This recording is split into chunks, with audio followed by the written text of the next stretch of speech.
Welcome once again in the year 2051. Today we live in a world where global temperatures have not risen above 1.5 degrees Celsius.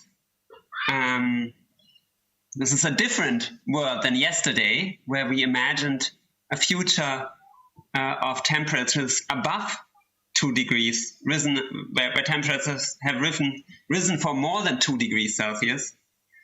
And the question is, in this world in which we are now, where global warming has been limited, how has this happened? How have we achieved this? One thing that I know from yesterday, that I remember from yesterday, is that our imagination is crucial. Not only artists said that, from whom we can maybe expect that, but also political scientists and economists emphasized how important the imagined future is that we have today.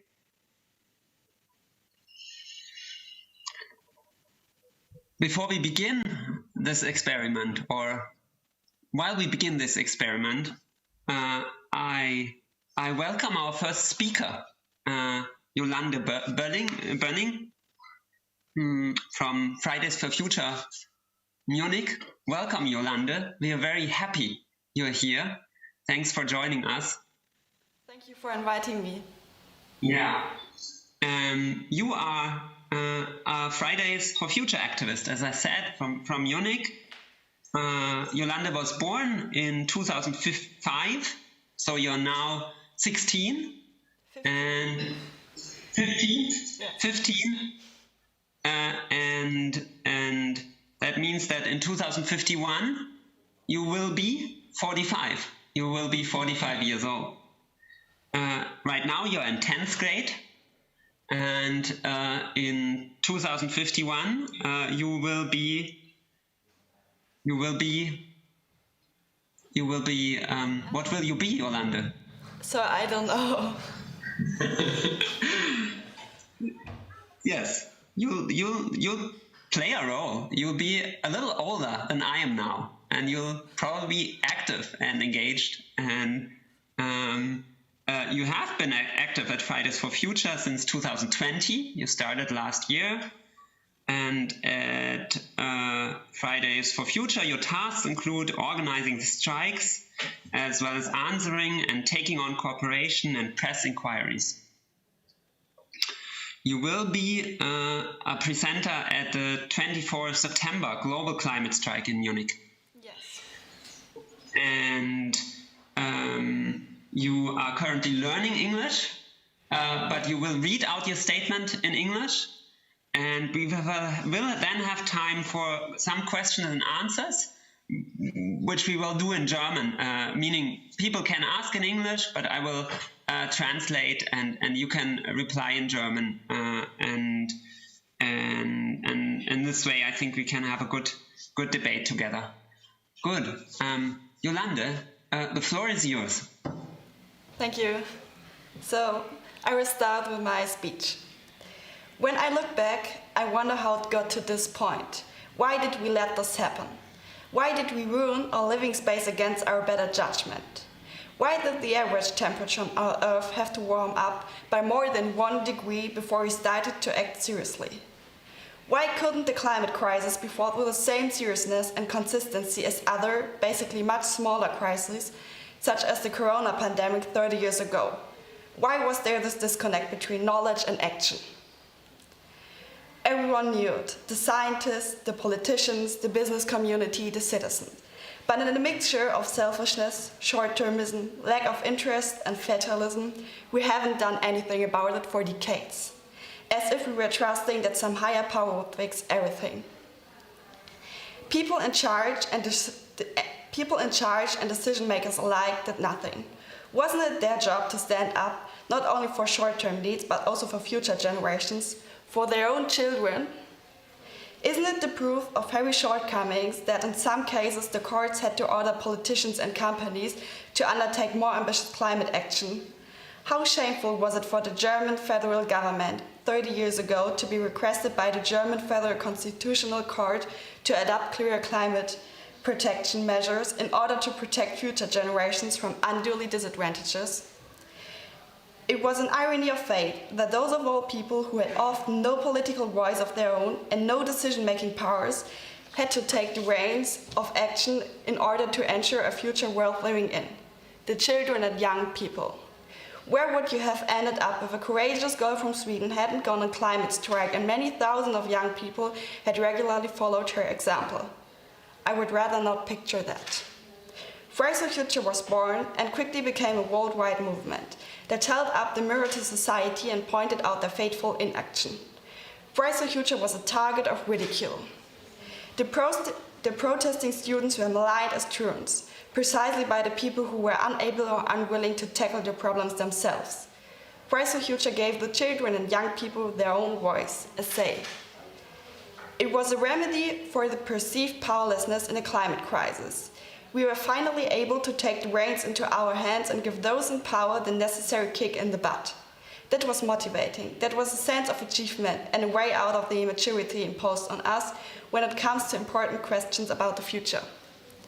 Back then, 30 years ago, I was also angry. Why don't the adults do anything?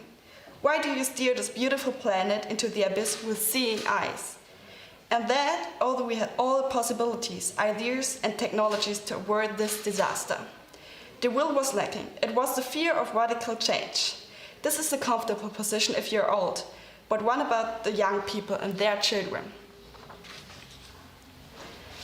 It was the time to make the adults aware that this is not just about their interests. We went out into the street. We ignored the words of warning not to miss any class at school. We protested for the phase-out of coal and more renewable energy, for more cycle paths and fewer cars, for cities that are worth living in. How could we have lived for so long in cities where everything was subordinated to car traffic, including people? And we celebrated success. We exposed the excessiveness of the auto industry and the auto lobby at the last International Motor Show, which took place in Munich 2021. After that, there shall never be another IAA. We freed people from the lethargy and made it clear to them that they could push back the metal avalanches in cities and recapture public space for themselves. But it wasn't just about climate protection. It was also about climate justice. Justice between generations and also between the global south and north. A fair intergenerational contract is based on a mutual solidarity. The young people and children who don't have an official political voice must be able to trust that older generations also take the needs of the young into account. The younger generations who are at work find its pension and prosperity of the generation that can no longer work. It doesn't work without solidarity. Even in the corona pandemic 30 years ago, the young showed solidarity with the old. Vaccines went to the old first, the youngest got their turn last. During the climate crisis, however, older generations had given up this solidarity with the younger ones, with fatal consequences. Solidarity between rich and poor countries was at least as important. After all, for many decades it was precisely the rich nations who had built up prosperity at the expense of other countries through their far too high CO2 emissions. But they have not shared this wealth fairly. On the contrary, the poor countries in the global south were and are the main sufferers of the climate change through droughts, floods, etc., which have destroyed the livelihoods of countless people. At the same time, the people in these countries do not have the means to protect themselves against these environmental changes. The influx of refugees over the past 30 years has shown that the inaction of the global north has become a boomerang, but prevention has never been the strength of these countries. Often there was only aftercare. You wouldn't call this a forward-looking policy, do you? For FridaysForFuture, it has always been a core concern that everyone on Earth should be well. Everyone should have a secure livelihood and live in a world in which human rights are respected. I am proud that back then, as part of FridaysForFuture, I was a small part of this movement that has helped us to limit the worst effects of global warming to this day. Of course, we had to adapt we had to adapt to the changes caused by a global temperature that was 1.5 degrees higher. We couldn't prevent some tipping points, and we still have to fear that our efforts of the last 30 years have not been enough and that we are facing further catastrophic changes. Back then, we and other climate protection organizations were insulted. We want to ban everything, destroy prosperity and divide society. Today, everyone feels comfortable with a car-free Munich, with free local public transport, and with energy that comes exclusively from renewable sources. Everyone is relieved that we were able to prevent further tipping points in the climate for the time being. I am proud, because I know that we were ahead of our time back then, that we were the voice of reason, and that without our commitment, today's situation would be even worse. And it fills me with a certain satisfaction that 30 years ago, despite the headwinds from large parts of society, we had the foresight and imagination, but also the persistence to force those steps that have now saved us from the worst and have led the people in our country into a better future.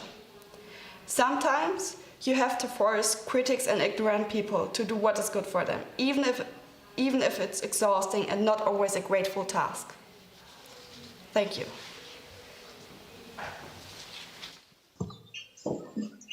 Thank you so much, Yolande, for this passionate statement and for the clarity of your intervention, and also for speaking about 2051 and putting yourself in that situation.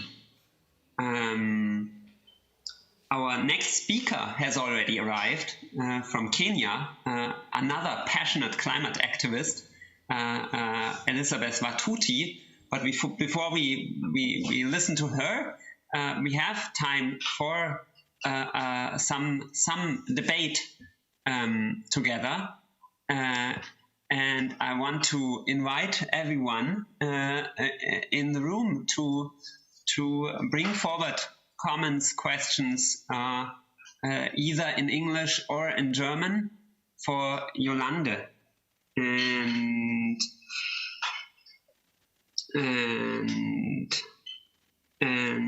as we wait for comments and questions, I will just begin and want to ask you actually about how 30 years ago in 2021 or 2020, 31 years ago, you found your way to to Fridays for Future. What made you aware that this is the right thing to do for you? Also meine erste Frage an dich, Yolande, wäre, was hat dir vor 30 oder 31 Jahren, 2020, 2021, das Bewusstsein gegeben, dass es jetzt Zeit ist, mit Fridays for Future auf die Straße zu gehen, anstatt im Klassenzimmer zu hocken? Ja, also erstens die Ungerechtigkeit. Ich war wütend. Jeden Tag in den Nachrichten sehen wir irgendwelche Klimakatastrophen auf unserer Erde und gleichzeitig sehen wir auch, dass die Politik fast nichts dagegen unternimmt, was einfach nicht sein kann. Und es gäbe ja einfache Möglichkeiten, damit anzufangen. Und seit Jahren passiert einfach nichts. Und gleichzeitig habe ich auch keine eigene politische Stimme, obwohl wir ja in einer Demokratie leben. Und durch Fridays for Future bekomme ich auch irgendwie eine politische Stimme, weil ich habe das Gefühl, dass ich Politik ein bisschen mitgestalten kann, indem ich einfach auf die Straße gehe und laut bin. Mit ganz vielen anderen Jugendlichen in meinem Alter. Danke. So Yolande says for her the crucial motivation to take it to the streets together with other young activists was rage about the injustice and about the inaction. The fact that the problem is depicted clearly in the news, analyzed clearly, but there is an incapacity to follow up. And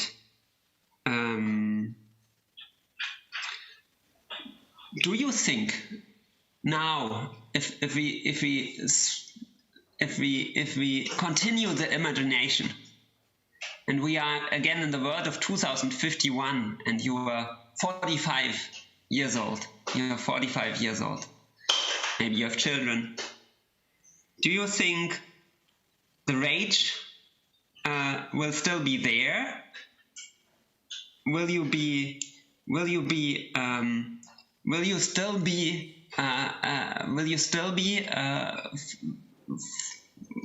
angry, or will it have maybe at the same issue, maybe at different ones, or do you think with age your perspective will change? How would you deal? That's another question, of course, with the rage of your children. That's maybe there. So meine Frage ist, wenn wir uns in diese Welt von 2051 begeben, in denen du 45 Jahre alt bist, wirst du immer noch wütend und zornig sein? Meinst du, du wirst immer noch wütend und zornig sein? Und wie wirst du mit deinen Kindern umgehen, wenn sie wütend und zornig sind? Also ich hoffe mal auf jeden Fall, dass ich immer noch aktivistisch sein werde und dass ich nicht das so akzeptieren werde und dass ich nicht einfach denke, ich kann eh nichts mehr dran ändern. Und ich hoffe, dass wenn ich Kinder habe, dass sie auf jeden Fall auch so sind wie ich jetzt und auch Ungerechtigkeiten wahrnehmen und dann auch, was das bewegen wollen, das verändern wollen, gerechter die Welt machen wollen.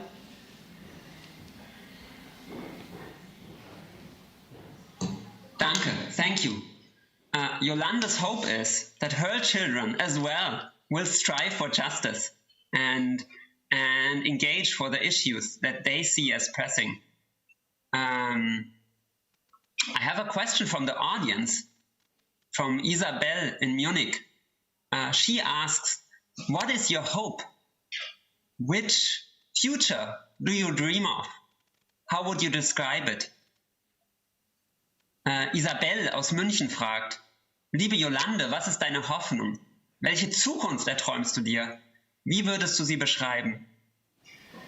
Ja, also natürlich wünsche ich mir, auch wenn es wahrscheinlich sehr utopisch ist, eine Zukunft, also dass wir in einer Welt leben, in der es vor allem Gerechtigkeit gibt und eben Generationengerechtigkeit, wie aber auch Gerechtigkeit zwischen dem globalen Norden und dem globalen Süden, dass einfach alle Menschen dort leben können, wo sie gerne leben wollen und dass sie nicht aufgrund irgendwelcher Sachen ihr Zuhause verlassen müssen, dass ihr Zuhause nicht zerstört wird. Ja, dass wir einfach alle in einer Welt leben können, in der wir einfach so sein können, wie wir sind, in der wir uns nicht verstellen müssen und in der es nicht diese Politik gibt, die wir jetzt gerade haben.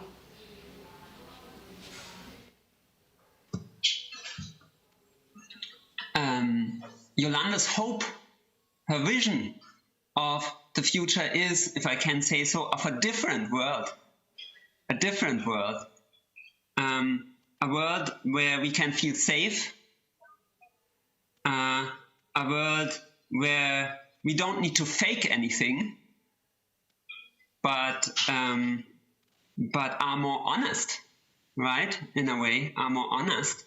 A world that has coped and has changed, I would say, not only in the outside, but also in the inside.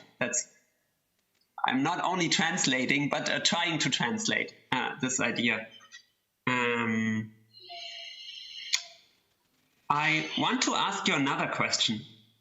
And that concerns, again, the issue of the rage that is there and how to make it productive. Because you just said it's so important to be honest in a way, sich nicht verstellen. It is so important. And we came across that yesterday as well. There was many people voiced their frustration, their utter frustration. Nothing happens. And the keynote yesterday evening was very clear on that. But how do we make that productive so that a fruitful politics is possible? How do we turn that into action? wrath and anger.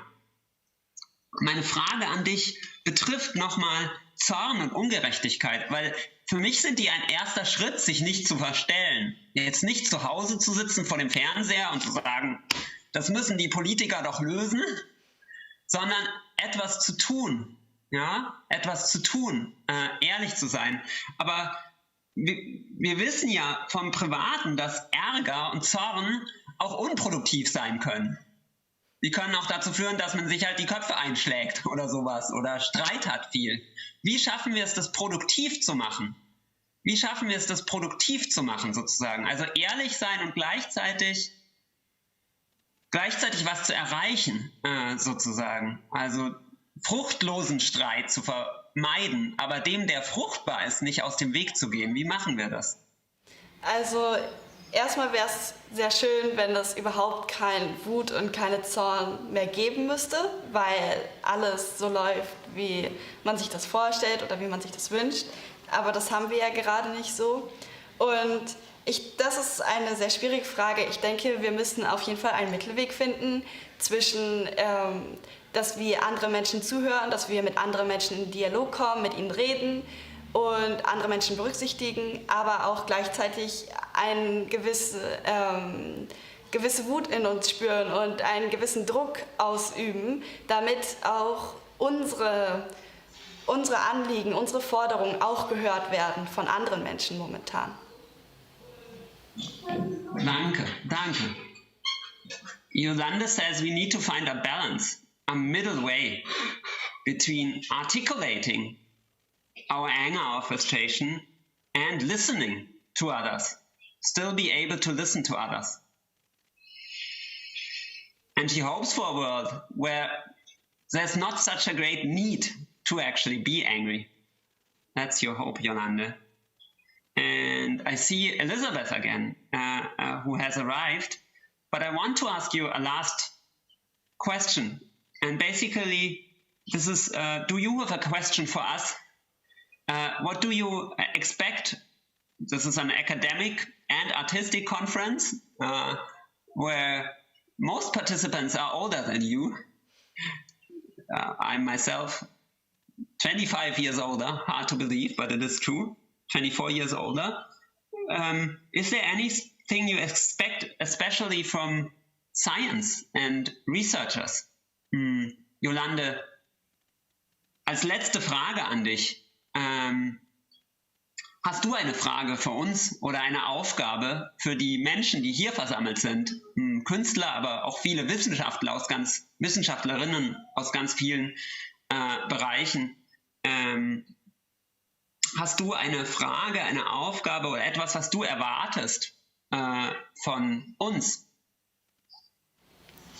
Also ich denke, dass ihr einen ganz tollen Job macht, dass es ohne euch nicht gehen würde und dass meine Forderung wäre, dass ihr einfach weitermacht, weil die Arbeit existiert ja, ihr seid ja auch laut in gewisser Weise. Es ist ja nur, dass es von den Menschen in mächtigen Positionen nicht gehört wird oder ignoriert wird oder nicht so ernst genommen wird.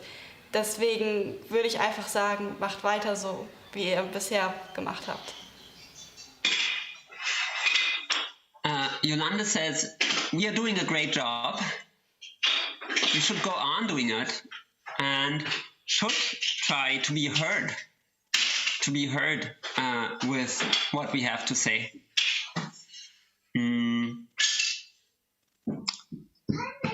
Thank you, Yolande, for the time and for your statement,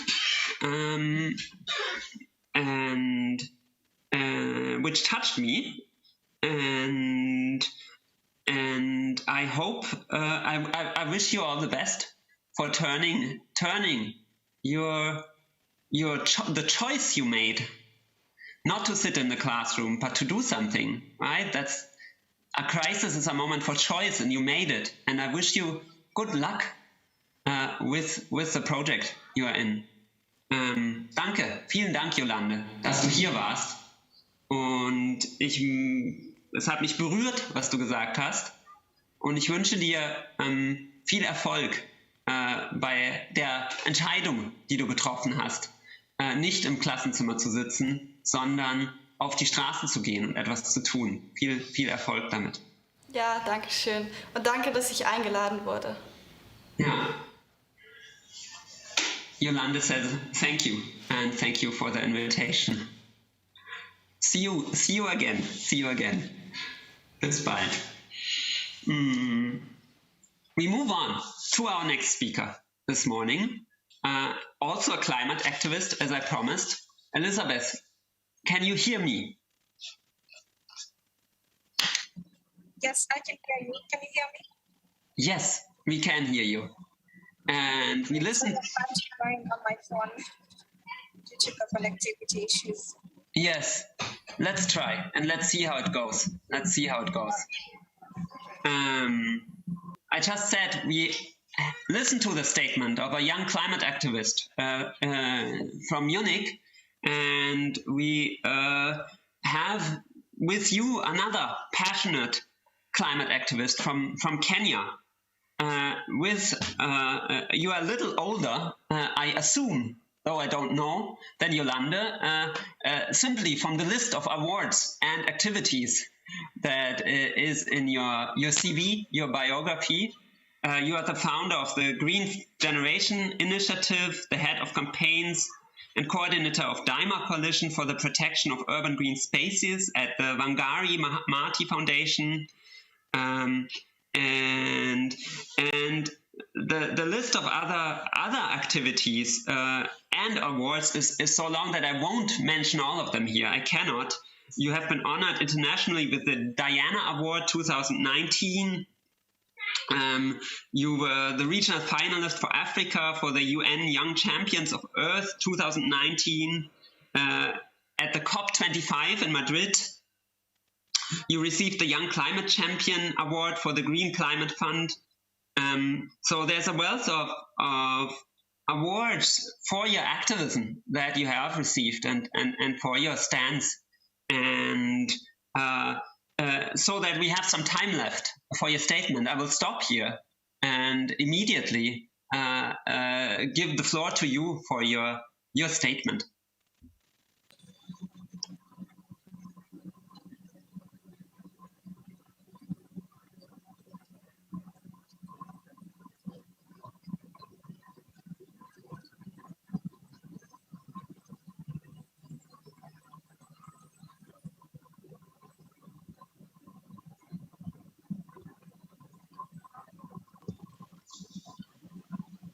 Can you hear me?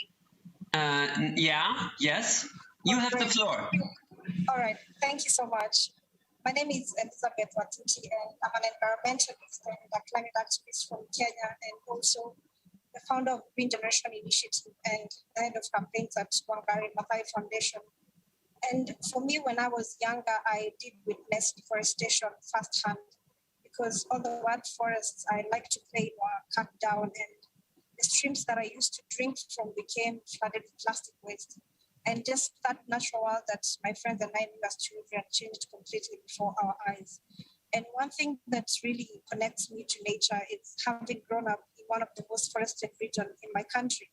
And I say that being in this fight as an environmentalist and a climate activist is actually personal, because I have strongly had that connection with nature.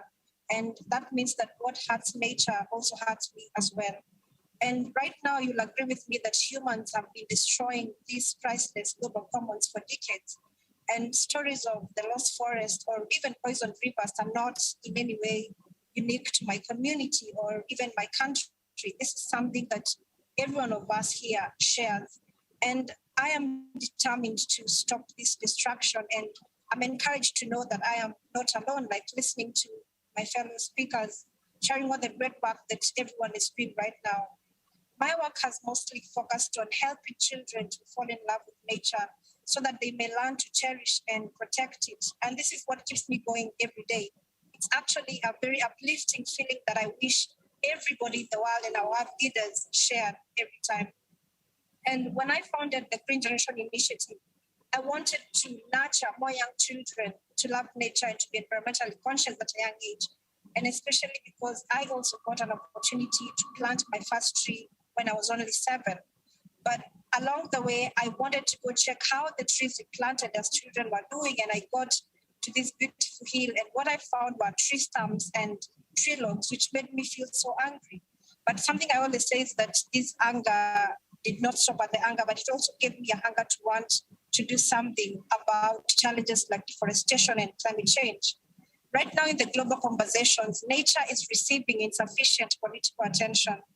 This is because the discussions about tackling the climate crisis is only centering around reducing carbon emissions. But we know that to stay within the 1.5 degrees Celsius, we also need to preserve every remaining natural ecosystem on the planet, as well as planting trees and regenerating nature. And it's also clear that politicians are out of step with what people want, because there's a lot of allowing the policy to be swayed by the people who have interest and personal interest, and especially the big businesses and developers. Just recently, we were trying to save our green spaces in the city of Nairobi, which have scientific reports that it might be uninhabitable in the next 50 years. So it shows that our cities also play a key role in tackling the climate crisis. And I'll also reflect as recent survey of G20 countries that showed that 83% of people want to do much more to protect and regenerate nature. And some of the people are even willing to put their lives on the line. Just recently, we lost one of us, an environmentalist in Kenya, Joanna Statberry. She was only trying to protect one of the most beautiful forests in Kenya, Kiambu Forest, but she was murdered because of her fight. So this tells us that our environmental defenders are trying to keep all of us safe, and what we need to be doing is keep them safe as well. And there are so many case studies that I have always reflected on. I was greatly inspired by Professor Wangari Maathai, and she fought relentlessly to protect one of the most beautiful forests in my country. It's called Karura Forest. And she was not only fighting alone, she had so many people that were supporting her fight. And it is through her efforts that today I can walk into that forest and enjoy the beauty of that forest. And it's through her efforts that as well, it remains as one of the most unique green spaces left in Nairobi City. So it tells us that we can do this. The relentless efforts of Professor Wangari Maathai and all the people she worked with led to the conservation of the Karura Forest in Kenya. And we should definitely take heart in this story, but we cannot leave the conservation of nature to just a small group of dedicated environmentalists. This is about the survival of our species. And this moment is calling on each of us to protect every single bit of nature that remains intact. Every time I walk into a school and I have tree seedlings and I give every child a tree each to adopt and plant in their school compound, it's an uplifting spirit. And I really wish each and every person would take this very seriously, because the impacts of climate change are really affecting so many people right now. And what matters is that while we may all be in the same storm, the climate crisis, we are definitely not in the same boats, because there are people that are affected the most and have the least capacity to adapt, and also have the least amount of resources to be able to adapt to this crisis. So I'd like to finish with a quote from the late Professor Wangari Maathai that says that those of us who understand and feel strongly must not tire, we must not give up, because the burden is on us who know, and those who don't know are at peace. It is us who know that get disturbed and are caused to take action. Thank you. Thank you, Elisabeth. Thank you a lot for the statement, the concise statement of your vision for how to confront climate change and for what to do today in the world today. Are you available for some questions and answers? Yes, sure. Cool. So I invite our guests to bring up comments or questions they have. Think of what you want to know from Elisabeth, or what you have to tell her and communicate to her. And while we do that, I just begin with a first question.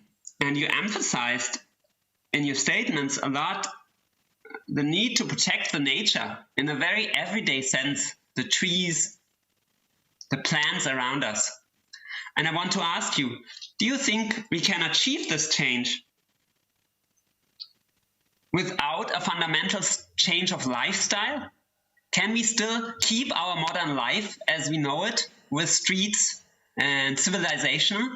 Or is there something very fundamental that we need to give up in order to make the change? Yeah, thank you for that question. I would say it's almost impossible for us to achieve that without fundamental changes in our lifestyles. Because like I mentioned, nature and the fight against nature right now is because of how the human race is disconnected from the natural world. And I think the most important thing is for the human race to be strongly connected with the natural world, because then the fight becomes personal. I would not watch anyone cutting down trees, for example, and if I walk into a stream that is polluted, it will make me feel angry because there's a connection. And the fact that I am an environmentalist is not because this is a duty imposed upon me. It's a natural call to action. It's because I get angry when nature is being destroyed and there's lots of things happening to the environment. But because that's a natural call to action, then I will definitely be, I'll get overwhelmed and I'll be pushed to just take action naturally. So I think what is really happening right now in the world is that lots of people are so disconnected from the natural world. And that is why we wouldn't mind if our actions negatively impact the environment. So this is going to really mean a lot if people also begin to change certain things in their lifestyles. And I think that is how we get to also start treating nature better, because unless we are connected to nature, then we will not develop a love for nature and we will not feel the pain that nature feels. And then in the process, we will not act. So it has to begin with that natural connection with nature. Mm-hmm. Yeah. You mentioned now again something you mentioned in your speech as well, and that also Yolande mentioned before, and that is anger. You are angry when people are not connected to nature, when they destroy nature. It makes you angry. And something I spoke about with Yolande already is the question of how to make anger productive. Because anger can be something very dangerous also, right? In a relationship you have. If you're angry, the risk is that you end up in endless disputes and people don't feel understand. So my question for you is, what helps you to articulate and make the anger present in your life in a way that is not destructive, but productive, that is not leading to endless confrontation in a bad sense, but to a good sense of confrontation? How do you do that, and how can we do that and achieve that? Thank you so much. I think many of the times when I receive calls or messages of people who have, for example, spaces that are threatened, there's like a forest that people are about to cut down trees, and I have to always be on the move. And like now, I'm on the move on my way to the field. And the really important thing and skill that I have learned is how to turn my reactions into action. Because most of these stories we hear and feedback that we hear about how the environment is being treated make us feel angry. But what happens is what we choose to do with our anger. There's a lot of things right now that are frustrating and make a lot of young people feel overwhelmed and feel as though they cannot do anything to protect the environment. But again, it's about learning how to turn that anger into a hunger, for example, to want to do something. I mentioned an instance where I walked into a forest and planted trees and found tree logs and tree stumps. It made me feel angry, of course, and I wouldn't understand why anybody would do that to that beautiful forest. But then it also fired me up to do something to protect forests like those that are under threat. So I believe it's all about not stopping at the feelings that make us feel overwhelmed, but then choosing to do something despite how little we may feel, because at the end of the day, it's those small acts multiplied by millions of us that will end up making a difference. And I think many times when people tend to stick to how they feel at that moment, it's because they feel as though they cannot be able to do so much around what is happening to their community, to their countries. But it's also about making sure that as long as what you're doing is the best that you can, then that is enough. And it's going to really help us like move a step forward, rather than when we feel angry and then remain at just the reactions and not do anything about what we are feeling. So I think it's a really important thing as well to overcome eco-anxiety as a young person, because that is what is happening right now. A lot of us are worried about how the planet is going to look like in the next 20 years. But then this worry should fire us up and should give us a hunger to like try and do little small steps and actions, including individual responsibility and using our voices to call out our governments and leaders to be able to do what they're supposed to do as well, for us to have a larger impact. Thank you, Elisabeth. I think that is really a crucial message that you formulate here. Right? Speaking about the connection of human to nature, I think there is a connection to the issue of connection of our feelings to what we do. Right?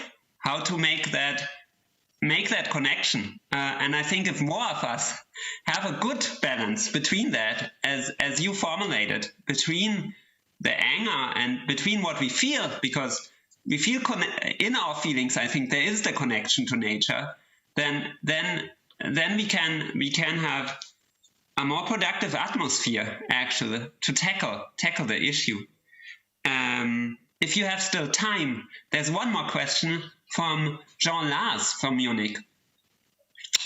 And he asks, should we tackle climate change in a scientific aspect or in a social environmental aspect?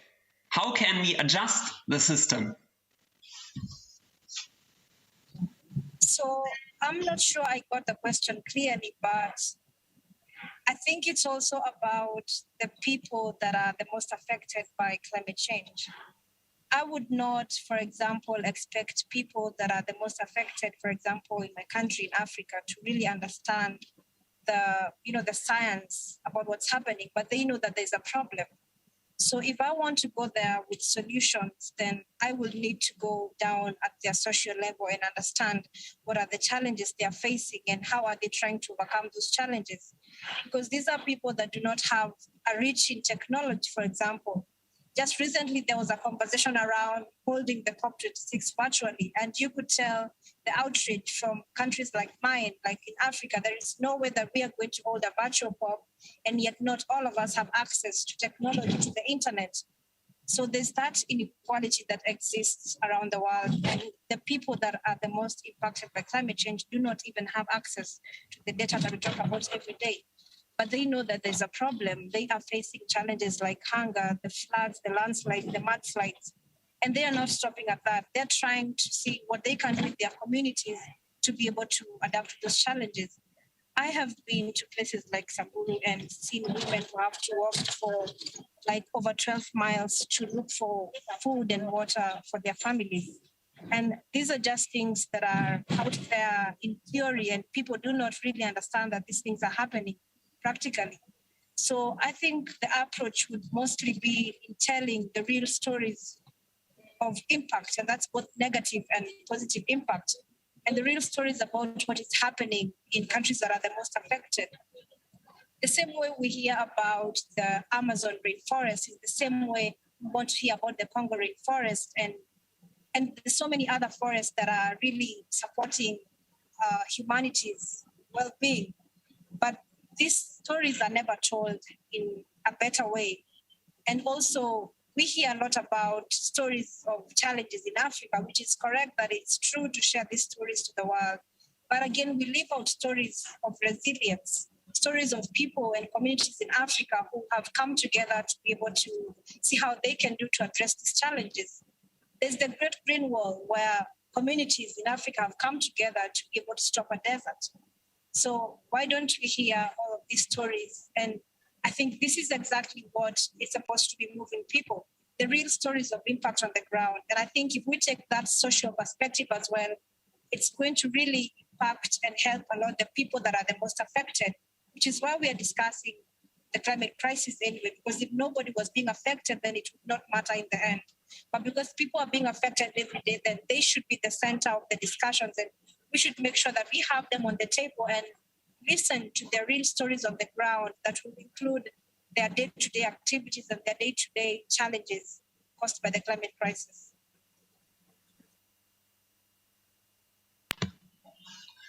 Thank you, Elisabeth. I'm thinking because of time, but I think there's no more questions right now from the audience. But I think I do want to ask you one more question, if I may, and that is, what helps you personally in the situation where you feel affected when trees are cut down, to basically keep your calm and still find your way into action? Do you have something that you recommend us, a strategy, a thing you do that can help us do that too? Yes, I have had a really practical instance before, and I think it just happened earlier this year. I think, it was on Valentine's Day. I think everybody at that time tries to show love to their loved ones. And we organized this campaign in Nairobi City, where we went and hanged love hearts to trees that had been marked for felling to pave way for the development of the Nairobi Expressway. So we did that, and I think it was somehow in the news as well. But we were trying to pass a message that those are not just trees that are there. They're helping us maintain the air quality in the city and improve it more, and also really helping support lives in the city, because we really have so much limited green space in Nairobi right now. So we really felt so happy doing that at that point in time. But then we did not know that the trees were eventually going to go down anyway. So a week after we did that exercise, I received photos from my friends, and they were asking me, are these not the trees that you recently hung love hearts to, trying to pass a message that they need to be protected? And it was really sad. I could compare the before and after photos. Somehow people feel proud when, for example, you do a cleanup somewhere and you have a before photo of how dirty it was and an after photo of how clean it now turns. But now this was the opposite.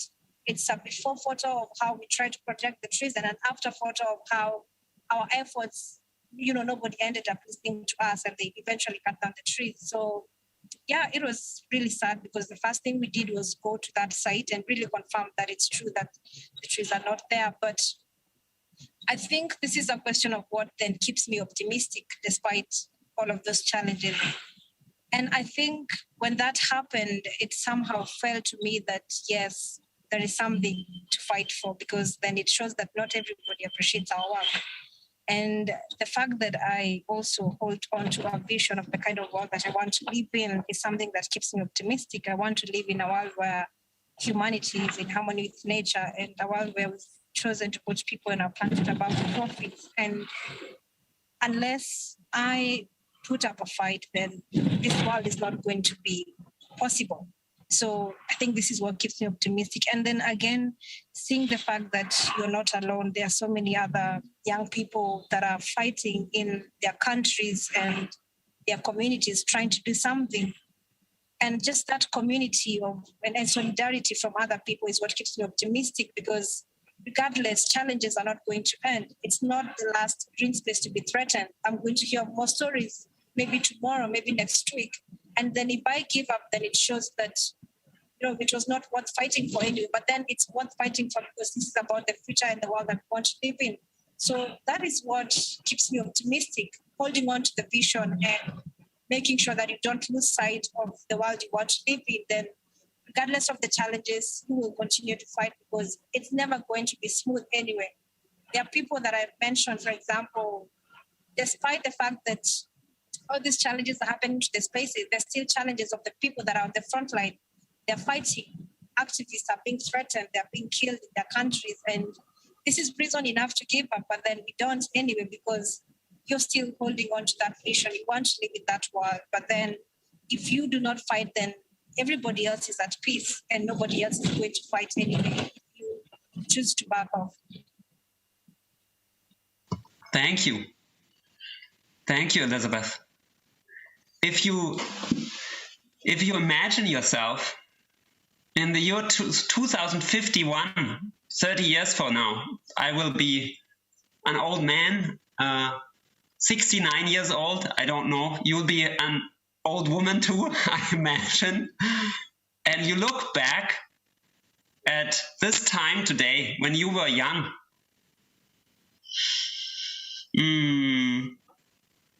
What will be the thing you will remember?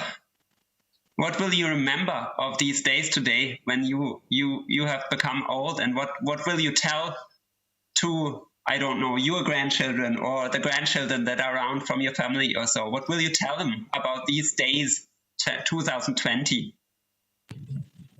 I think if we will still be around, which I hope that we'll continue to fight and be in a livable world, I will definitely be proud of every fight that I put up for the planet. And I think it's something that I would wish everyone would be doing, so that when that time gets and your children, your grandchildren are asking you, what did you do to save the planet? What did you do to protect this forest? Then you'll have something to say that we tried, we did our very best to protect this forest. And I think that is one thing that I would be so proud of all the activism highlights, that, you know, the fights we've been putting up each and every day. And I think if everybody had that kind of, you know, vision of what am I going to say? Because I know one thing, they will ask, if the planet is going to be in a mess, they will ask, who did this? And I don't want to be in that list of those who did this, who messed up the planet. I want to be in the list of those who really tried their best to make the world habitable and livable for the next generations, because then I would be proud to give that feedback. Yes. I think that is really a crucial message as well. A message about how we are remembered, right? How we will be remembered for what we do now, and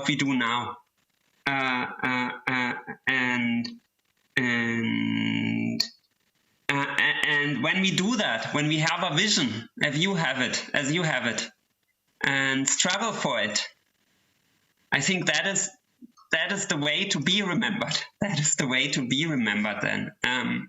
So I think, as far as I know from the side of the organizers, that we slowly approach the end of this conversation and of this morning panel. Is there something? I mean, we have here at the conference a group of diverse researchers and artists.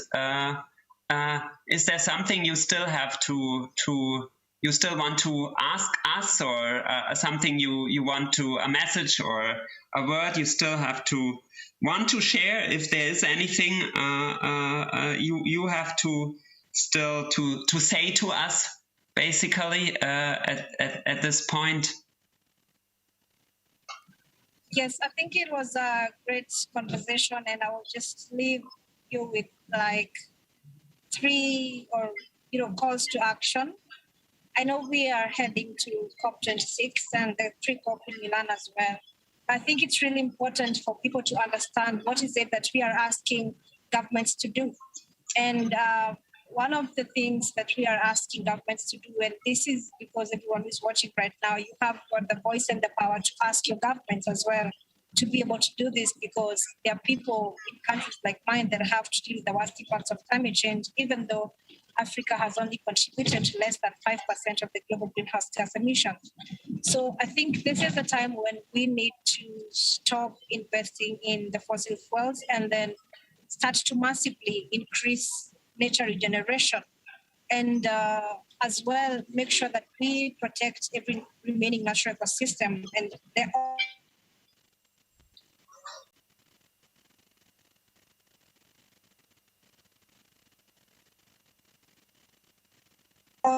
have to stay. It's only going to take solidarity for us to be able to tackle this crisis. And then we have to treat both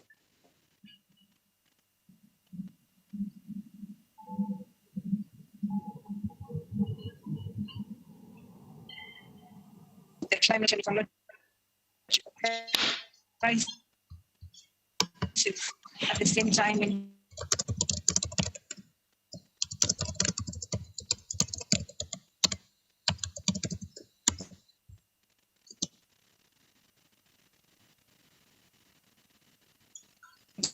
I think, and playing this and putting up. I think we have a connection problem here. I apologize for that. Elisabeth? Did you hear me in the last minutes? We somehow, somewhere in the middle, it broke off, unfortunately. There were bits and pieces, like nature regeneration and solidarity and COP. These are the keywords. Absolutely. Yes, yes. And I think, this was all about making sure that we stop investing in fossil fuels and then begin to now massively invest in nature regeneration and ensure that every remaining natural ecosystem continues to stay intact. I think that is what is going to help us tackle both the climate and ecological crisis, and then stop ignoring the fact that nature has got a key role to play in tackling this crisis. I think, that was my point. And then I just ended by saying that, sorry, I had to join while on the move, but I'm really glad that we've had a very wonderful conversation. I'm really glad about that as well. And I think, that's one lesson as well. Meaningful conversation is possible in a digital space. It can work for COP as well. Yeah. And I thank you very much, very honestly, for your time and for sharing your insights, the insights of your practice as an activist as well, of your activities, and for the inspiration that comes across from your whole calm and yet decided way of approaching the problem. Thank you very much for this, Elisabeth. Thank you. Thank you so much for having me. Good luck. Good luck for your struggles and for the years to come.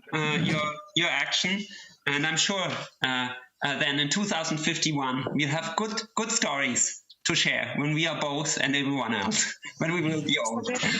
Let's hope for it. Yeah. Good. And my only task right now is really to end this panel and to provide a brief run through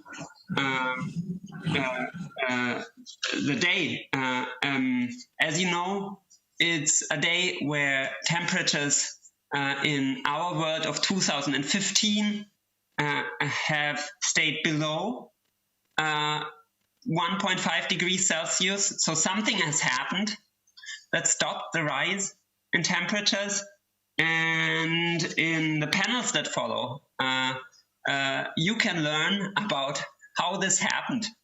You can learn about how this happened. You can learn about quite different perspectives, I would say, on the world of today, viewed from such a different future. Was it action? Was it accidents? Was it something else that happened? And was it a catastrophe? You can hear about that as well. A delegation from Kathmandu, if that was not yesterday. No, I think it is today, the delegation from Kathmandu that will arrive. In the evening, there's a closing. I won't run you through the problem in any greater detail right now, because you have so many possibilities to inform yourself on the website.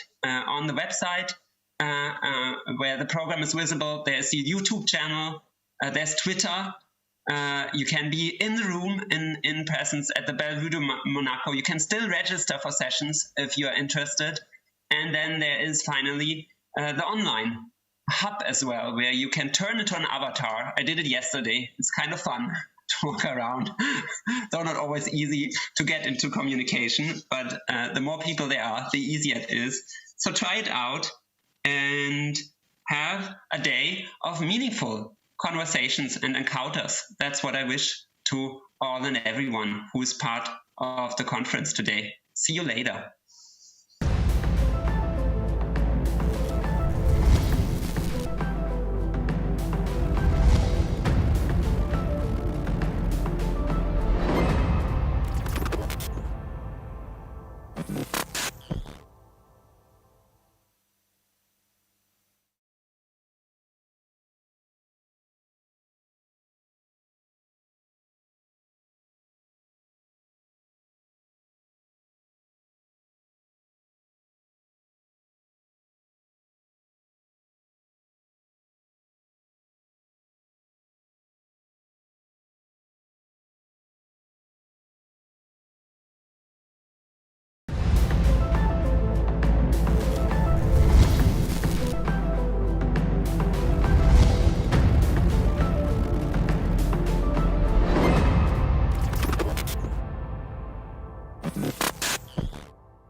Hello and welcome back to the Climate Conference.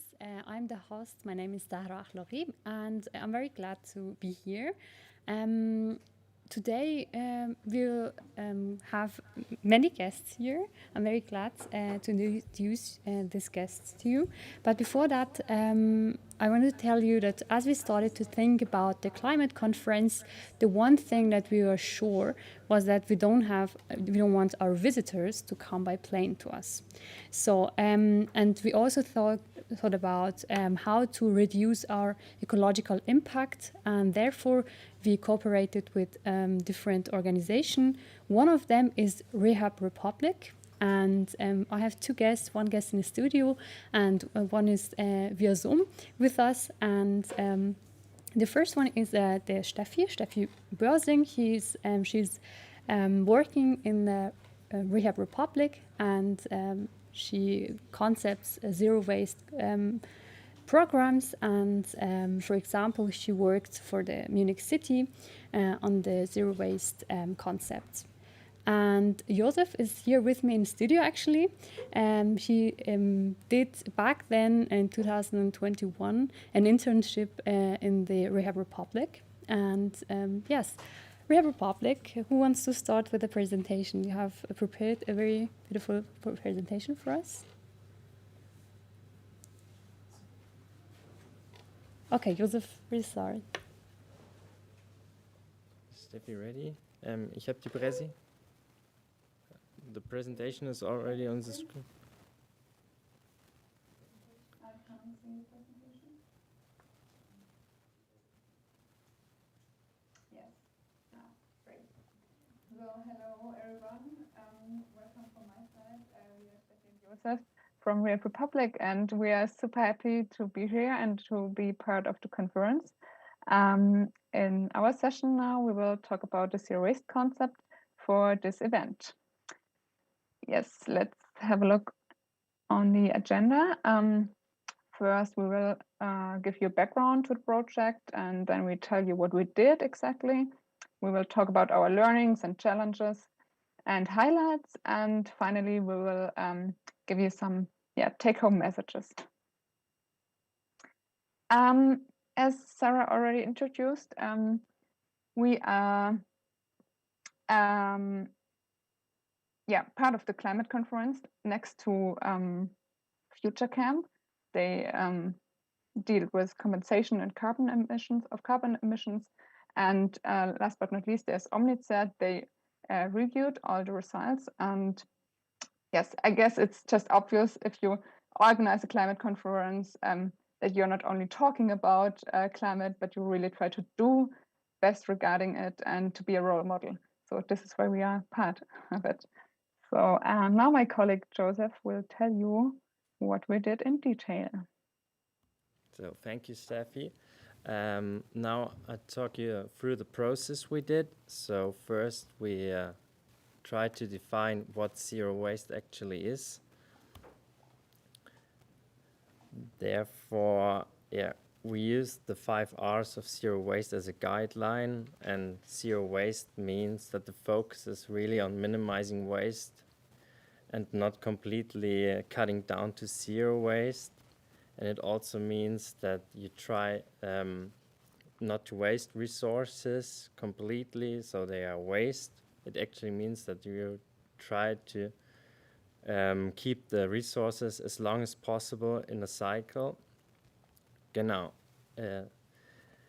And then after that, we did some research of other zero waste events, and I'll show you what we came up with. So there were quite a few zero waste events already, and most of them, they had zero waste as a rough guideline. And what they didn't do, what we found out was interesting, they didn't quantify how much waste they could actually save. So yeah, that was our challenge, and we show you later on how much waste we could actually save with our measures. So then we moved on. We analyzed the current situation, the current waste situation, and what that means actually, I'll show you. So we found out that we had 4 fields of action. So the first one was location. On a location, what waste is produced? It was mostly food waste, then packaging, for example, also napkins. Then the waste of the participants. Due to COVID, they had to wear face masks. They need more sanitary products. Then there's food packaging, plastic bottles. Then for the art installation, they will need materials like wood or foil. They also need tape and fabrics. On the other hand, they also need technical devices.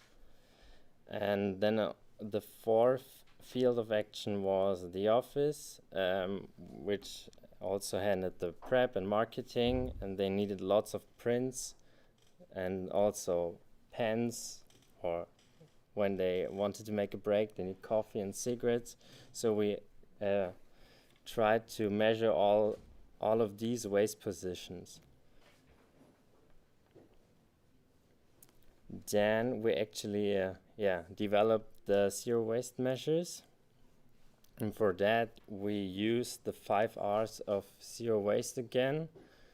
And to give a few examples, we try to refuse, take away, and single-use plastic.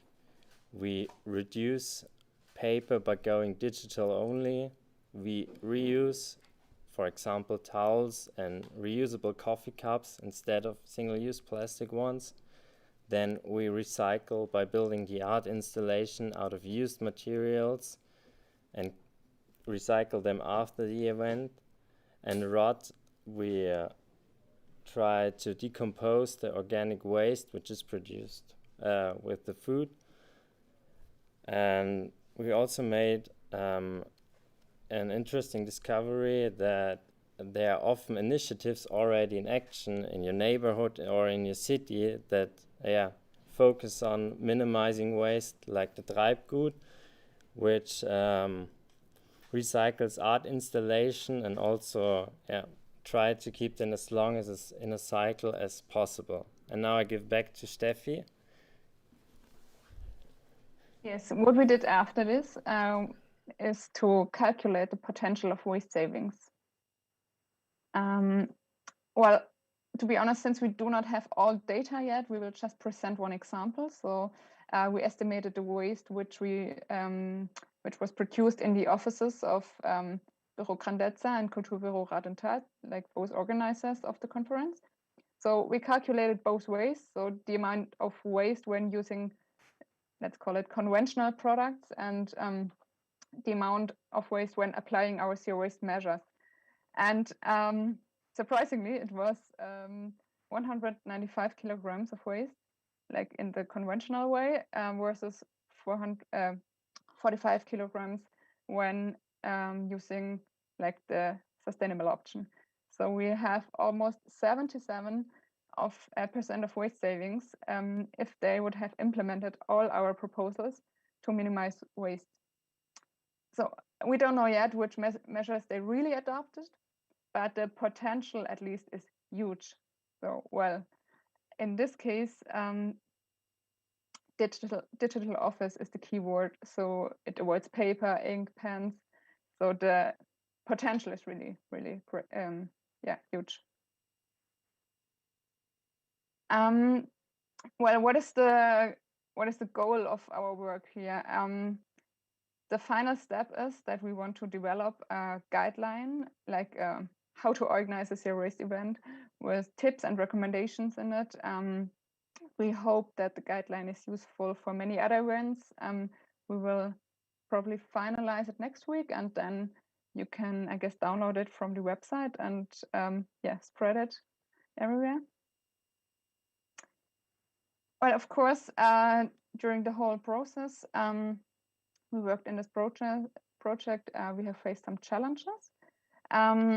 So, for example, some plans changed really, yeah, last minute. So, like, especially from the artists, they had super nice ideas, and we developed measures. And 2 weeks later, they had totally different plans with different materials.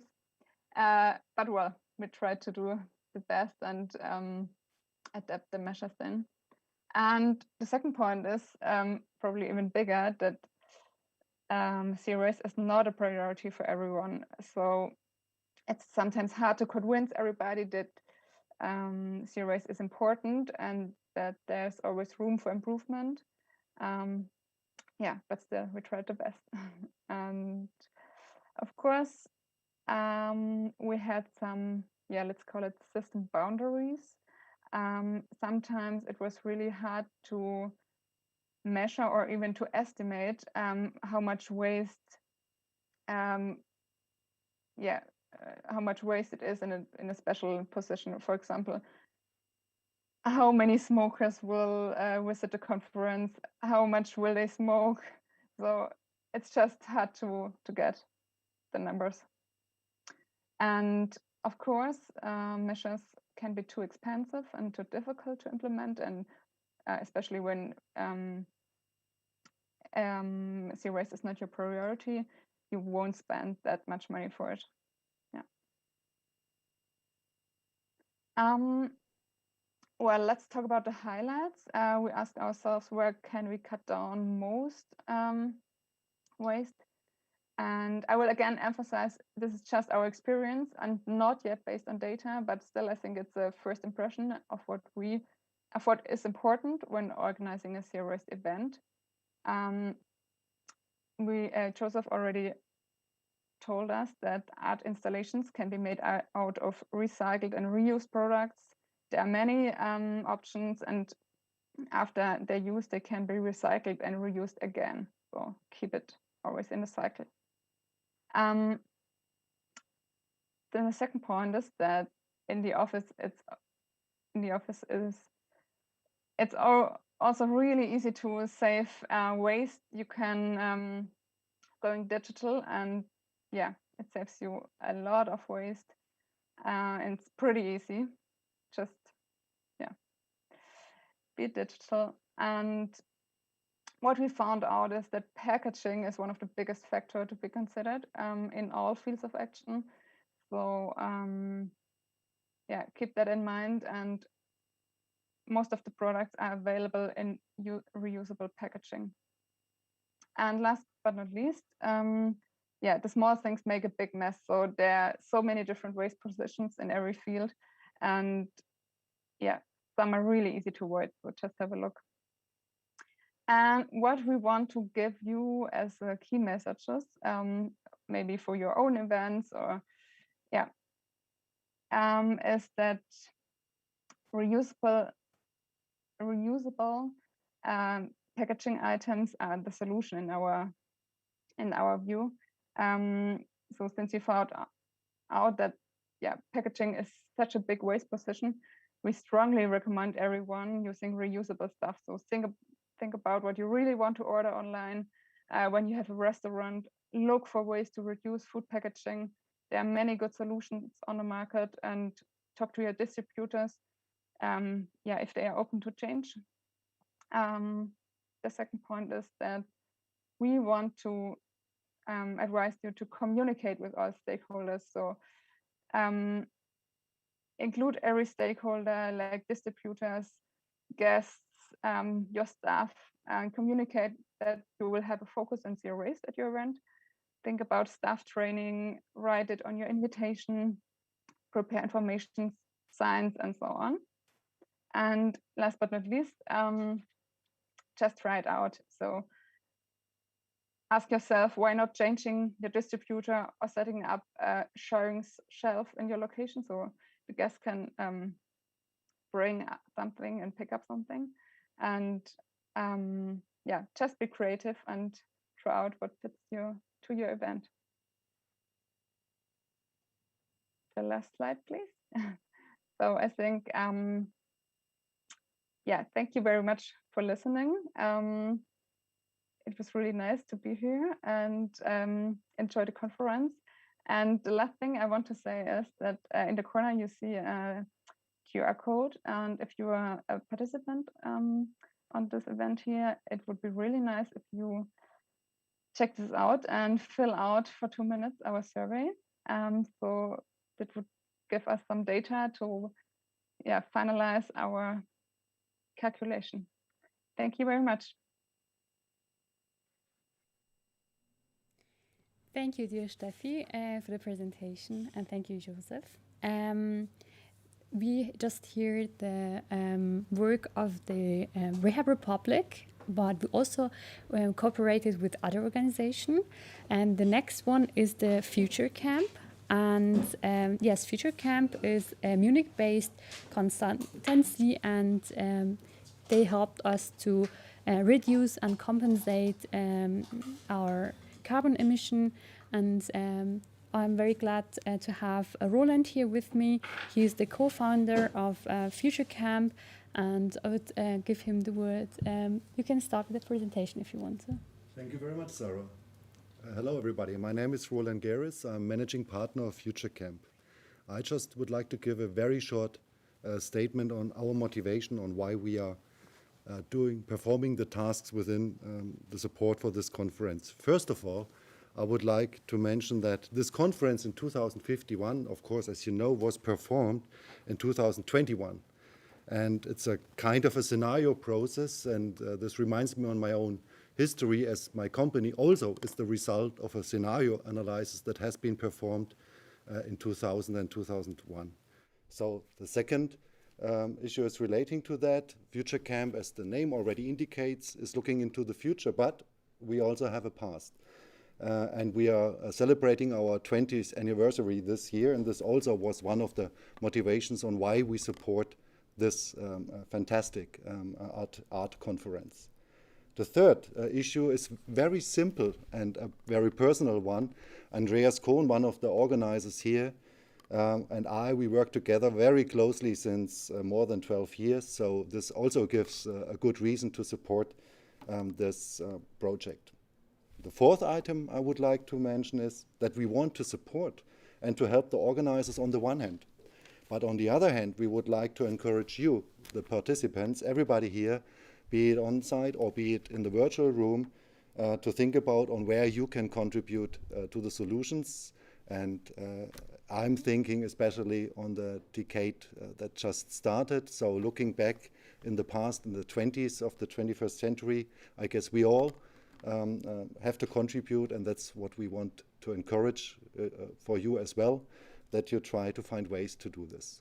With that, opening remarks, I would like to hand over to Sarah back for the moderation, and then my colleague Lea will continue on the content of our work here. Thank you very much. Thank you for the opening. And I would like to give to Lea back. Lea studied sustainable resource management at the Technical University of Munich. Lea, would you please continue with the presentation? Yes, thank you. So Roland has already given you an introduction about why we are supporting this event. And I will now go into detail about what did we do and how are we contributing to making the Munich Climate Conference a carbon neutral event through compensation. So the process of calculating a carbon footprint is rather circular. So obviously in order to compensate emissions, you first have to calculate the footprint, and this usually starts with a data query, and then we evaluate the received data, or we make assumptions in case there was missing data, and then provide emission factors for the calculation. And then only the last step is to actually compensate emissions by buying certificates for climate projects. However, similar to waste, as we have already heard, there's also a mitigation hierarchy in relation to carbon. And from this follows that compensation should only ever be the last step or the last resort, because the best emissions are, of course, those that never were created.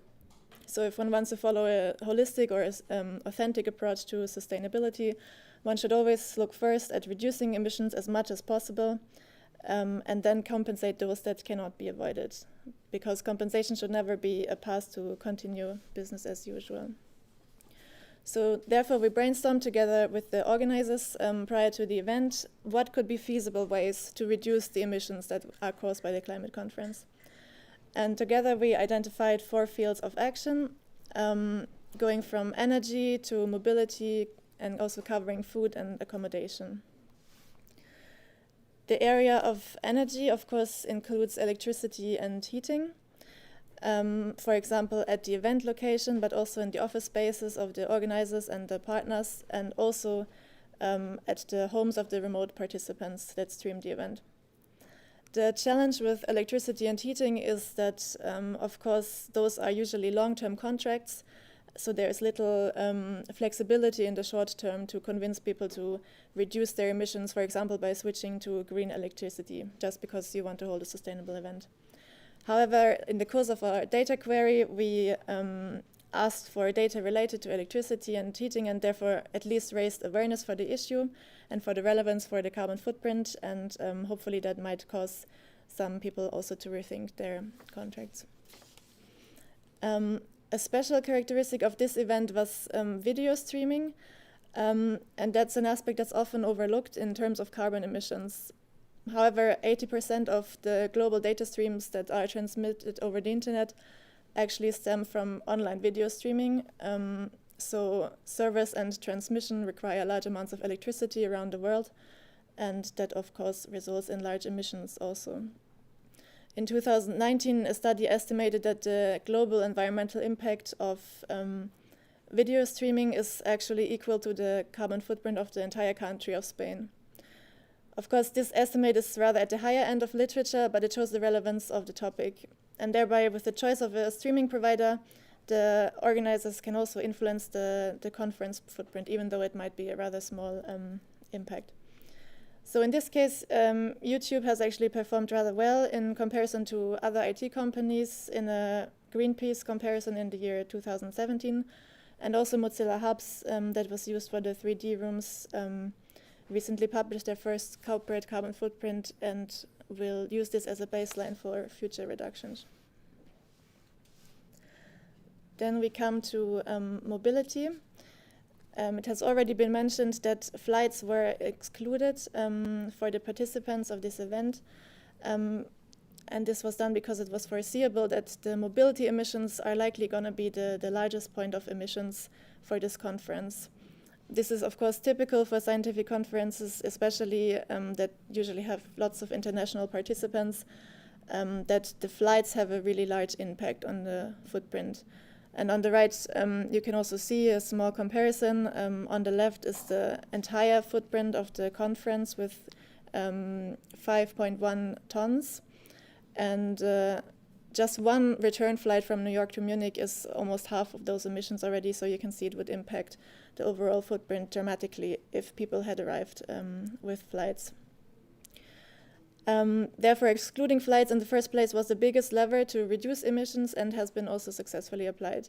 And of course, creating an appealing online space for this event has been a measure to complement this. Additionally, the event location for in-person participation is also well reachable by public transport, and therefore participants can choose to help reducing emissions by the way they arrive here. The emissions from suppliers, on the other hand, for example, to transport the art installations, etc., are a little bit harder to reduce, but they are also a way smaller portion of the overall footprint. So in the area of food, a lot of the reduction potential had also already been implemented, since the Café Bellevue de Monaco that provides the food and drinks only serves vegetarian and vegan meals in general. So going plant-based is one of the biggest levers in the area of food to reduce the carbon footprint. And other aspects, for example, can be to focus on local or seasonal products, and also packaging can have a huge influence on transport emissions. But this area was already covered by Rehab Republic. So on the right, you can again see a comparison in the German notation. So 2.5 almost kilograms of CO2 are caused by a meal with meat, whereas a vegetarian or a vegan meal is on almost half of that footprint. Lastly, we looked into accommodation options for the conference guests. And to give them some options on sustainable stays, we researched hotels and hostels beforehand in Munich, and decided to make recommendations for the guests where they can stay. The challenge with that is to decide what are possible criteria for green or sustainable hotels, what do we want here, what makes a hotel sustainable, but also on the other hand, one cannot be too picky at the moment, because other aspects like location or budget are also relevant and need to go into the decision making. So we included different options, and also the general remarks that, for example, camping or couch surfing can of course also be affordable and sustainable alternatives. In general, we found that chain hotels usually advertise their sustainable policies more prominently and come up more often in search engines as well. So this is a bit of a disadvantage for smaller family-sized, family-owned hotels that also might have great green policies but are not as easy to find. On the other hand, sometimes the communication on websites, etc., from hotels can be a little bit intransparent, and one needs to look out for potential greenwashing. But in general, we found that hotel certifications are becoming more and more common also for the area of sustainability. And there are already options today of hotels in Munich that publish their carbon footprint and then compensate it. So actually you can already stay carbon neutral in Munich from today, even though it might take a little bit of a research effort. And then lastly, of course, participants can also contribute themselves to reducing their footprint during their stay by, for example, saving water and electricity and eating vegetarian during their stay. So now that you have an overview over the emission reduction measures that were taken before the conference, I will hand the word back to Sarah before my colleague continues. Thank you, Lea. Wow, I learned a lot in this short time. So now we would like to continue with Sengül. She's got a lot of experience on developing and implementing climate strategies. Dear Sengül, would you continue, please? Thank you very much. So the next step is the calculation. So in order to be able to calculate the CO2 emissions caused by the preparation and the implementation of the conference, data must be collected from various areas. We have carried out a comprehensive analysis of the areas in which emissions can arise. We identified 5 groups: the hosts, the participants taking part in presence, the participants taking part remote, the event technology, and art installations. So within these questionnaires, data were collected on possible emission sources such as means of transport electricity consumption, power consumption, heating, and a lot more. In some areas, we collected data in very detail. So in general, in carbon footprinting calculation projects, we try to collect the data as comprehensively as possible, but we also want to make sure that the resulting effort does not exceed the benefit. The survey of the many different groups of actors was also intended to inform and to create awareness about the areas in which CO2 emissions can occur and to what extent, and ideally also how to can be avoided, as Lea mentioned in before. So this is the main aspect. In some cases, it was a challenge to collect all data needed. So we prepared 2 examples, one area in which it was easier and one it was a bit harder to get the right data. In case of energy consumption, which calculating caused a bit of headache, we came to the conclusion that the dominant factor isn't the way of joining the conference, but the kind of the hardware.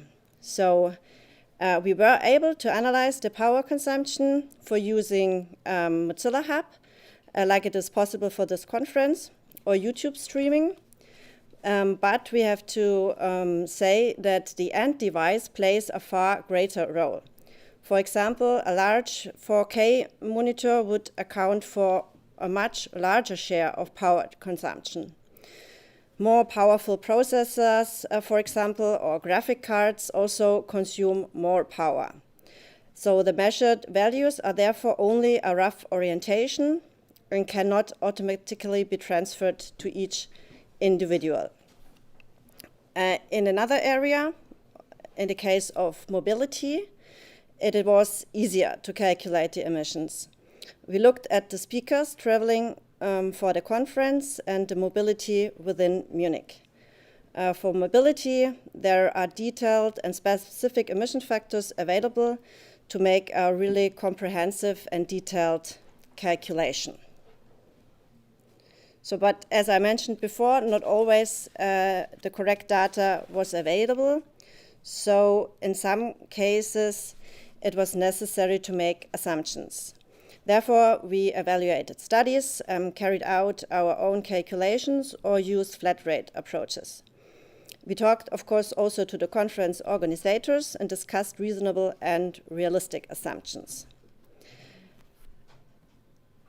The next step is, before we came to the result of the carbon footprint, to have the right emission factors.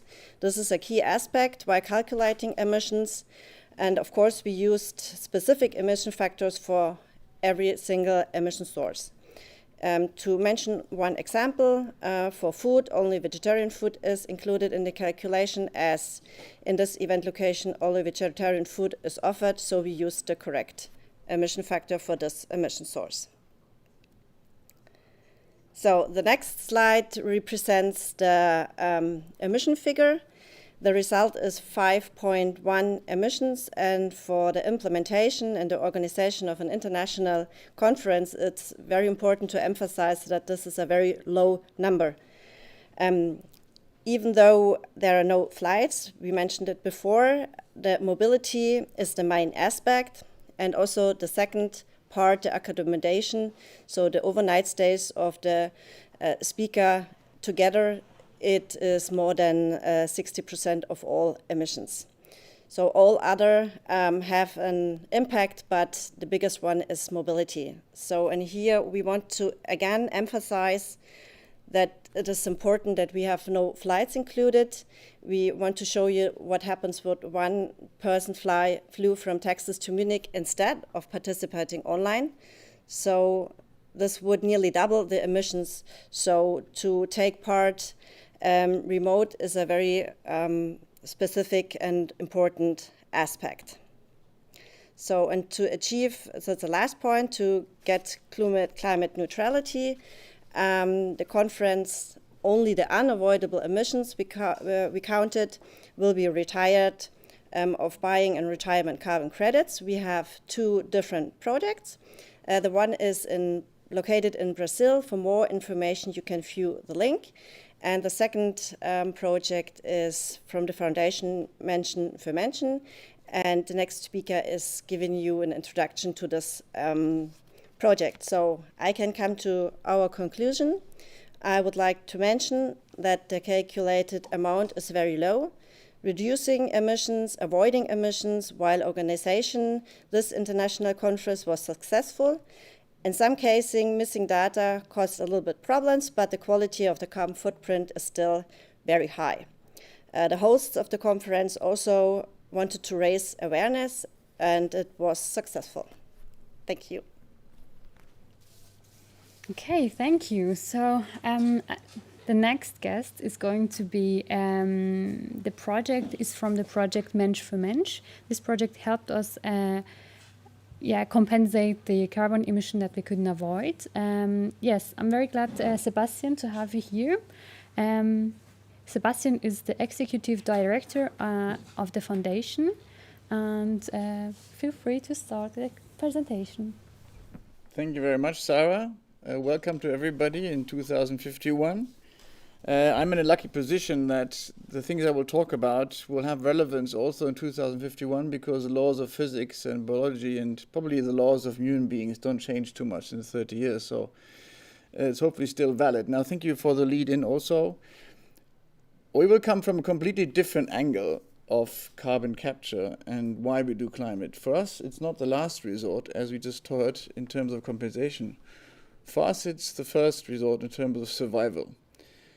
Menschen für Menschen was founded in 1981, primarily driven by poverty, by trying to reduce poverty in areas, sub-Saharan Africa, where people were dying on the street. So we started, Karl-Heinz Böhm started, the founder, to work in rural Ethiopia with what he called integrated rural development.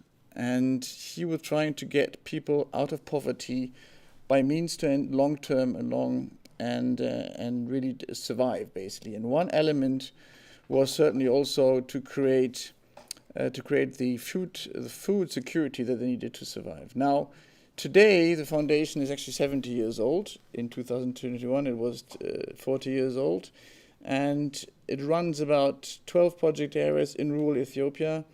We have served about 6 million beneficiaries to survive, and the key sustainability that was created was primarily through integrating of all activities, participation, high level of participation in the work together, always looking on the demand rather than input. You know, a lot of development work is done by let's send them some tractors and it doesn't work, and long-term commitment on all sides. Now, what does this mean? The foundation is called Menschen für Menschen, and that sounds very human-centric.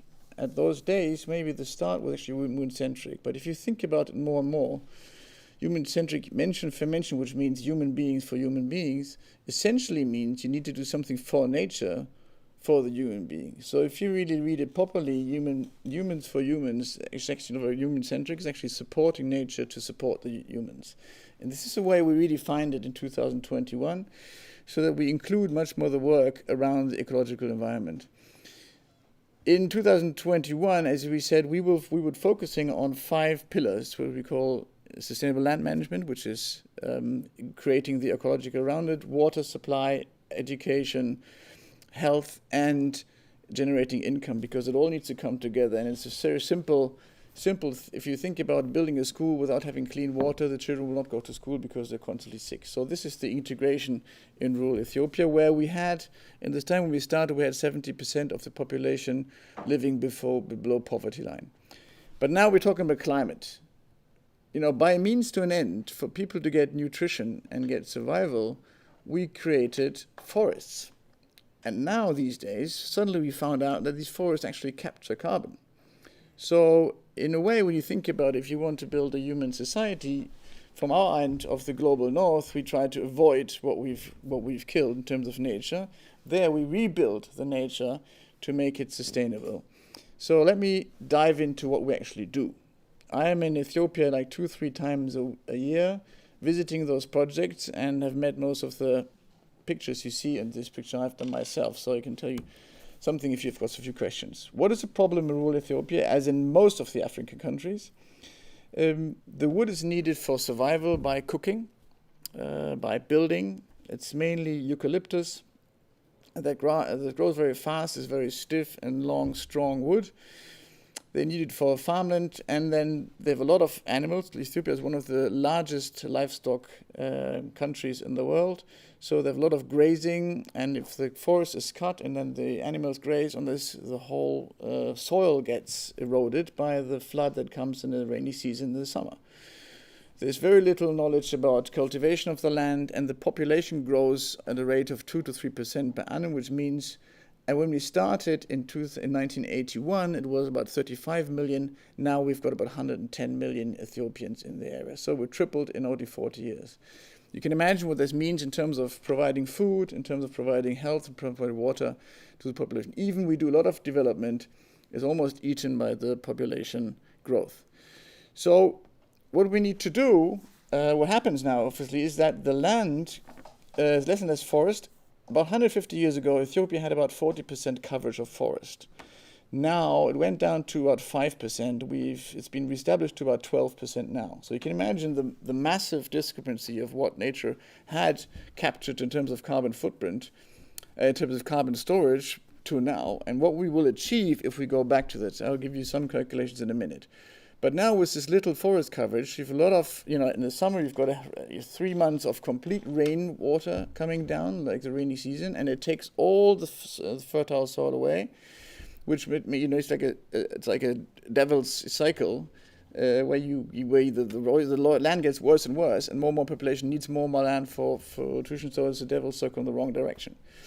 So what we do is we do a lot of rehabilitation of the forest, of the land in the first place. Gullies, we fill gullies. You see pictures in a minute, which then turns out to be, supporting climate protection by capturing carbon at the same time. We also do, by that we conserve biodiversity, and the key is, and this is what I will refer to at the end in particular, is the key is to make it survival for the humans. So basically, we not only need to maximize the ecological environment, but also the economical benefit for the humans. Otherwise, it will start cutting down the trees again. So this is the tricky pitch, is that the key point of integrated rural development is you find the balance between survival of ecological environment as well as human beings at the same time, which is what it's not easy, but it's doable, as you can see now. So what we actually do, here's probably the central slide, and then I have a few pictures after that. The biggest success factor, and if you hear people talking about, big plantations, it's not how many trees you planted. It is how much you got the community involved. This is a misunderstanding. People believe, they run around saying, I've got planted 1 million trees. That doesn't make any difference if you didn't get the community that actually protects the trees equally involved to make sure that the forest stands for the next 20 to 30 years.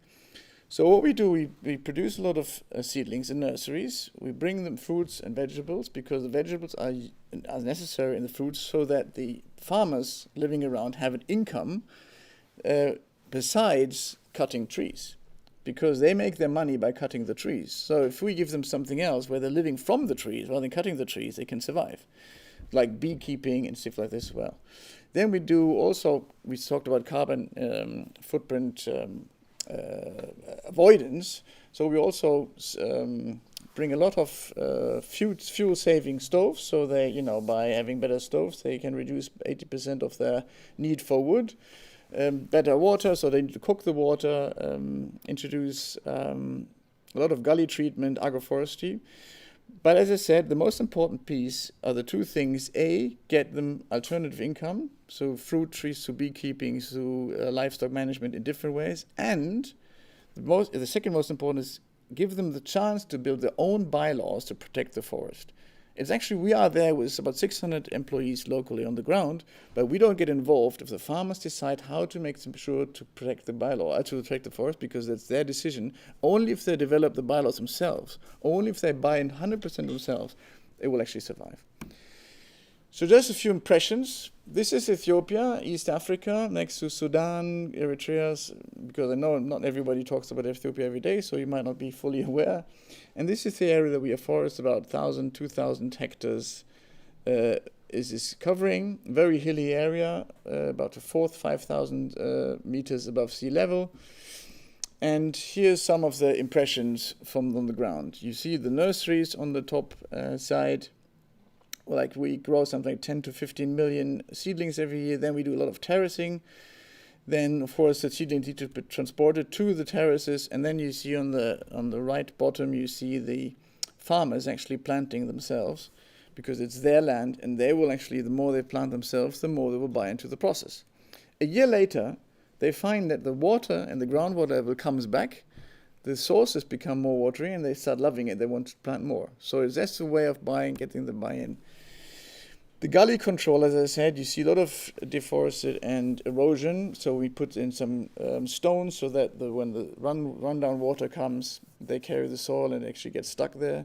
A lot of trainings, as I said, distribution of green stoves and alternative income activities like the beekeeping here, which is a very lucrative business in Ethiopia rural area. It's very, very, very nice honey as well, by the way. And this is the first picture of success. This is one area, as I said. You see the terracing on the March 28, 2018, still very bare land. Even a year later, you see already some some trees growing.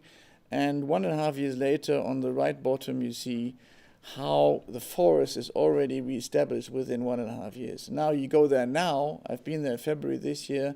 You cannot see the mountains in the back of this picture anymore. It's like three more meters high mountains. So you can reestablish the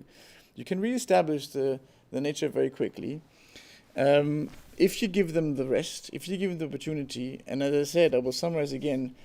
It is not the number of trees, because in the soil there's so much roots still there. If you just do an area closure, you put some trees in there that kind of activates the nature again. But the main element is get the humans protect their own land to make it happen. So coming back to our title saying humans for humans, the critical success factors of getting climate neutral life happening is not making as many climate and nature projects as possible. It's actually getting the humans to buy into this. This is here and there in the global north and the global south. And the second thing I wanted to mention before I stop is you can see how critically dependent or interlinked development work that we believe is somewhere else in Africa is linked to climate protection that we all need together. So by a means to an end, a different means to an end, coming from poverty or coming from the global north where we believe we have got too much waste, we all come to the same conclusion that we as humans need to do something more holistically, more integrated. And hopefully in 2051 we have realized and we've acted that way. Thank you very much for your attention. Thank you. With being that said, we will come to the next our next partner, which is Omnicert. I'm very glad to be here with you and say hello to the founder and manager director of Omnicert. Hello, Thorsten. Can you hear me? Hello, Sarah. Okay, hello. So we are right now in the news, and I'm going to have an interview with you. Klima for 8 is called RN News. So I have many questions with me, but let's start with the projects we just heard. We have learned about this two different projects, Rehab Republic and Future Camp. Do you think that these projects are about effective contributions towards the climate protection, or are they like a mere drop on the rising ocean? Well, I believe that, of course, you need data. The founder of modern management systems, Edward Deming, he said, I believe in God, everybody else bring data. And what Rehab Republic and Future Camp do is they collect data, they work with the data, they make plausible strategies from them for in this case for the climate conference to use those strategies. And we need a lot more work like this. And we just heard it from Sebastian that yeah, you can count the trees, you need the data, but then again you need the people to actually get into action. But first of all, you need some kind of data to be able to decide which measures to implement. And this is exactly what FutureCamp and Republic have done here in this conference. And we need a lot more work like they do in each and every aspect of our society. Okay, thank you. So as we heard, Rehab Republic and FutureCamp, they are both in the private sector. And why did this incentive towards the climate protection and the necessary change in everybody's daily life behavior have to be developed from this private sector, or also even the voluntary associations? Shouldn't be actually this work for the politicians and the political institutions? Well, from my understanding, that the politicians in most modern democracies, they swear an oath. The ministers do to protect their citizens from harm and do the best they can to work for the common good. So of course it would be, from my understanding of political decision making and of democracy, it would be up to the politicians, to the decision makers to set the regulations, to set the framework, to set the rules where we can live in and where we can have climate action. And the question why we need grassroots and why we need individual action and why we need the private sector is, I guess, that it's a process that goes back and forth, because my guess is I'm an engineer, so I'm not a political scientist or a sociologist, but my guess is that politicians also have to make sure when they make decisions that the majority of the people wants this. But climate change is not like a short-term decision-making process based on majorities, but climate change is a physical process that is happening on a global scale on the long term. So it's quite hard for political decision makers to decide only based on facts rather than based on majorities of their democracies. And this is why we need individuals and we need the private sector for political decision makers, that they can be sure that a huge part of the society is supporting those decisions. So it's basically to show also politics that things do work out and that it's not only theory. And then again, it's the politicians' turns to set the new rules, and the private sector has to implement those rules, and then they have to further strengthen and tighten those rules to set us on the path to 1.5 degrees. And I guess this is how this whole process is working. At least that's my understanding. Yes, it's remaining very interesting. The elections in Germany are actually this weekend. So have you already voted yourself? Yeah, of course. Okay. So let's come to the next question, which is, at which point do we have to start off when talking about actions toward the climate protection? Should it be like with the society, or every single one of us, or the economic, or the states, or the political institutions? Well, the thing is, I'd like to work with a picture. Imagine you're at a party and you're having a ball. You're having an absolutely great time. It's 1:3 a.m. in the morning. The music is awesome. Alcohol, drugs, everything's for free. It's a huge party, yeah. And suddenly, Antonio Guterres and Greta Thunberg walk in, turn on the light, switch off the music, and tell people to stop drinking and go home, and to come back the next morning to clean up the mess. And this is actually what's been happening in 2015 at the Climate Conference and the following years with Fridays for Futures. They told people, well, can you please stop drinking the free and really high quality alcohol, which is oil, which is gas, which is coal.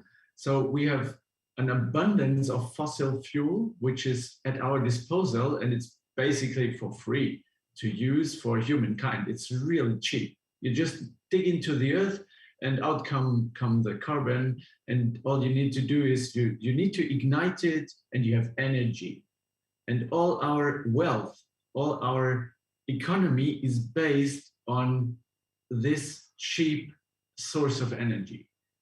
And this is the picture I want to show, that we just need to stop burning things, and to tell humans to stop playing with fire, to stop burning things is a process that, I mean, we tried to work with fire for thousands, maybe 10,000s of years. I don't know, I'm not a historian, but humanity works with fire, and all the global wealth is dependent in the year 2020 and in the years before that, in the 20th century, is dependent on energy. So to ask at which point we need to stop using these fossil fuels that are at our disposal for free is, well, actually when humanity got aware that this is a drug, it's Pandora's box we opened. And we can't really go back to reduce our wealth. People won't do that. So we need to find ways with renewable energies to provide the same amount of energy with like wind turbines and photovoltaics and sometimes biomass, but biomass is always a trade-off. And this is the hard part. And we started this back in the year 1990, 2000, 2010. Humanity started experimenting and learning about electrifying society instead of burning things all the time, like in cars, in planes, in turbines, in our stoves, everywhere. And we need to stop that. And it was quite hard to take away the drugs from the party people and get them used to other things to have fun with, actually. Okay, thank you for this picture. I think picture remains always in mind. Sorry, did I interrupt you? Did you want to? Oh no, it's okay. All good. I just wanted to okay. To say that political decision makers, I guess they won't be the ones walking into a party, switching on the light, turning down the music and telling everybody to stop drinking now.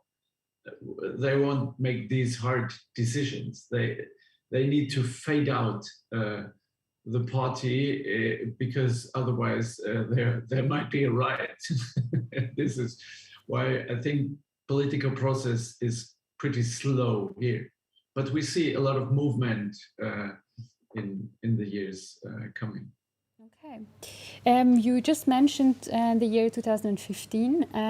After the COP21 in 2015, the UN Climate Conference, the international community was actually very motivated to reach these goals that we set. And the COP 23 in 2017. We set goals, and do you think these concrete actions that we wanted to reach was actually resolution, this resolution we had in 2015, was an actual commitment, or was it like a way to calm down the voices that were rising for more climate protection? I think from my point of view, it was a very important climate conference in 2015 and in the coming years, because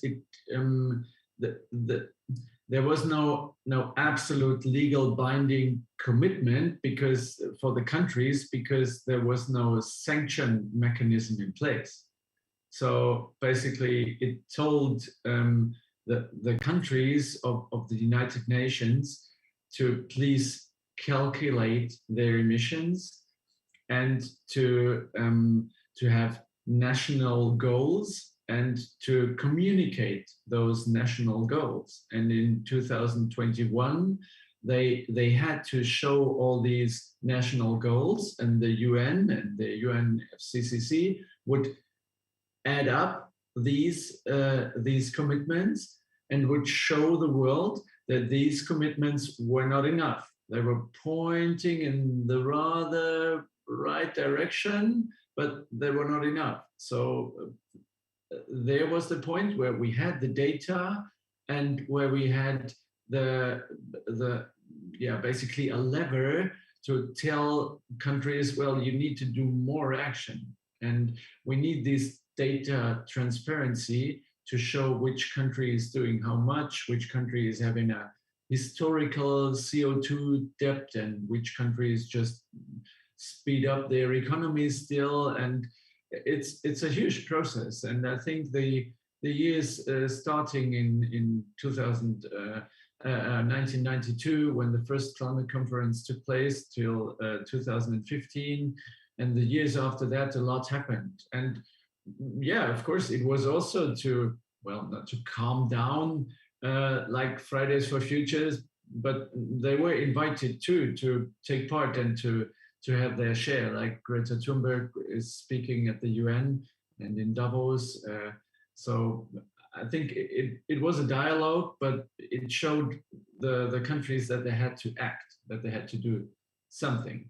But then they have to do some rule setting, and they had to place economic models so the private sector could then buy in and make business inside those models. Okay, so we have these management systems like EMAS. What product can management system start to EMAS or B Corp can take in the development towards sustainability and the climate protection? Would you please explain us what is actually this EMAS at the beginning? It's rather a nerd talk. This EMAS systems, and basically it's about transparency. So we heard, I think Sengül, if I remember correctly, told us that you can book a hotel in Munich which compensates its CO2 emissions. And some of them do a little bit of greenwashing, and some of them have really transparent reports, and they have data, and this data is validated. And there are systems like this EMAS or these management systems, they are called. They are based on a cycle, and the cycle goes plan, do, check, act. And it means you plan for climate action.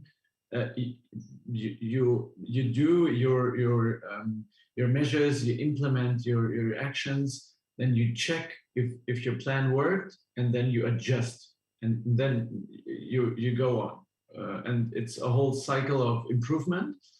And if you have this data transparent, you're running a transparent management system.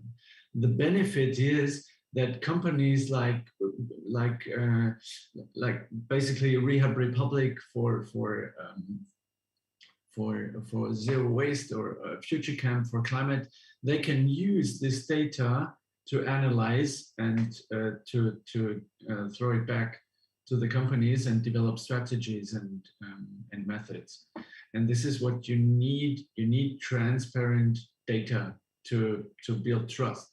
It's like with companies who have to show their financial data. In every capital-oriented company, like an Aktiengesellschaft or a GmbH or a lot of other capital forms of companies, you can read their financial data in platforms, in online platforms. And we need the same system. The EU developed these systems back in 2023 so that companies show their data on environmental issues, for example, climate relevant emissions. And this is what you need those systems for. Okay. So now we are at the end of the news. So thank you for listening to Klima vor 8.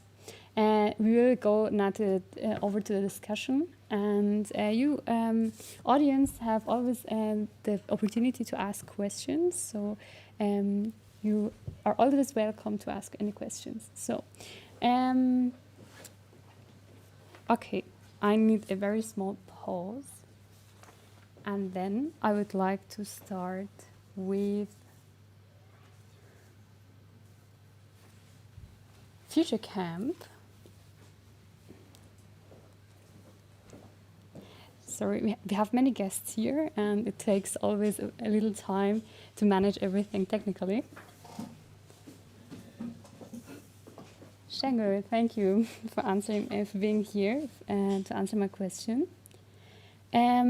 So, you're working for a climate neutral world. You help companies and organizations to on their way to getting climate neutral, but still most of the events are not climate neutral. What do you think it's going to change in the next years? In year 2051, are most of the events actually climate neutral? Yeah, I hope so, because the main thing is mobility and electricity. So for these two emission sources, it will be hopefully climate neutral ways to come to a conference. And big thing also, we talked about accommodation, overnight stays. So if this is also, if there doesn't occur any emissions anymore, so I think it's a realistic scheme to say that it's possible to achieve that. Okay. Let's hope. Let's see how it works in 30 years. Steffi, may I come to you and ask about the zero waste lifestyle in 2051? What do you think? Are we going to be in, or are we in year 2051 a zero waste community? Yes, I hope in 2051 we are already since 25 years a zero waste city in Munich, and there are many other cities in Germany and all over the world which are part of a international zero waste network. And Munich is a role model city, and I also hope that single-use plastics is history, so we do not have any single-use plastics. And there are many distributors for reusable plastics. And I also hope plastic compensation will grow. And last but not least, I hope, especially for events, we have like rental packages. So if you say, okay, I have an event, I want to focus on zero waste, so I can go to a distributor and say, okay, bring me all the stuff I need, and I will give it back afterwards. That's what I hope. Oh wow, that sounds great. And Thorsten, I would like to ask you also a question. You talked before about the transparency, and are we going to be in 2051, or are we in 2051 very transparent, and every company in Germany, for example, are going to have certain certifications and show us where, if they have this carbon emissions and how much, and are they compensating that? Are we there in 2051? I guess we will be there much quicker, actually. That's due to digitalization, basically. At the moment, the situation is like that the transparency of the companies is not mandatory. So it's basically their free will to issue environmental data, but this gap will be closed by 2023, 2025, because the EU is working on this legislation. And the EU will make sure that this data is machine readable. So companies can actually analyze this data, and from there on, maybe there won't be any need for certification in 2030 or 2050 anymore, since the data is already machine readable and companies don't have any other choice than provide real data. So I think that won't be the major issue. The legislation just needs to tell companies, please show us your data.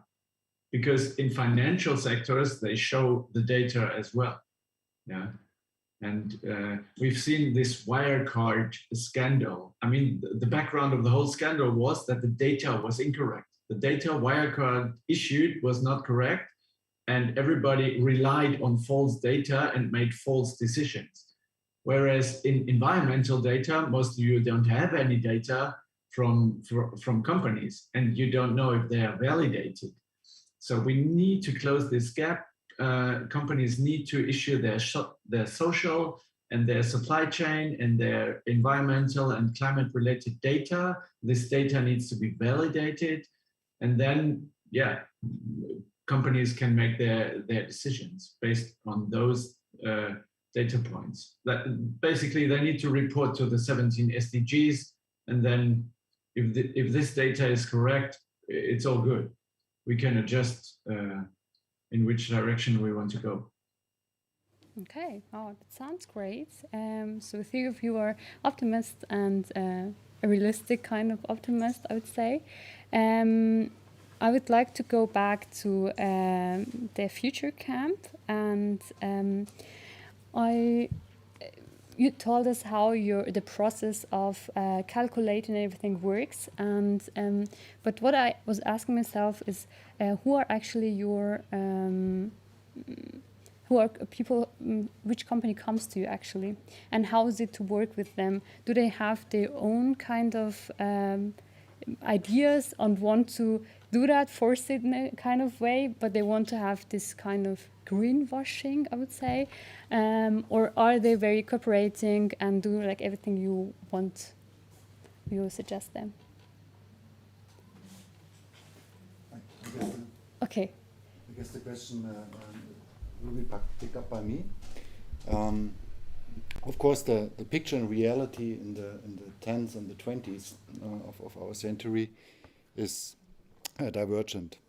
There might be some approaches that might be motivated a little bit or more or less by greenwashing, but that's by far not the majority of the projects we are working with, and it's by far not the majority also of work related with companies. First of all, I would like to mention also as a reflection to the last comment that since we have the European Emissions Trading Scheme introduced in 2005, for roughly half of the emissions occurring in the territory within the European Union member states, we do have very exact data on the basis of single installations and plants, and those data are publicly available, by the way. So that's something important to note, that this is also an important background of our work.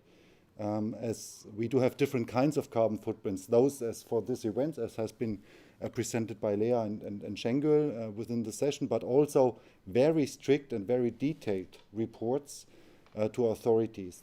And all those procedures have been introduced from roughly 2005 to 2010 and are going to improve step by step, including even more reporting requirements. What we witnessed, so I would say around the middle of the 10th after the Paris Agreement and also within the 20s, and this makes us a little bit optimistic that the issue on carbon dioxide emissions or greenhouse gas emissions is taken much more serious as compared to previous years. This is related, of course, on the one hand, that we have shifts in generations within the management, for example, within the ownership structures of companies, but that we also have improvements in terms of technology, much cheaper green electricity production, just to mention one, and a greater willingness to invest. And especially, I would say, since the late 10th, this is going to improve. And looking back from 51, if I'm taking that perspective, I would say the decade of 21 to 2030 was the most decisive one, especially within the European Union, where we had a lot of activities going on, introduction of new technologies that also need more data, and also on the one hand, but also deliver more data on the other hand. I hope this answers the question. Yes, it does. Thank you. And as we talked right now a little about the effect of greenwashing, I would like to know from the Rehab Republic, I guess from the Steffi, how is it for you to work with companies, or which companies are you actually working with? We heard about cooperation with the cooperation with the state Munich, but also with Bellevue. But who else works with you, and do they have the same definition from zero waste as you do? Or how do you find definition that you both agree on? Yes, as you already mentioned, we actually work with the municipality of Munich. So we try to set up a zero waste concept, and we accompany the city on its way to be a zero waste city. But next to that, we work with different partners in different occasions. Well, to answer your question, I guess most of the time we have the same the same thoughts about zero waste. So many people are on the same level of zero waste as we are. So but of course sometimes there are different thoughts about it, and I think open communication is the key. So just talk about your different opinions, and then you will find a way to work together. Yes. Have you ever had a situation where you thought, okay, this company isn't actually want to be zero waste, but they just want to have this label, I won't work with them? Well, we have some discussions then, like in the office, and we talk about it. Does it fit to us? Does it fit to our organization? Actually, we have some regulations. So we thought about having a cooperation with a tobacco organization, but we thought, tobacco is not what we want to, and cigarettes is not what we want to support. So we decided, okay, we won't work with them. Yeah. Okay, thank you. And I would talk about I would go back to Sebastian and ask if we are also in Ethiopia in year 2051 zero waste, or a climate neutral country. Yes, thank you, Zara. Yeah, that's interesting. The Ethiopian government already 10 years ago decided to be carbon neutral by 2030. So they're much faster than we are. And so Global North sometimes, in our picture about Africa, sometimes completely distorted of what people actually, how innovative and how driving force they are. Of course, it's much easier because their CO2 footprint per head is about 0.2 tons per head, whereas in Europe or Germany it's like 10 or 20, so it's like 20-fold, 50-fold. So therefore, they have a different task, but at the same time they have a different task also to create wealth. Because as I said, 70% below poverty line, now it's about 30% poverty line, so everyone wants to have a similar life than we have at the same time, trying to make it more carbon neutral.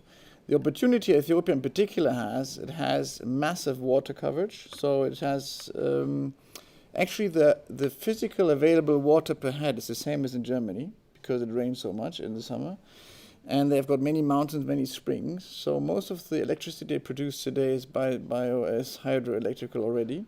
And there will be a few more dams, which is a bit of political debate some people might have heard of with Egypt. But they will build it on the basis of hydrological power, wind, and solar. So they have an opportunity. But of course, it depends on what the industrial demand is going to be. We as Europeans can support them. If you look at the afforestation I talked about, we, in the last 40 years, or now 70 years, but those days 40 years, we have covered something like 100,000 hectares of forest, which is about 0.1% of the Ethiopian landscape. If you just restore the nature back as it was 100 years ago, maybe give it to 30% coverage, you need to multiply this by 200, which would be about 10 million, well, we do 10 million tons today, it would be about 2 billion tons, which is about half the emissions that the complete EU does in a year. So if the EU is willing to spend 10 billion on afforestation, which is fairly little compared to the EU budget, they could cover their complete CO2 emissions within 1 year, in 1 year. And it's fairly cheap tons. It will be 5 to 10 euros a ton. So I think you talk about 50 euros, 100 euros that we need for. So I think there's big opportunity, and it's interesting that the Ethiopian government, as a population, is really willing to support this. And in 2051, I think we'll have a very interesting landscape, economically and ecological, looking at Africa. Okay, thank you. And future camp, I think I would go with Sengül. So you helped us the emissions that couldn't be avoided to compensate it with working with organization in Ethiopia, for example. But what does it mean? Which emissions that are not avoidable? What does avoidable actually mean? What can be avoided and what not? And could you please tell us what avoidable means in this term? There's no specific definition for it.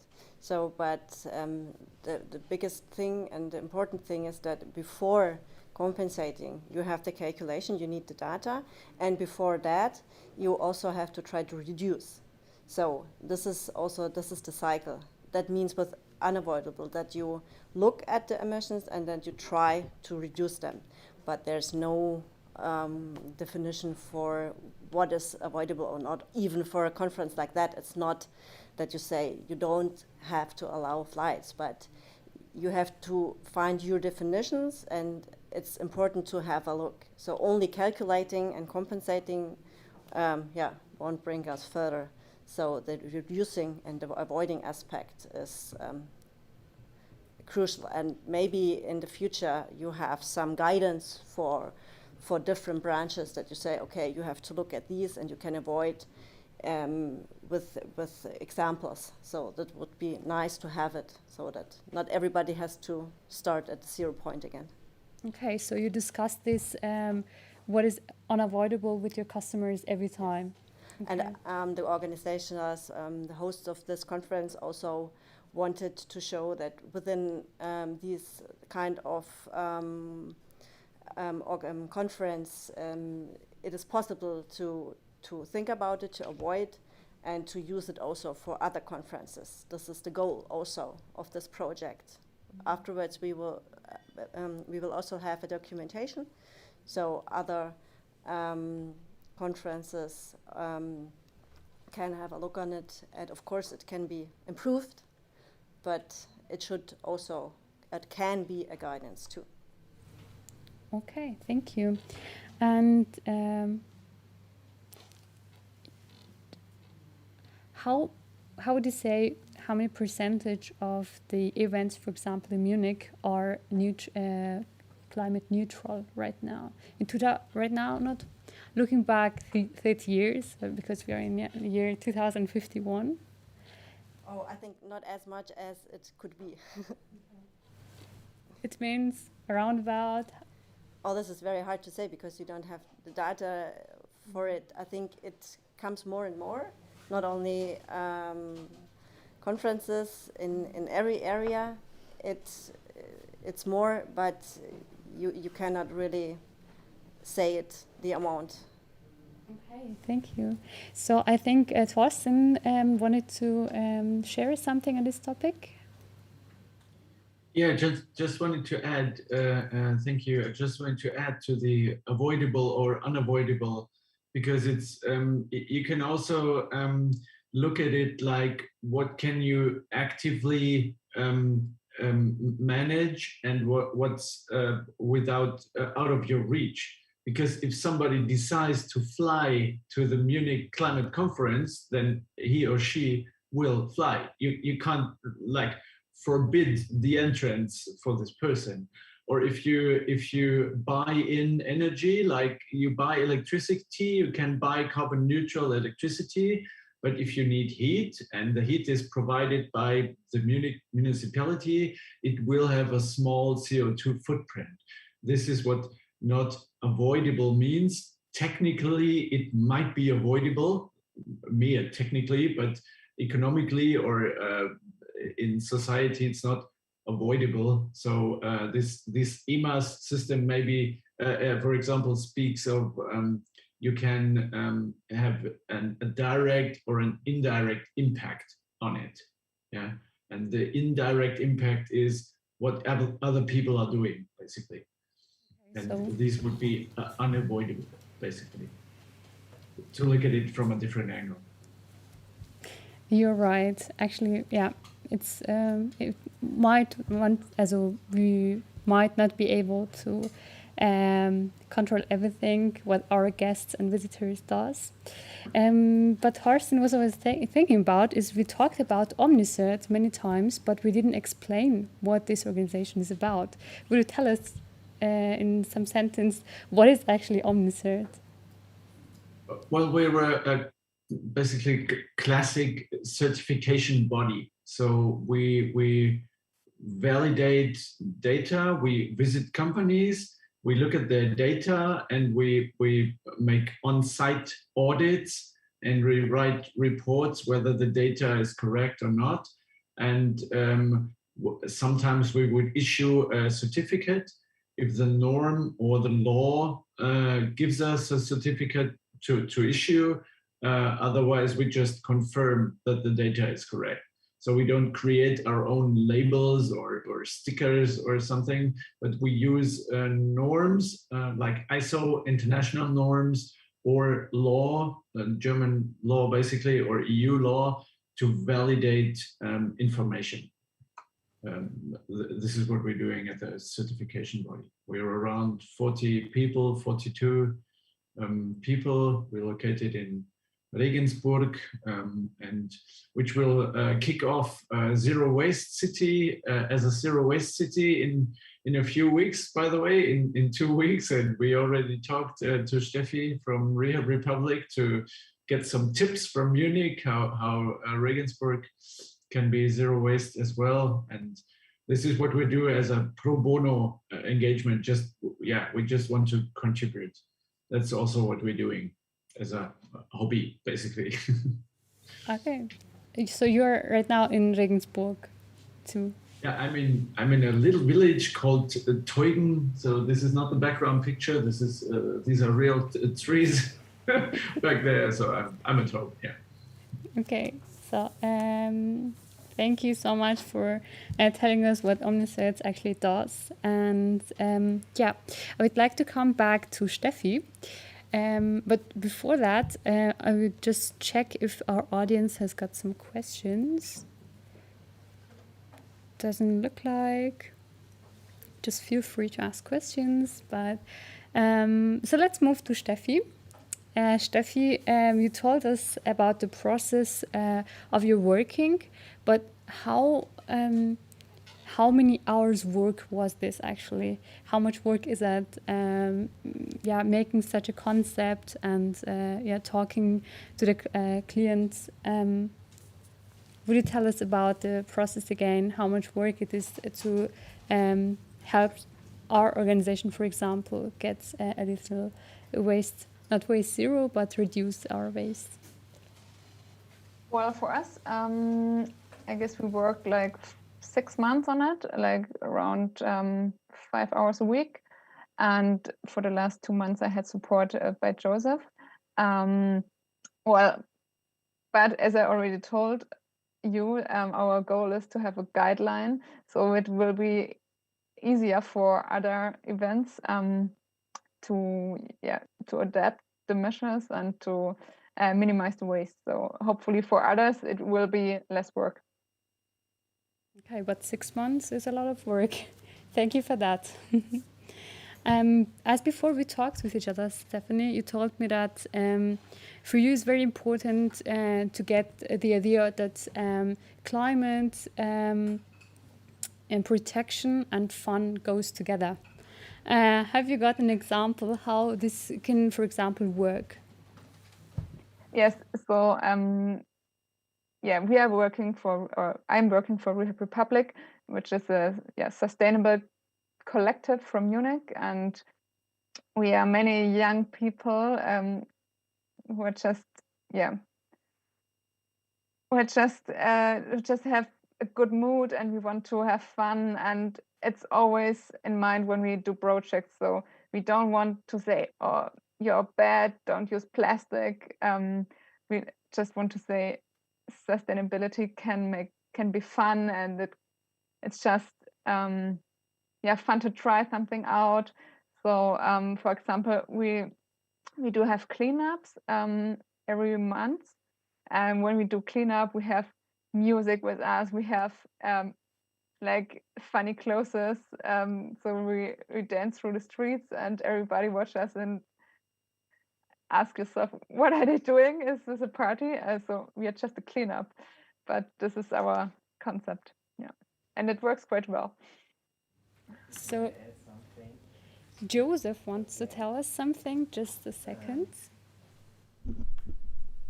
Yeah, in my 2 months of internship. Okay, was very damped. What I learned in my 2 months of internship is that Rehab Republic encouraged the people to do not zero waste perfectly. They try to encourage people that they should do zero waste imperfectly, but they should try it at least. Yeah, so that's what I wanted to add. Mm-hmm. So no perfection, but action. Yeah, they want to get as much people involved as possible, and not just 1 or 2. Not there. It on their agenda is not that everybody should do it perfectly, but they should try. Where can I cut down something?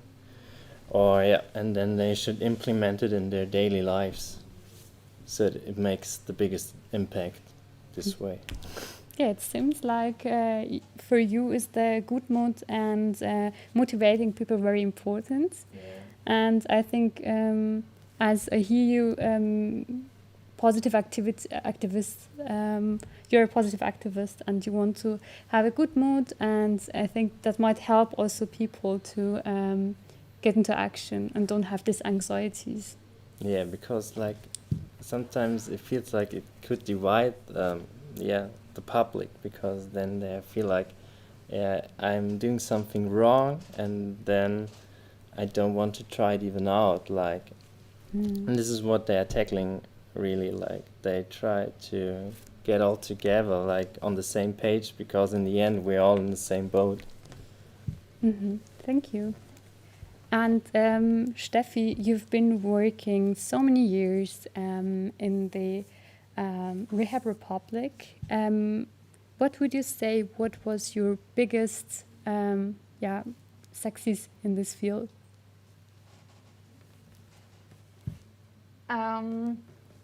Well, let me think a second. I guess it's not the one thing. It's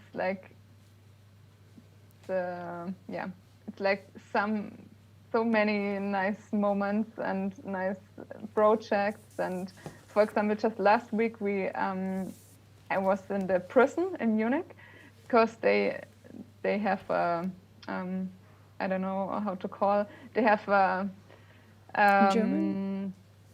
Sorry? In German? We might translate that for you. Eine Schlosserei.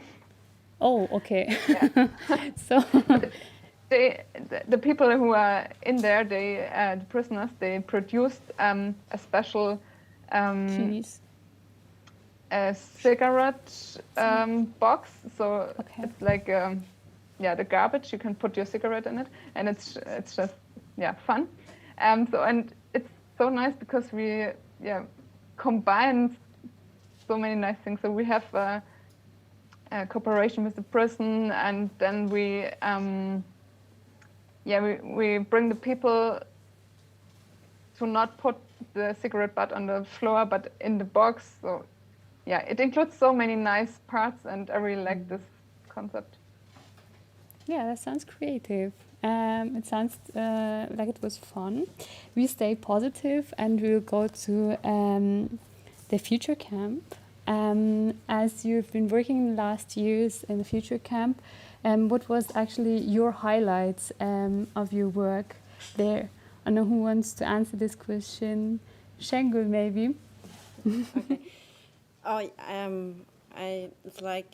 It's also like Steffi said, it's not only one highlight, but right now the highlight is that we have so many new projects. So we recognize that now really it's more important, not only for the bigger companies, also for the smaller ones. So it's a very big highlight that we see that it got very important now, and it's more projects. And the highlight to work in this field is also that it's different parts. It's not only the same. So, and you have always different projects, and that's very interesting, and to see also how they reach their goals. So it's not only the calculating the emissions, and if you have companies over years, and you see how the works really ends in emission reductions. So this is very nice to see, but maybe all the colleagues want to say something. Leah, maybe. Yeah. Well, for me personally, I like working for Future Camp because we are on the active side in this case. It was for me as a young person often very depressing to think about the future. I don't know how it's going to look like. Will there be a good future for my generation? Maybe in Germany mostly it's going to be fine, but I don't know about other sites in the world. And also this year we saw that the effects of climate change are going to hit Germany probably just as much as other countries with the floods, etc. So I often got into this depressing or not acting anymore mood, the mood that you just want to hide and not think about it, but actually working with companies and my colleagues and focusing on what can we actually do, and to work with people who are willing to work towards sustainability. It's easier to focus on this side instead of the doom that's coming or whatever. So this is what motivates me. Yes. We have now, yes, sure. We have one more. Yeah. Maybe just one very short amendment on that, referring to what Leah and Sengül said. It's not so easy to make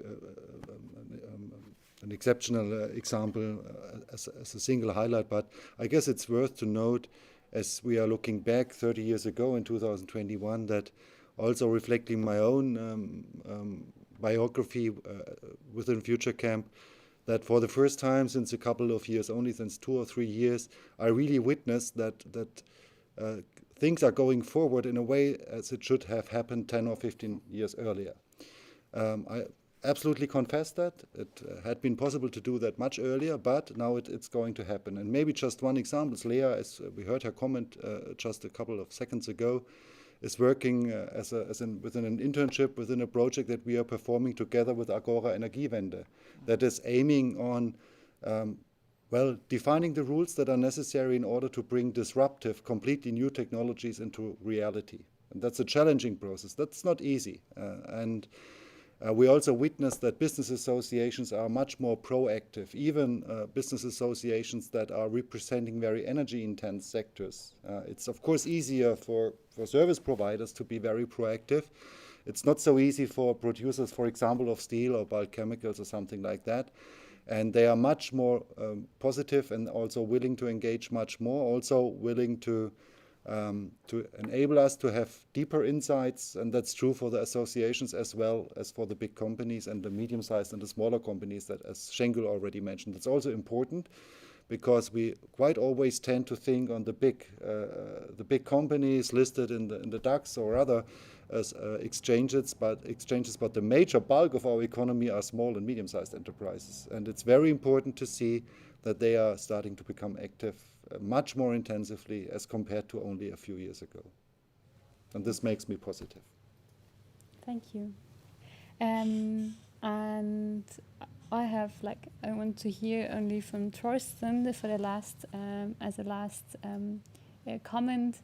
What is, I think you talk a lot with the politicians. Don't you get frustrated sometimes? And what gives you the power to stay positive? And what do you like about your work that you've done the last years or you do right now? Well, it's a roller coaster, Sarah.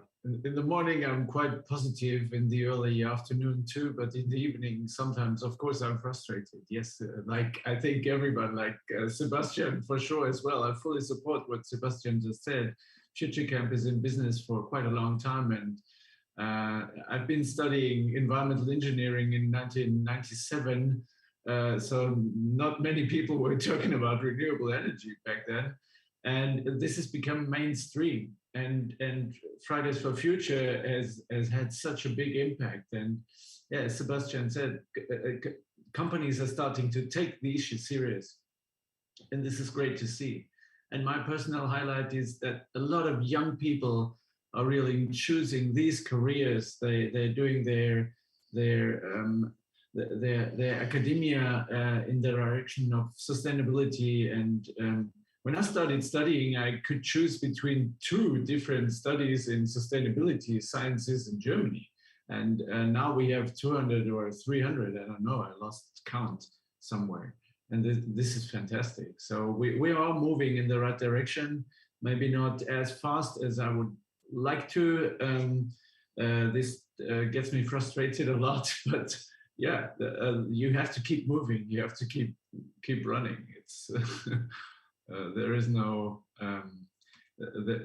other chance than staying motivated and do your best and motivate other people. And yeah, and this is just something like the panel we are having here 20 years ago. Thinking back now in the year 2000, I could not have imagined being like in a panel like this with fantastic people who are all working on environmental related topics and being streamed on YouTube. And yeah, it's fantastic. We're on a good path, I'm pretty sure. Same goes for you. Thank you also for your great work. So talking of running, we are running out of time. Is there any last comment or something that we didn't mention? Also, I'm looking for questions from the audience. Okay, so if there's no questions anymore, I would end this session here. I wish you a nice afternoon and see you at the afternoon. I think I'll be in 2 hours again here, so with another program, another session, but my guests are going to leave, and I wish you two all a very nice evening and a weekend.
to see the afternoon panel, one of the afternoon panels of the 2051 Munich Climate Conference.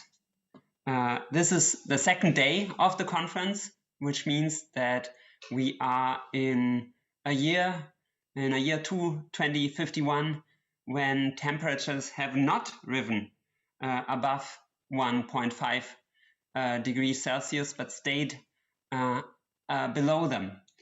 And we have three experts, two presentations, but three experts, three researchers who will inform us about their view of the world of 2020 and of the time that has passed, the 30 years that have passed up to now, up to 2051. And we will learn about science fiction prototyping by Nathan Smith and about the reconnection between human and nature by Sana Javaid and Riyan Habeeb. And we start with Nathan. He is pursuing a PhD in communications at the University of Maine. He's focused on marine preservation, climate change, and seafood.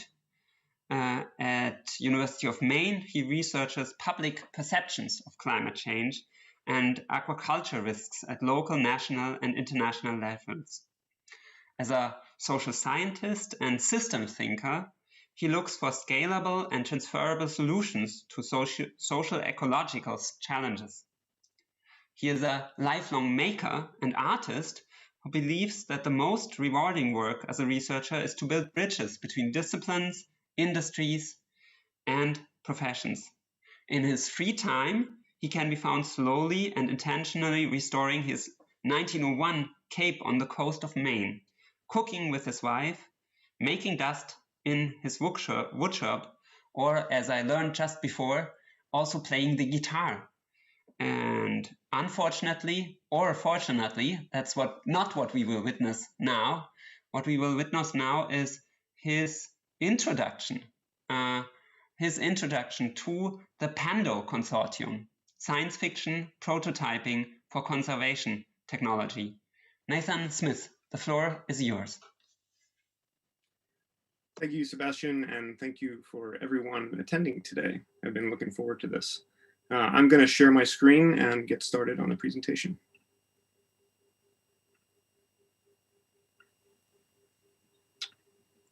Okay. Can everybody see that? Yes, I can see it. Wonderful. Well, again, thank you for coming. This talk is entitled The Pando Consortium, Science Fiction Prototyping for Conservation Technology. It's a project that I began earlier this year and an ongoing project, a work in progress that I assume will take some time to complete, but I'm excited to share some preliminary thoughts, a preliminary result, and we'll share more about where it's going next. So this will follow a pretty brief structure listed here. It'll take about 20 to 25 minutes, and I really look forward to answering some questions and hearing from you at the end of the presentation. So before I dive into an explanation of science fiction prototyping, I want to talk about what I mean by conservation technology and why we need to improve public engagement of biodiversity conservation. Conservation technology is a rather vague phrase, but it encompasses a large array of technologies and technology applications. It can include anything that we use to monitor wildlife, so camera traps, pheromone traps, anything we use to look at species in their environment or assess ecosystems on the whole. At the other end of the spectrum, we can use it to monitor people as well. We use satellites to monitor illegal fishing in marine protected areas. We use natural language processing to understand how human beings react to events regarding conservation of biodiversity. The current needs in this field are scale. We need wider applications of current technologies, and we need to scale up the production of the technologies we have. And we just need further research and development of these technologies across a wide array of use cases, be it terrestrial, marine, you name it. Some really exciting trends in this field are an increase in organizational capacity. Organizations like Conservation X Labs, Wild Labs, that are both investing in this research and development, but also creating a community of practice where practitioners can work together to find solutions. The social sciences are arena that to date haven't really experienced a lot of these tools, but are adopting them more and more. And then in general, in the conservation field, we are gravitating towards inter and cross-disciplinary collaborations. So that's what I mean when I talk about conservation technology. The tools and technologies, some of which you know about, think of drones, that might be a good one that people are aware of, but really is a large array of technologies and technology applications. So why science fiction prototyping for conservation technology? We need to improve public engagement of conservation biology topics. Although everybody's probably aware of what conservation is, some of the processes and the minutiae of the field are still quite abstract. And that's probably going to be even more of a problem as we really accelerate these climate change events, and the feedback loops cause changes to ecosystems and for individual species. So we need to increase our engagement across new forms of media using new technologies so that we can help to form concrete associations for the public. Luckily, this is trending in the right direction. We've seen the rise of whole genres like cli-fi, climate fiction instead of science fiction, growing across many different forms. Think of the movie Day After Tomorrow from the early 2000s. So we see that growing. We see public participation in scientific research growing, and we know that and we see a increase in the research devoted to that as well.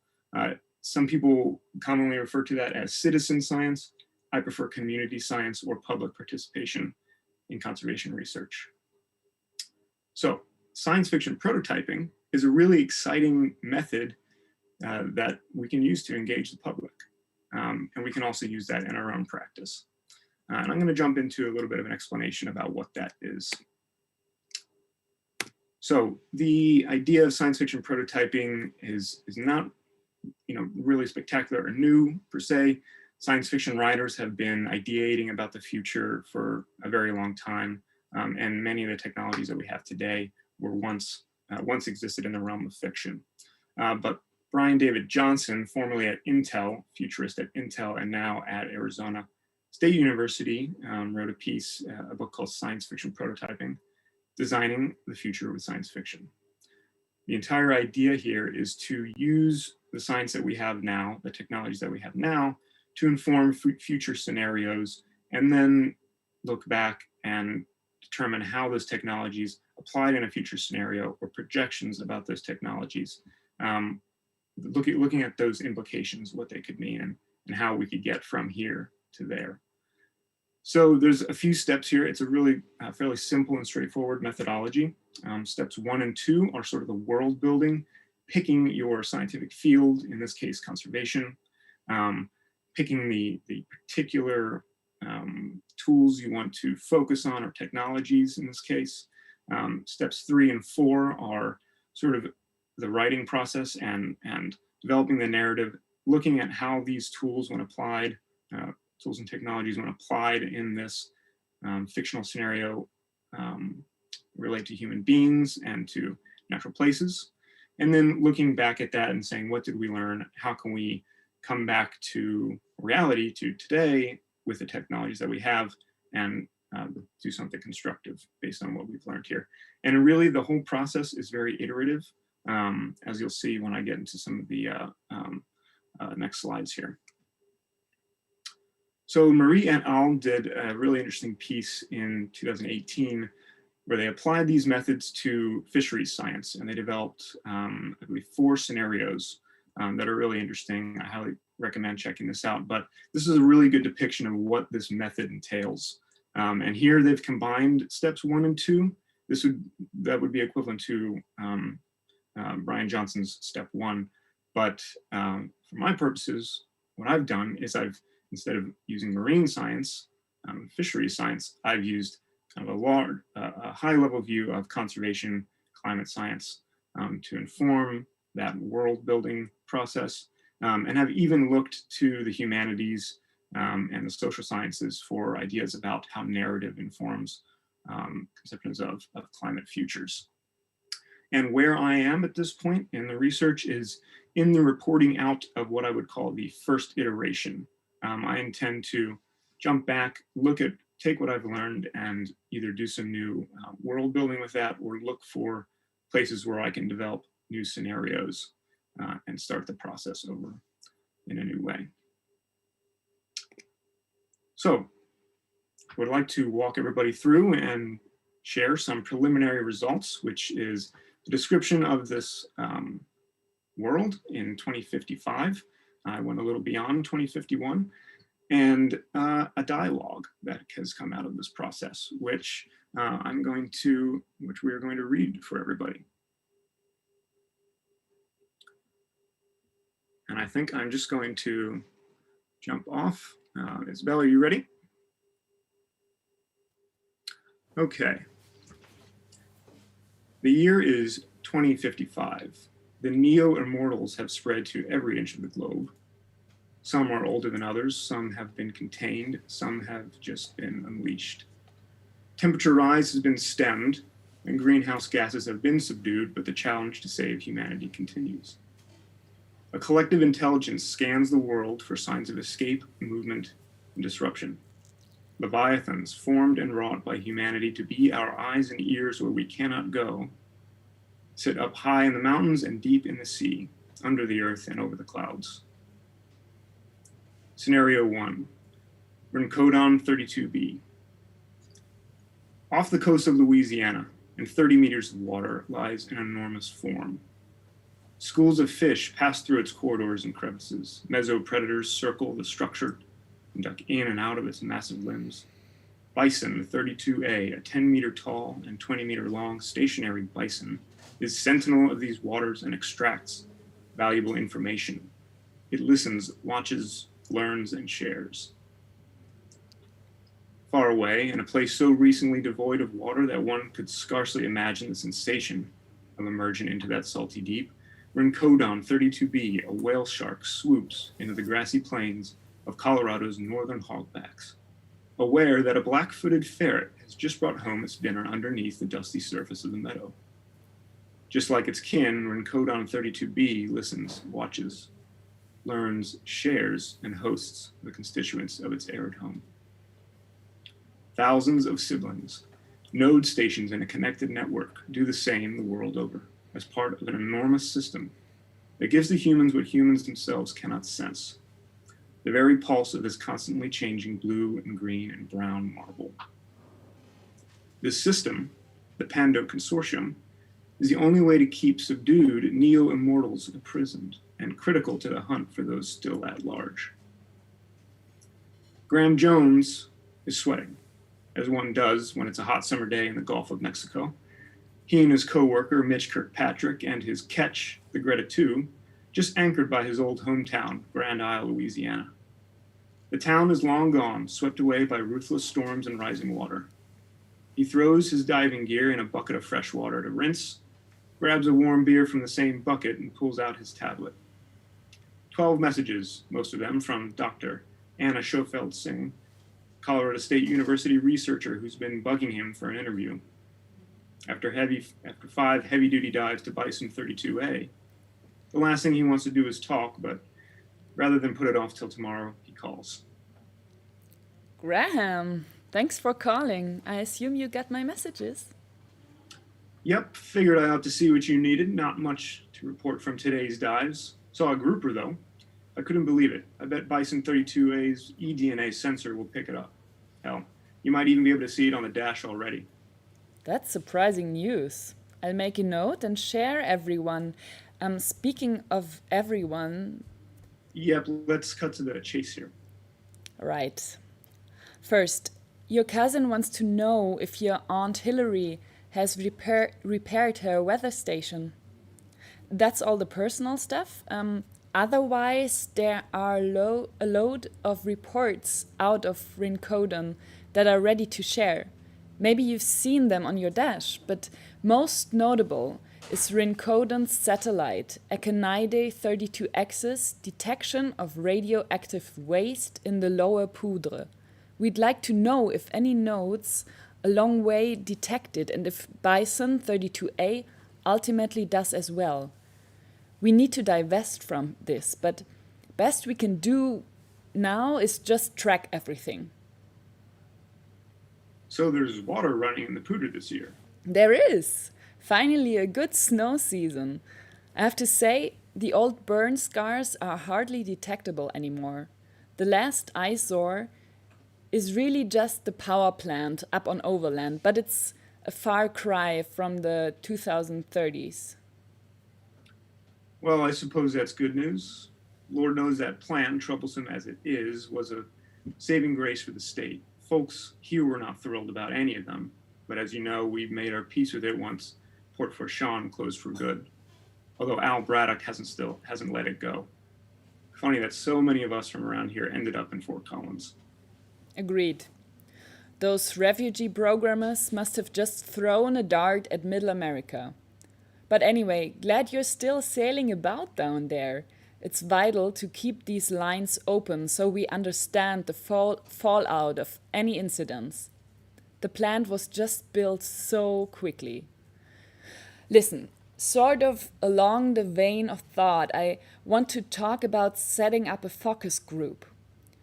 You'll know nearly everyone involved.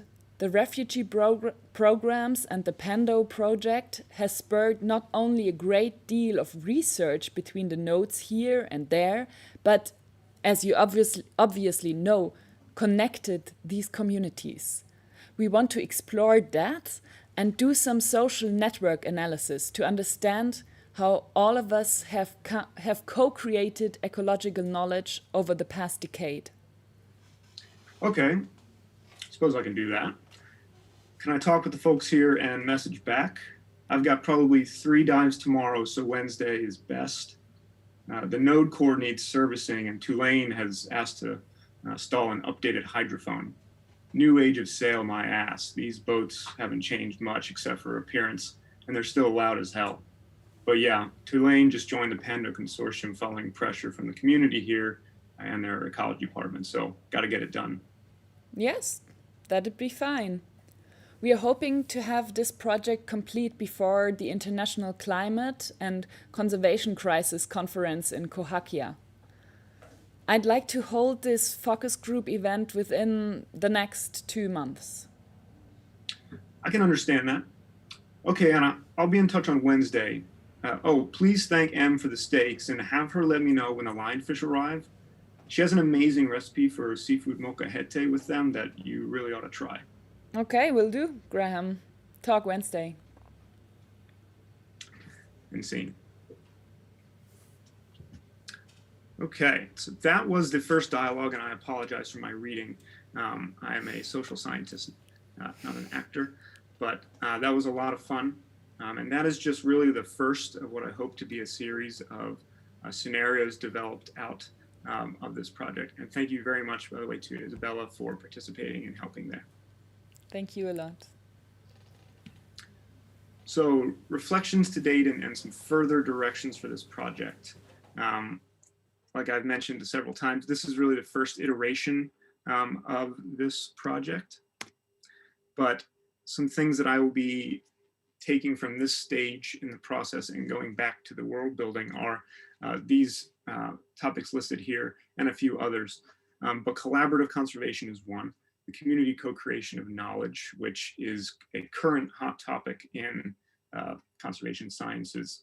And understanding that from sort of a social network perspective, which I'm going to get to in a second, is also a rising field there. The idea of narratives of myth is in the humanities, focused in the climate sciences and climate change discussion. And then last, social networks, displacement and resilience among communities, how new crises regarding migration will arise as we carry on over the next decade or two. And then jumping back to that co-creation of knowledge, we can certainly foresee a time when scientists turn to the next few decades, this decade, the next decade, and research what we've done and where we've gone as we go through those processes. Another really interesting potential next step that came out of this, because I've done this by myself so far, is that really a community of practice here strictly devoted to this methodology could be really helpful in further developing these scenarios and branching out to different subfields within the field of conservation technology or conservation in general. A place where scientists and engineers and creatives, artists can come together and form these scenarios. So next step include iterative world building, jumping back in and taking another go with the methodology. I don't foresee any changes to the methodology, but I intend to do some more work on that, perhaps collaborate with some people on that in 2022. Some additional scenarios will hopefully come out of that, either carrying on and building upon the first scenario or entirely different. And then that community of practice that I was referring to is one of the more actionable steps, not necessarily part of the research, but something that has been on my mind for a while. And writing the scenario really made me think that that would be worth pursuing. So that's all I've got. Just want to say thank you very much for listening. I'd love to hear any questions or comments. Thank you, Graham. Nathan. Thank you, Nathan, for your presentation. And you have here the email on the screen and the website where we can learn more about your project. And you said already that you'd be happy to take any questions and comments, and I want to encourage you as well to think of what you want to know from Nathan and possibly even thereby have an influence on this evolving project by making Nathan think and rethink about certain things in it. And while everyone does so, thinks about questions and comments, I thought I'd also like to talk a little with Graham in a way, and with this personality that you placed in the world of 2055, right? Even for 4 years further in the future than the conference here. I don't know if I have a question for Graham, but I wanted to know a little about his world. And I don't know if that helps you, Nathan, but that's what somehow interests me a lot right now. And maybe you don't have answers, or you make them up now, or you also tell me if this is not what you actually want to talk about. But so who is Bison 32A, that Leviathan to which Graham dives in order to gain some information, some knowledge, right? Because humans are helpless when they don't have the contact to these Leviathans, to these very huge beings. And so what is that? Who is that Bison 32A? Sure. So the idea for Bison 32A and Rincodon really came out of this sort of displacement narrative of people from the coast of Louisiana, where the coast is falling away, being displaced and rehomed in a place like Fort Collins, Colorado, which Louisiana, obviously the Great Mississippi River comes out the delta there. Fort Collins, Colorado is actually at one of the farthest reaches of the Mississippi watershed. So these two ecosystems are connected. And so the idea of using the animals that I did, the bison and the whale, is to connect those. But really what that is essentially a place in the deep sea where scientists and researchers are learning about the ecosystem, how it changes, measuring anything that we can currently measure, you know, obviously environmental factors like temperature and salinity and turbidity and dissolved oxygen levels. But there's more really exciting work going on with eDNA, which was mentioned in the dialogue. That's essentially taking samples from the environment and looking at basically what animal DNA is present in those small samples to determine the constituency of that environment. So we can know, oh, so a whale shark was here, or this many whale sharks was here, using a technology like eDNA. And there's a lot of development going on in that field. But the idea of Bison 32A and Rhacodon 32B is that those are those research stations. Think of like an international space station where communities and researchers, institutions can buy in and you know, get that data, be a part of that process. That's what I envisioned there. And so Graham is diving there because Graham is from Grand Isle, which is way out in the Bayou of Louisiana. Will it be there in 2055? Unlikely. Likewise, Port Fourchon is one of the biggest ports for oil in the Gulf of Mexico. And a big part of the narrative of the dialogue talked about how nuclear power might displace fossil fuels at some point. And Port Fourchon is both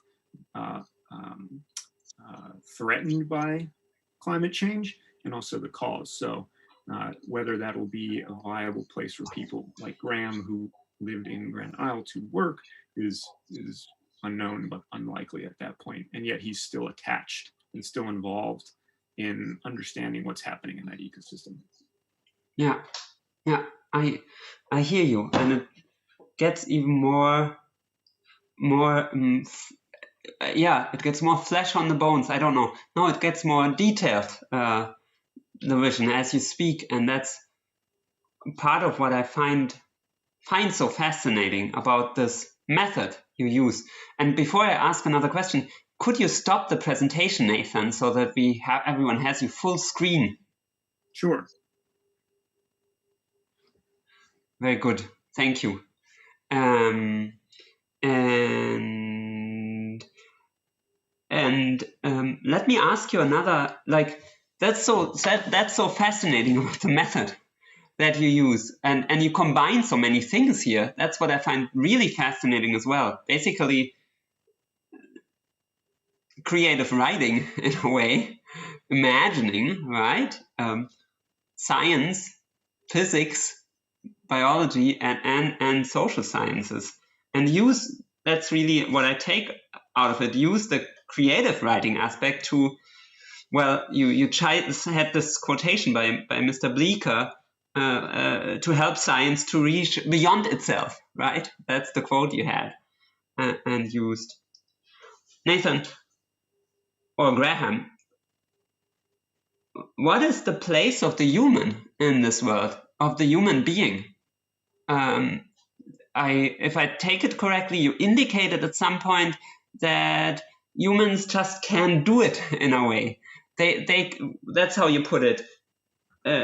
They have access to a pulse that they cannot sense via these space stations or conservation stations, via Bison 32A, via doing these dives. They access something which they otherwise cannot sense. And I was wondering, I mean, we humans have our intuitions and our feeling, our consciousness. We can connect. When we meditate, for instance, we can sense stuff, I would say, in another way. At least that's what some people describe of it. Maybe it's not. Well, there is science about that as well. But I was wondering if you could tell us a little, like, are humans greater aware of their limits? How do they use this technology to enhance their senses or to have access to a pulse that they cannot sense? Well, that is what technology does in the conservation space. It probes the natural world and collects information. And more, we're using technology to also analyze that information and make sense of it. But as we get into, perhaps, as we get deeper into climate change, the rate of change accelerates, and this change is already imperceptible to us, even with the intuition you're referring to. We may not be able to sense things that other species can sense, for example. Take where I am presenting from today, Maine. You may know us for our lobster. That's a species that exists within a smaller temperature range, much smaller temperature range than humans do. And so degree change in ambient temperature may not be something that we can perceive, but the same percentage of degree change would be perceived by a lobster. And we see that in the data. We see them moving out and up into the Gulf of Maine. And as these changes happen, and as there's sort of cascading effects, we are going to need technology to be our ears and eyes, more so than it already is. We need to scale these technologies up and out.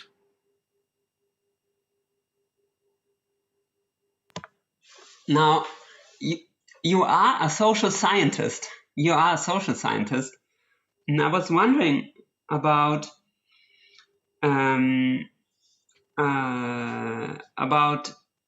this idea that Sami Haq voiced at the start of the conference about the importance of social or human solidarity in addressing climate change. He said, and I want to provoke you a little, we shouldn't place our hope on technologies, but on social solidarity. That's what's most needed, basically, in confronting the challenges of these times. So isn't this Pando consortium, isn't it placing too much hope on these technologies in a certain way? I think I'm acutely aware of that. And there is danger in accepting technology solutions as a panacea. But in this situation, like in the Pando Consortium, we're utilizing and making sense of that technology. And we'll always do that. But also in that dialogue, and based on some current developments in fields like shipping and nuclear power, there will be failures of technology, even for the things that now we view as our saving grace. We can't assume that those will work, and they certainly will in some cases fail to come to fruition.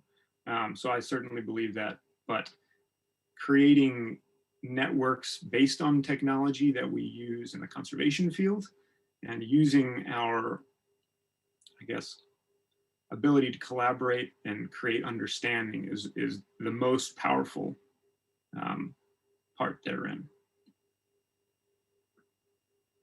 Great. Thank you. Yeah, that makes sense. In a way, what you say is the Pando Consortium doesn't emphasize the difference between the two so much, but technology is part of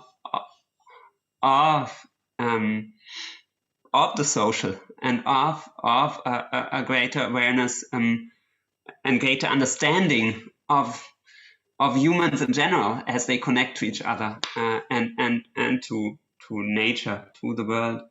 Absolutely.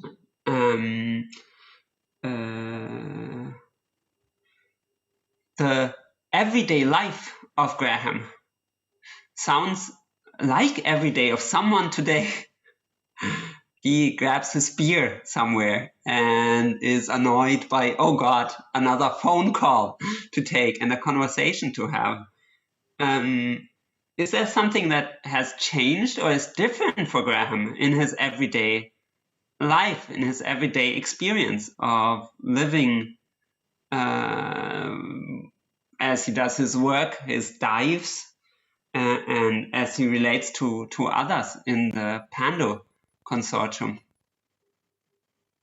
Yes, I think there's something I want to turn to as I come back and work on this particular scenario in the next iteration, is the idea of place attachment, which is a line of thought, a field in the humanities, in decision science, geography even. And clearly Graham has place attachment. He has not yet left his submerged home in this scenario. And so that idea is going to be, I think, really important as people are displaced and have to create new meanings of place in the future. Mm-hmm. This displacement experience, that is so crucial, right? And that's what is so central for the life experience of him and of the others that comes through in the dialogue he wrote as well. How do they look upon the world of today when they look back the world where they were not displaced? What do they think about the 2020s? These people in the world of 2055. That's an interesting question, and actually that is where this idea took off at first. The first piece of fiction I wrote was actually from the perspective of Dr. Schofield Singh as a researcher looking back at this time. And I decided to develop the story before that in this scenario. But I think social network analysis, place attachment, those are going to be really hot topics when we look back at our situation now. And there's a few other clues in the scenario as well. There's this idea that we could build nuclear reactors in sort of a distributed way, smaller scale and decentralized. And so in this scenario, and maybe this is something I need to expand upon in the next iteration, I envision a scenario at some point in the next few decades where we may need to turn to a technology, an alternative source of power, rapidly before we may have it entirely sorted out. Clearly, there's a problem in the scenario, which is that the power plant in Fort Collins, the nuclear reactor, is malfunctioning, and that's what they want to track throughout this watershed. So there will be failures with success, and I foresee that looking back from 2051, there will be an army of people analyzing what happened there and how things have changed. Yes, yeah. And it very well may change the way we do science, do social science as well. I think that's a speculation in a whole nother direction, but important. How will it change it? I think we will have so many more tools at our disposal to analyze each other via the forms of communication we use, via the way we collect and analyze scientific data. That's accelerating. Just looking at something like the rate at which we increase our computing power is something that could be really relevant there, and will change the way we do science.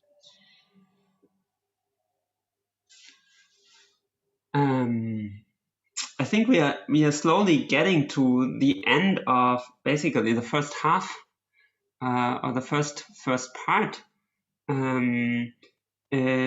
But I do still want to ask you. I do still want to ask whether Dr. Sheffield Singh or Graham have something they want to ask us or tell us if they can. I mean, that's now a big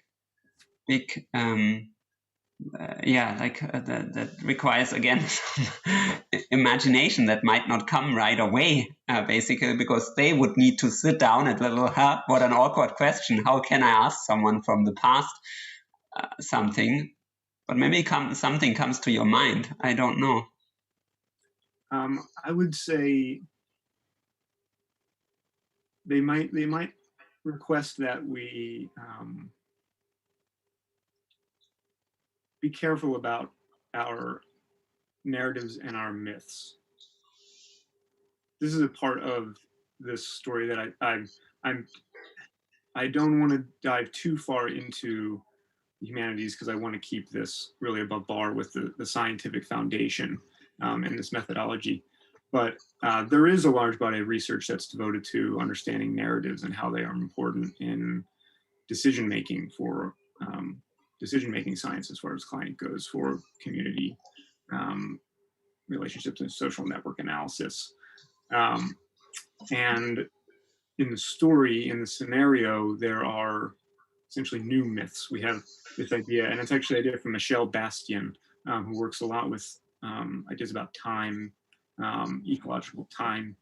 And her whole idea is that we sort of need new myths, new gods, if you will.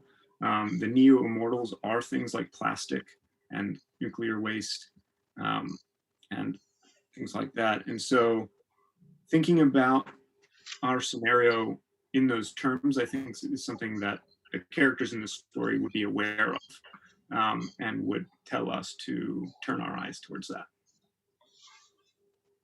Thank you, Nathan. There's so many questions I want to ask you, because this world is so interesting, the world of the Pando Consortium. Like, for instance, how have they coped with climate change? How did they make it? But it comes through. I mean, they have coped also with the displacement it caused and with the effects it had.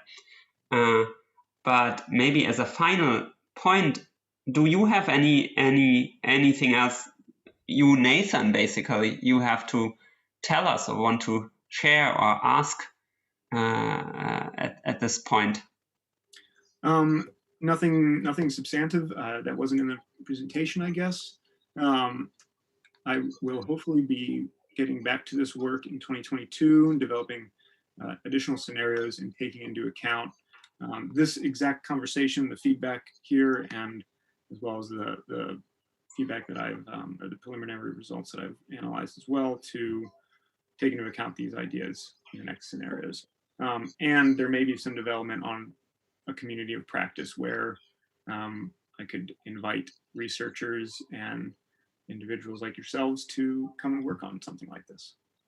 Cool. I think we've got the contact information as well, and we know that you continue working on this project on the Pando Consortium. So it's an ongoing project, as you said, and there's a chance to get into contact, and it's very welcome, as I understand you. Okay, thanks a lot for the presentation, for your time. And that was really fun. That was really fun to think about this world with you. Thank you. Likewise, thank you all very much for your time and for your attention. I'm going to change the Mycelium to the host here.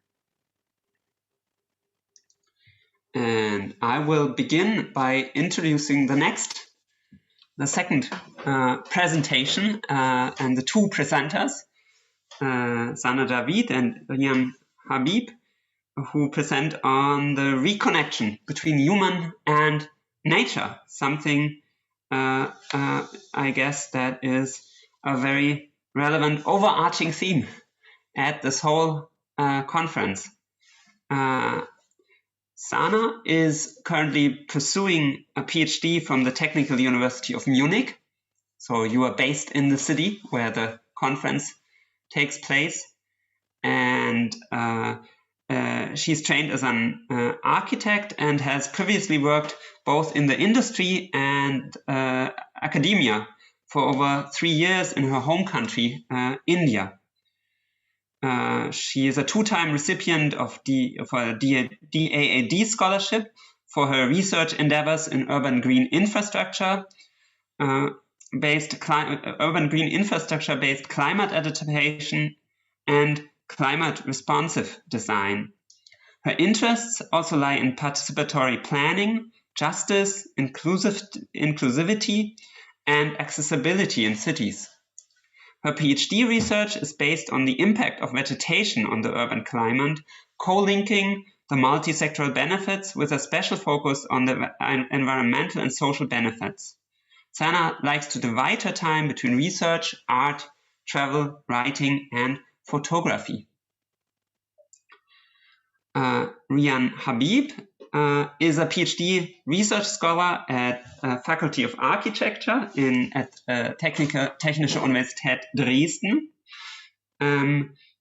Prior to this, he was working as an urban planner and architect in the field of research, academia, and professional practice in India. His work focuses on action-based research on climate change adaptation and resilience through nature-based solutions and alternative building technologies, integrating social and ecological responses in urban planning, policy, and practice.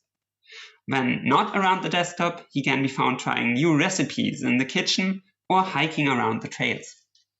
And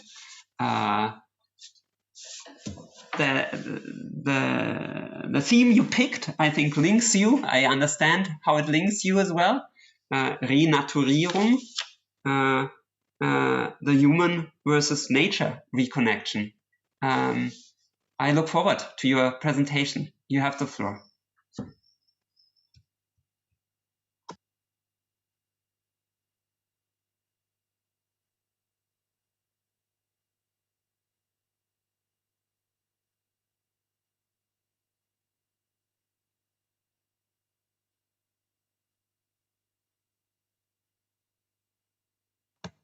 So we are waiting for the presentation to start.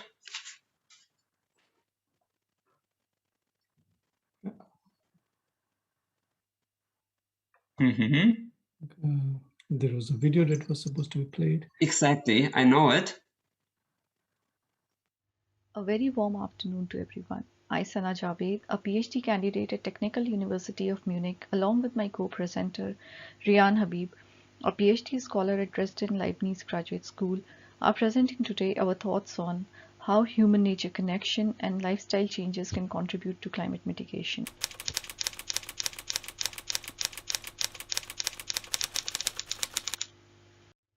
How often are we shown the catastrophic and high-tech portrayals of the future world?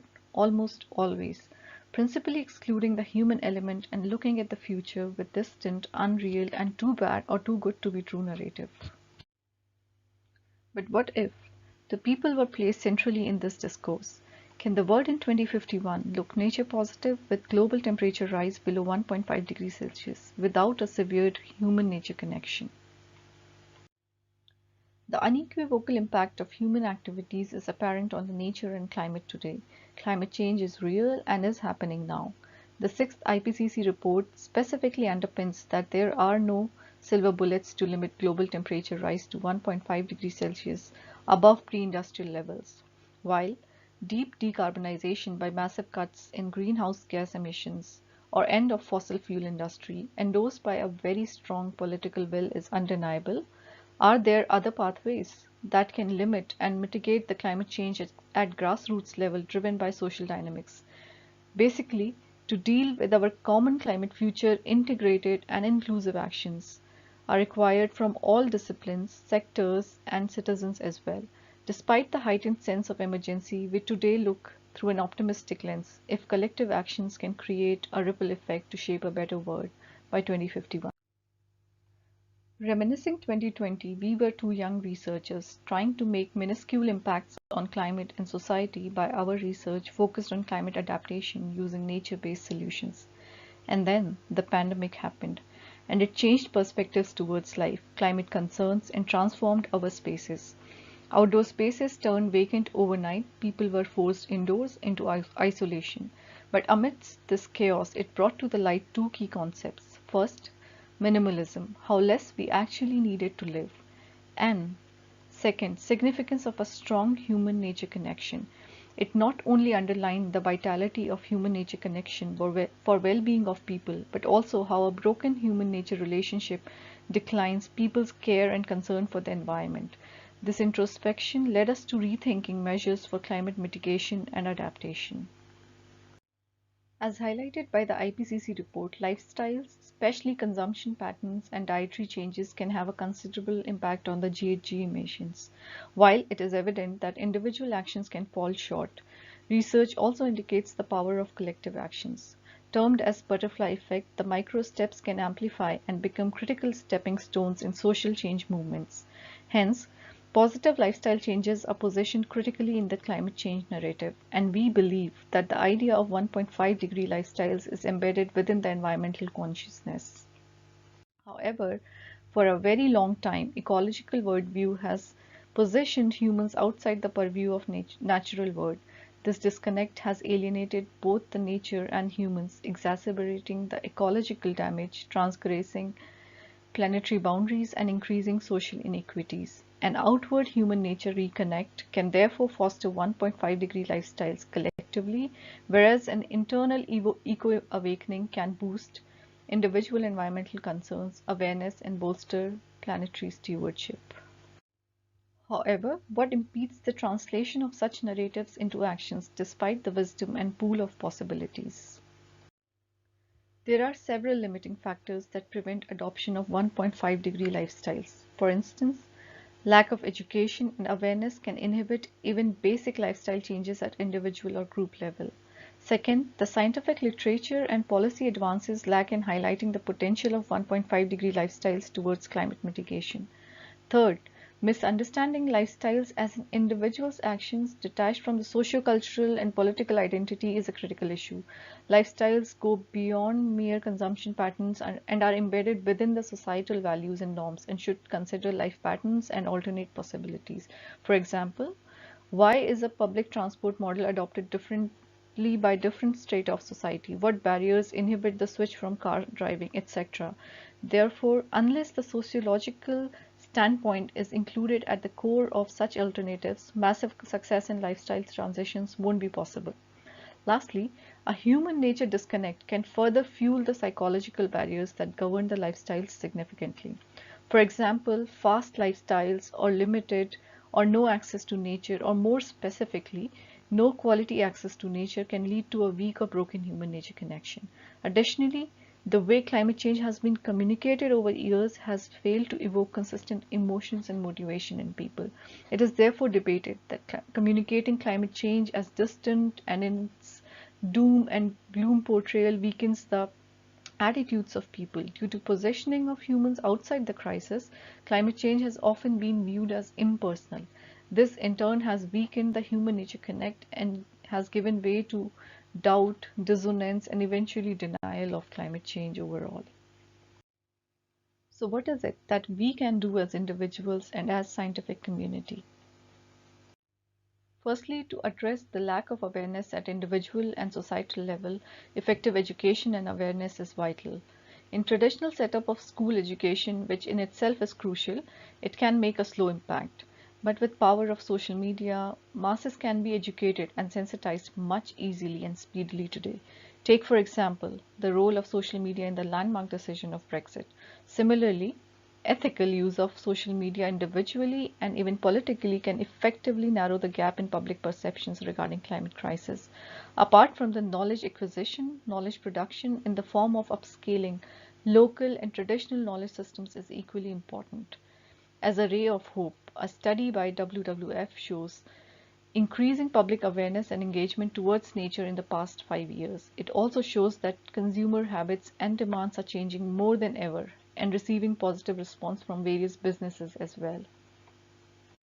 Here, for instance, are the excerpts from a Twitter thread on individual actions taken towards climate mitigation. As seen, it ranged from using a bar of shampoo to planting tree to complaining about monocultures and so on. Such public messages of eco-awakening not only show growing change in society but also project that demand-side actions can create greater push for the industry to back climate action. Secondly, sociological research in climate science needs much more impetus. For instance, India as a country has a massively low per capita per year lifestyle carbon footprint than many other populated and developed countries. This can largely be attributed to the group mentality and social norms that shape the lifestyle choices of citizens. Therefore, in-depth explorations of socio-cultural, temporal, and psychological drivers can promote context-specific lifestyle. Moreover, researchers also have a significant role in bridging the human-nature disconnect, which can further nurture 1.5-degree lifestyles. For instance, research on nature-based solutions is vital for climate action and to nurture the connect between nature and people. As an example is a recent 330-300 thumb rule by Professor Cecil from the University of British Columbia. The rule states that everyone should be able to see 3 trees from their windows, have minimum 30% canopy cover in the neighborhood, and should be able to access a green space within 300 meters. Now, why I totally buy this is because human-nature connection sustains on visibility and accessibility to nature. Moreover, nature-based solutions can reduce the peak of 1.5 degrees Celsius trajectory by 0.1 degrees Celsius if planned ambitiously and for longevity. And this is also the work we both do as PhD students right now towards equity-focused climate mitigation and adaptation using nature-based solutions. Now, coming to the third barrier, that is climate communication. If a goal does not seem personal, achievable, or attractive, it is highly unlikely to motivate people. Therefore, reframing the climate communication to change perspectives from, for instance, instead of saying just harm to nature, saying harm to our nature and us can foster sense of attachment, involvement, and responsibility. Therefore, simple cognitive framings could counter the feelings of dissonance and denial and eventually reinforce human-nature connection. Then, besides climate communication is another interesting theory of gamification, as discussed by Katie Patrick in her book, How to Save the World, which reflects upon the psychological ways to motivate people for climate action.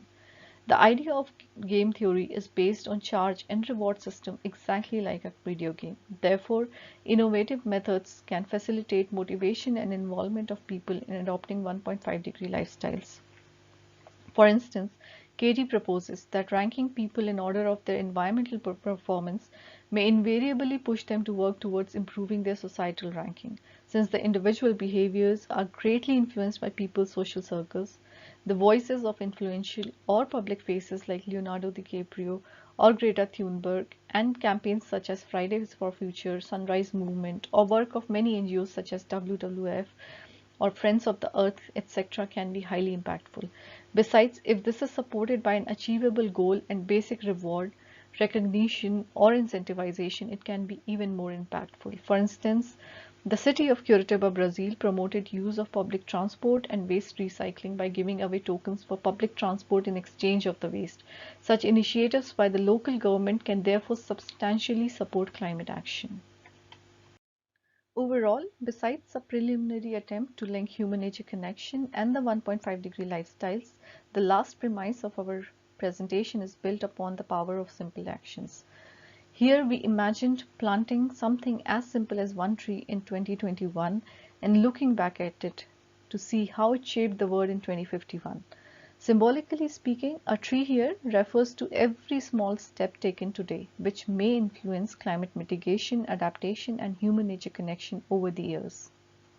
Whereas it is evident that individual actions cannot limit the global warming, but if addressed within institutional and social fabric, atomic actions can lead to a structural change. However, without going into the details of obvious and widely talked about basic lifestyle choices as shown here, I want to conclude this presentation with some other interesting examples that can also make wider impacts. For instance, how many of us know where our money goes from the banks? Probably not everyone. And well, a lot of it might be contributing to carbon emissions directly.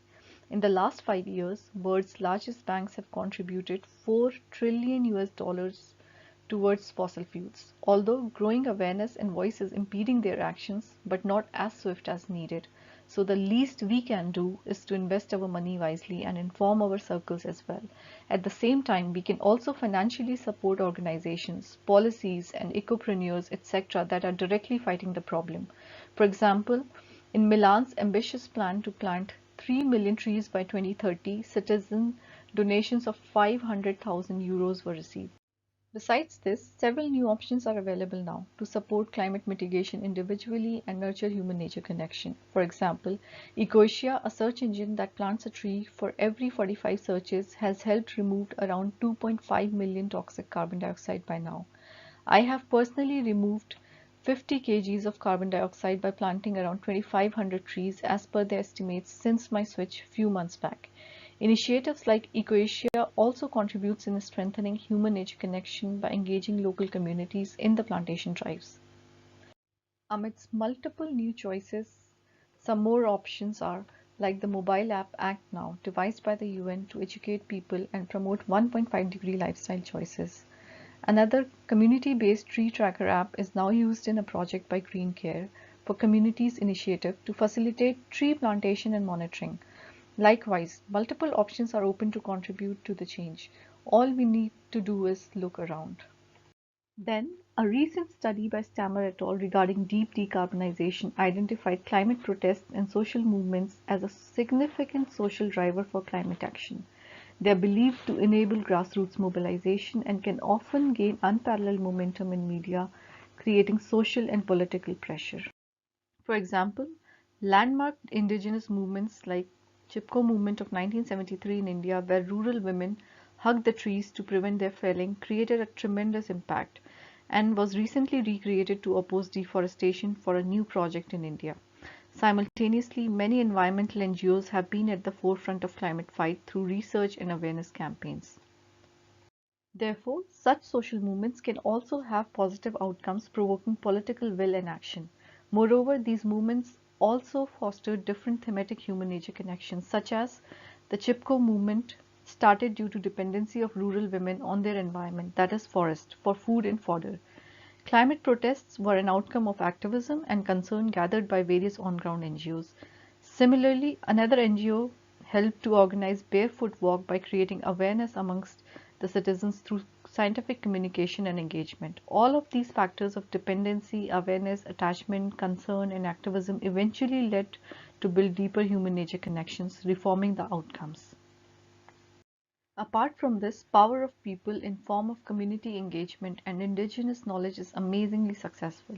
For example, the amazing green wall along the width of Africa is a people's project. Or in India, a unique community endeavor known as Auroville has transformed an arid landscape of approximately 20 kilometers to lush green sustainable community. The small township is born out of spiritual connection of human with the landscape, habituated by people from all over the world.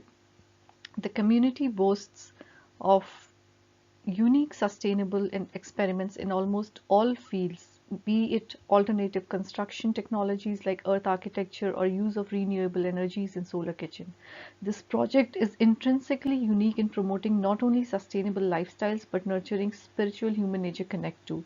And such projects give young researchers like us hope. Hope which is not a choice but rather a requirement. And lastly, but most importantly, people we elect can make biggest impacts on climate action. Paris, for example, is boasting incredible increase in number of cyclists, massive plantation projects in pipeline due to the vision and will of the mayor. Beyond the local governments, many countries like UK, Finland, etc. have also created citizens' assemblies, youth climate panels, etc., thereby including citizens in the climate action discourse more closely. It is therefore incredibly important to elect the right people.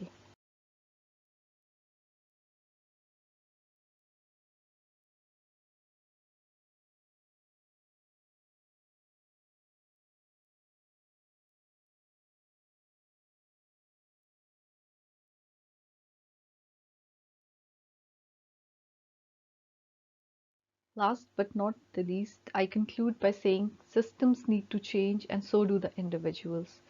We thank you for your valuable time and patience and are very keen on hearing everyone's views.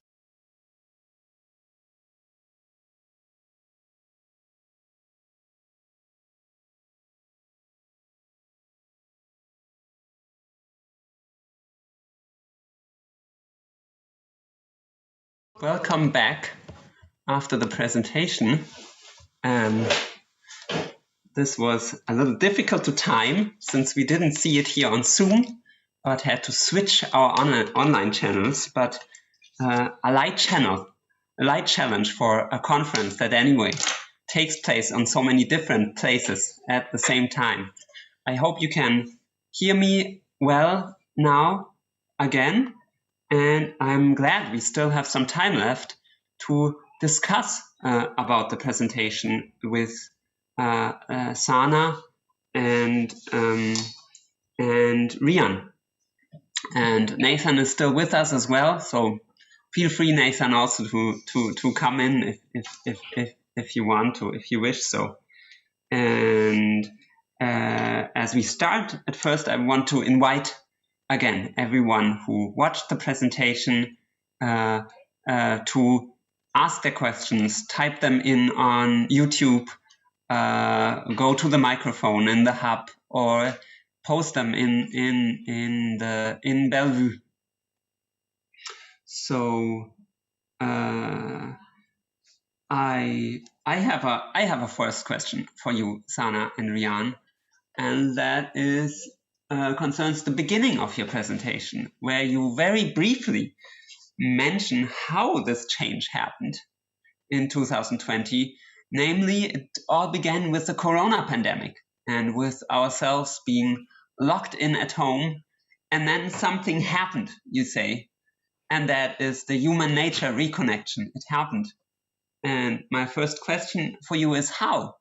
How can a pandemic or the situation we are in right now actually further that? How did it help bring about such a reconnection? How do you imagine that to happen? Okay. Thank you for so what we imagined is that in 2051, when we look back and we see how our research transformed, we saw 2020 as a very pivotal year. And you are very right in saying that how does a pandemic equate with reinventing the human and nature connection? But the idea was not that it actually did something good to it, but rather that it was highlighted that how broken it is, and the need for people, you know, when people were isolated, the idea that everybody was valuing green spaces and the nature much more than they were in their daily lives before that was one thing that came to the mind, that it's very important to have a connection with the nature to cope with anything like pandemic. So that's how we started thinking, and we saw it as an opportunity to redefine our life altogether, and that's how we started thinking in that direction. Actually, I hope that answers. Did you personally experience something like that as you look down to the beginning of the lockdown and of the pandemic? Was there moments where you experienced that? Yes, I can specifically remember that the first lockdown was quite urgent, and nobody was prepared and nobody knew how long will it be. And I personally do not have any green view from my window, for instance. All I see is a building in front of me. So it makes a lot of difference to me that I could not step out and I could not be in the nature. Usually, I couldn't even walk on the route I usually walk to the university. And that's my mini dose of nature every day. And I could specifically feel that this disconnect affects me. And in a larger picture, it affects, if it goes on for a very long time, maybe the idea of the whole connect is so broken that we stop caring about it, or we get too depressed. There were a couple of studies also that were highlighting about this, that how mental health and the green spaces were, there was a connection that was found by many studies. And so I felt personally that yes, this was very important for me to at least, because there was no human connect, but at least there could have been a human nature connect. And it made difference when we were allowed to go out at least to the parks or for walks individually so, but yeah, it did happen at a very personal level. I know exactly what you mean. I know exactly what you mean, because it makes such a big difference. Sometimes if I feel like you cite the studies and you cite them in your presentation, but I know it from experience. Sometimes if I don't feel concentrated or something, I have the fortune in Munich to work close to the English Garden, this very huge park that you maybe know as well, given you're based in Munich, Sana. And then if I take the time to go for a walk, funnily, I found it out by accident because I was teaching on the other side of the park. So I had to walk through the park, and I realized my teaching was a lot better because I did the walk and because there were trees. And you know what I want to ask you? This idea is so easy. It's so easy. Just see 3 trees. Just see a little more nature, experience it, be in it. It's such an easy lifestyle change, as you call it, that I have much sympathy for it. And still, yet I wonder, there's today, at least in Germany, and I think in other countries as well, the US or so, there is this, I don't know how shall I call it, the politicization of lifestyle, that people get very angry then quickly when one tells them, you shouldn't eat so much meat anymore, or you shouldn't drive such a big car, stop to fly, and so on. So the issue of lifestyle, there's a big political challenge basically in communicating it that and focusing, on the But so how can we communicate that without creating such pushback, basically? How I see it is that there is, like you say, there can be a backfire of the message, and people might not like the idea of being imposed not to eat the meat or to take the public transport, but you have to deal at it at a very ground level, and you have to make sure that the initiatives that are offered to people are not very strict in their nature, and they kind of address the variety of the lifestyles people deal with, or where they come from, the backgrounds.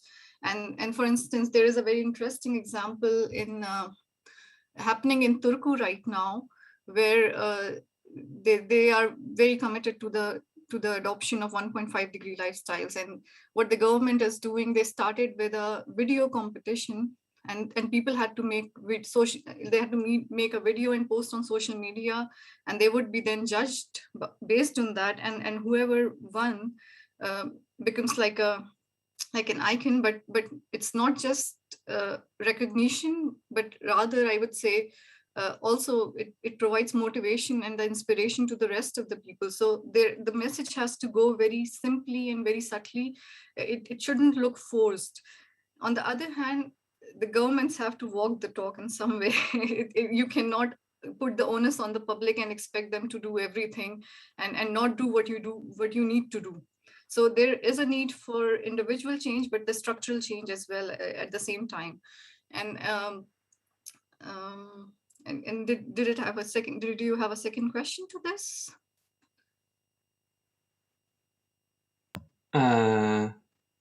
Me? Yeah. I have more questions, but you can go on. I think Riyan is now on. I wanted to add something as well, right? No. Yeah. Please. Yeah. In addition to this, I think the collective action theory that we had been trying to tell through the representation is by not telling people what to do, but rather them showing how it can be done. It's like walking the talk. And this peer or this community, common living, it becomes a more engaging factor for people rather than to tell them. We can show them that how this can be done. So, and obviously there are preferences for people with respect to their lifestyles, eating, and all other activities. So it has to be worked out in a trade-off manner, like, okay, maybe I cannot eat less meat because I have certain requirements. Maybe I can do this. Maybe I don't want to, I can do this, so I cannot do that. So this is a way in which a community, a collective action can be generated when we try to, adapt to such measures without actually provoking people or having a very negative impact on the message. So yeah, that is one of the things that, and we have seen that when a community takes that action, it becomes an example, and everybody, true, because we are all a social people. So in some way we try to merge with our peers and our social surroundings in a way by imitating their actions or something like this. So I think this is a good way to communicate such ideas to people, especially. I can also add to this. I'm reminded that the last premise of our presentation were the examples which I intentionally added because I wanted to show that apart from the major goals that everybody is setting for the 1.5 degree lifestyles, that change in your mobility patterns or food patterns, there are options out there which can also create a huge momentum and do not require you to do much. For instance, the switching of your search engine is not a big deal for anyone, and you are absolutely not doing anything but contributing in an indirect way so substantially that I see these changes and these new initiatives as something that are very important and that will define tomorrow how the whole lifestyle pattern changes or the behavior of the people changes. So this was also one reason to add those examples, just to pinpoint that you do not have to change what we have been asked to change so far as a rule, but still create impact. Yeah, that partly convinces me. I mean, what both of you say. Not telling them, but walking the talk, as Riyan said, like just the experience, how good it feels to see a tree. You breathe in and out, and it feels good, and that's something that communicates in another way than you should, basically. And also what you, Sana, said about the easiness of changes, but still let me challenge you on this point, because we heard during this conference time and again people who were angry by how little happens and made the point we cannot just go on like that. Some fundamental change is necessary. And yesterday, one talk which I moderated by Michael Pahle, he wondered whether this win-win narrative, as he called it, you win so much if you do it, is sufficient, whether we don't need a blood, toil, tears and sweat narrative telling people this is a big challenge, we are to make a dramatic change, and it won't be easy, it will be costly, there will be losers, basically, and so on. So I wonder how that other aspect of the whole story it features, basically. Would you say that's wrong, or would you? How do you respond to that? I can respond to that. See, the climate narrative is almost like 30 years now, since 1990 when the first IPCC report came and people started to talk about it, but nobody took them seriously. Then after 10 years, 20 years later, I think from 5th IP or 6th IPCC assessment report, these things really took quite a momentum to that we have to fight. So the urgency was enforced again. And yes, from yesterday's presentation, when Michael was talking about the win-win situation and the blood, sweat and tears by Winston Churchill, it does ring a bell that, yeah, the time for this is now. But I think in the future, there's going to be a tipping point, which has started now. We can see the beginning of the end in a way, that how it would go if we're not very serious about our climate.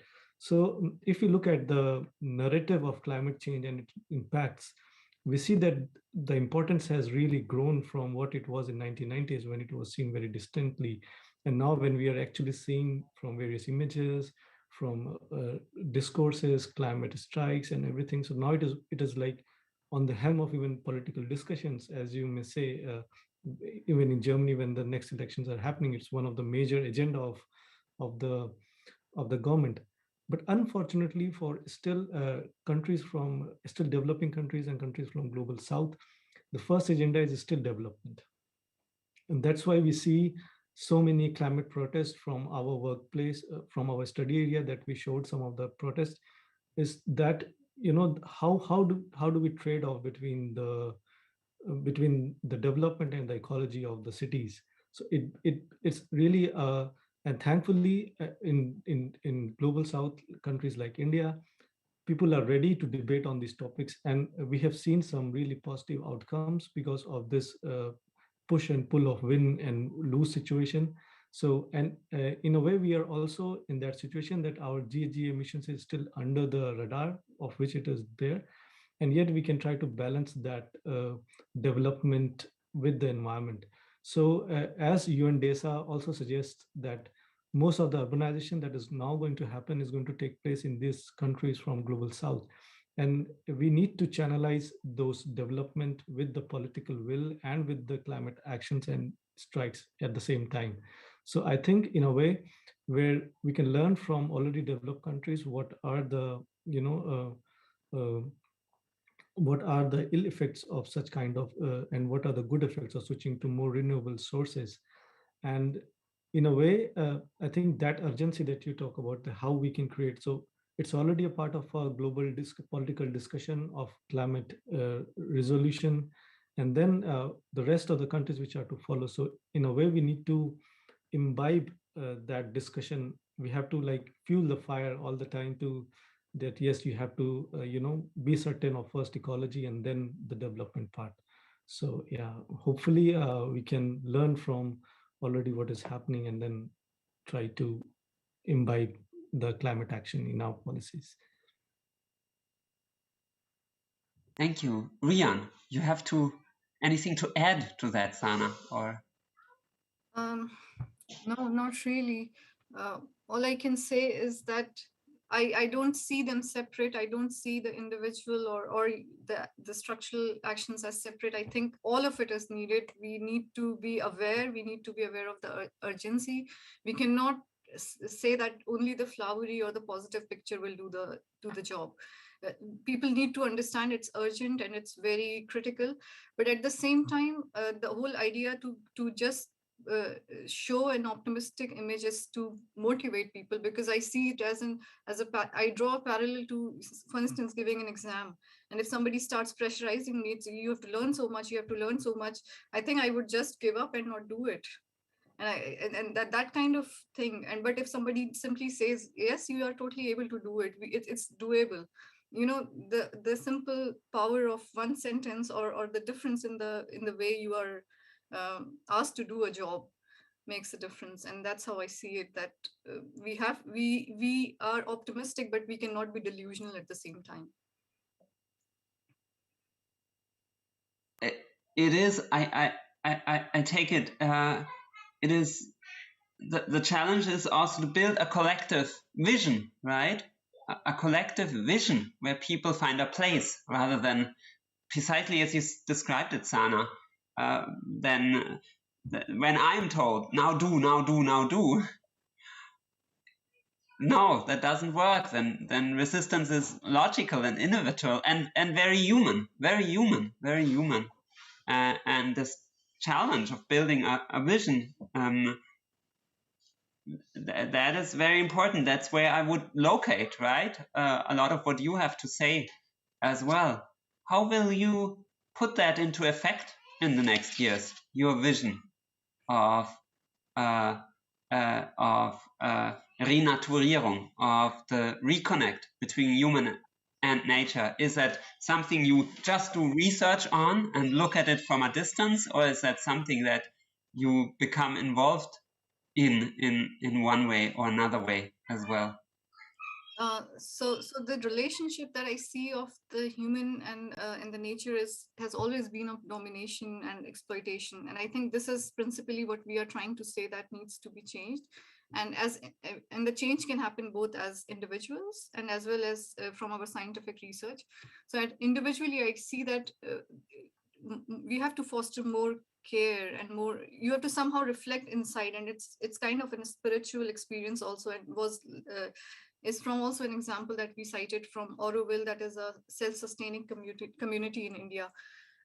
So the kind of self-awakening I see it as it can happen when you are connected to the nature, but for being connected to the nature, you have to have nature nearby, as I mentioned.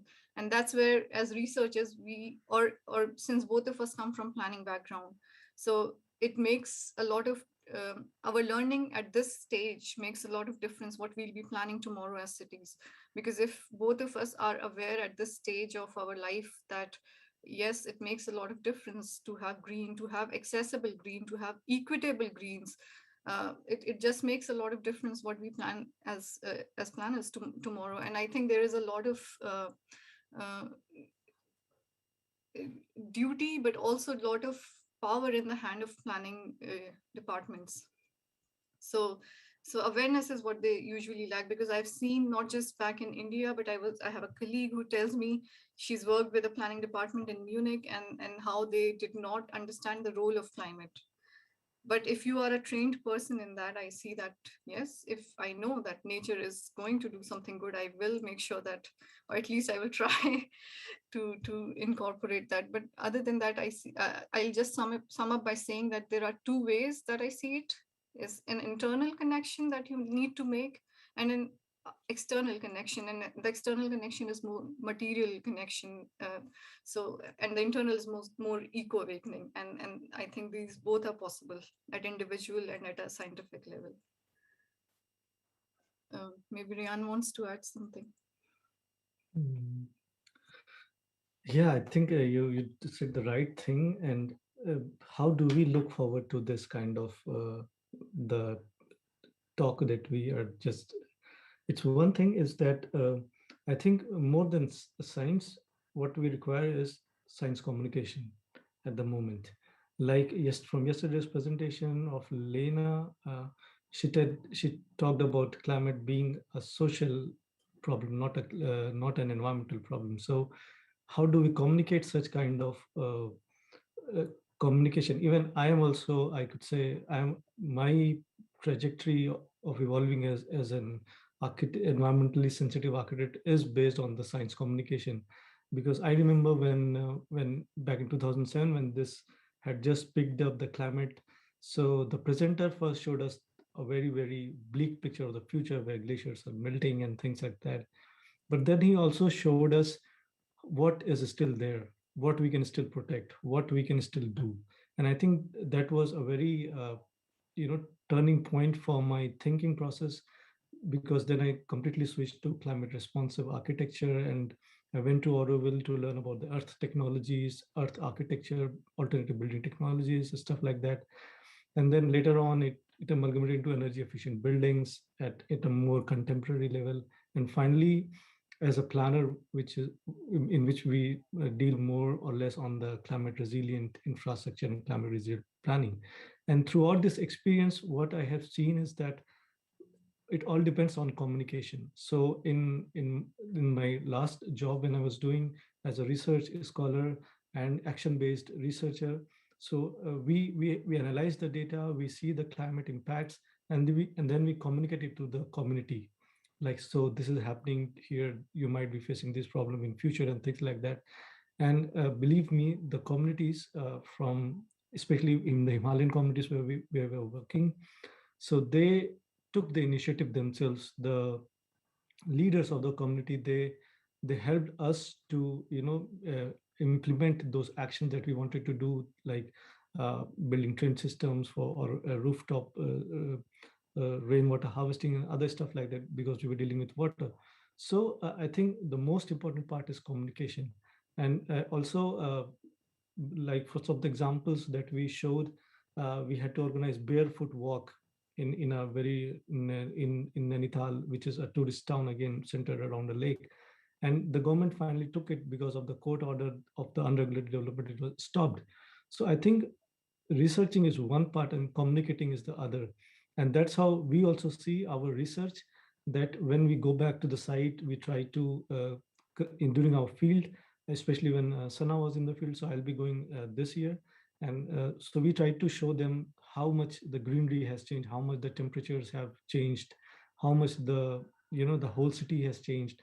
And then these action groups, they start to formulate things on their own, and they start to put up a front with the development authorities that, okay, you're doing this right, you're doing this wrong, we don't accept this. And in a similar way, when I'm planning to go on site, I'm trying to, so obviously I will have a questionnaire to fill up, but at the same time, I have planned to communicate to the community that what other options as nature-based solutions are available to them.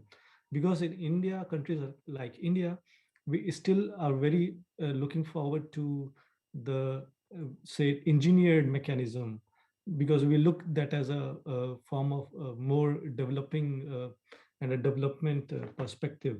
So how do we try to communicate such thing that besides engineering, even this is also possible, which can mitigate your problems. So that's how we look forward to address these things. Yeah, that is a convincing story of what you personally do, right, and how you approach the matter. And I think that is very convincing that that science communication, right, plays a big role, especially for a project such as yours. That makes a lot of sense, and I wish you good luck. I wish you good luck in communicating these findings well. It is 5:30 and the time is over, which is sad. I would have enjoyed discussing your project more. It was a lot of fun to be with you, Nathan and Sana and Riyan, and I am inspired. I take a lot with me from this exchange, and I guess and hope those who watch this and listen to you have also taken something with them. I'm sure about that.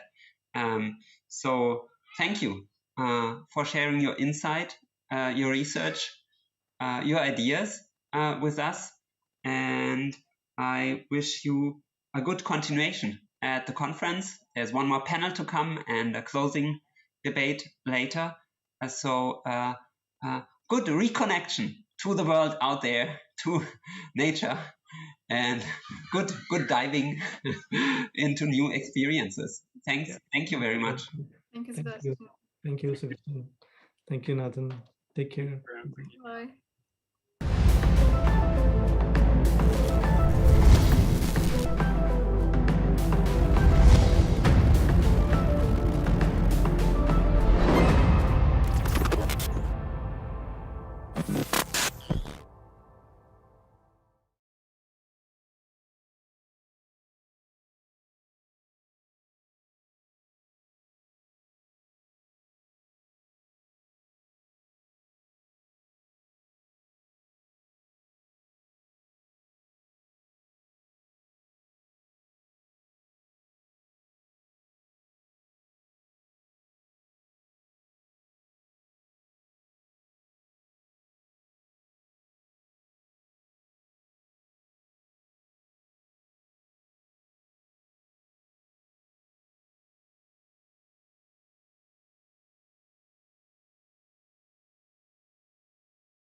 Hello and welcome to this session. I'm the host. My name is Zahra Akhlori, and I'm very glad to have 5 guests. 3 of them are with me in the studio. They are from Finland, and they come from the university in Helsinki. And I would like to give a short introduction, and then we'll continue with their part. So, one of the guests are Jacob. Jacob has studied computational aerosol physics. It's very complicated for me. Sounds great. And before that, he completed his thesis and engineering bachelor thesis and engineering diploma in physical and analytical chemistry in Prague. The next guest is Vitos. Vitos has done his bachelor degree in biochemistry in Helsinki, and his master is in theoretical and computational methods. He has a passion also for music. You're going to see that in a bit. And the third guest is Ivo. Ivo is a theoretical and computational chemist. So, I'm very excited about this part. It's going to be a little bit musical, but I won't spoil anymore. So let's get started.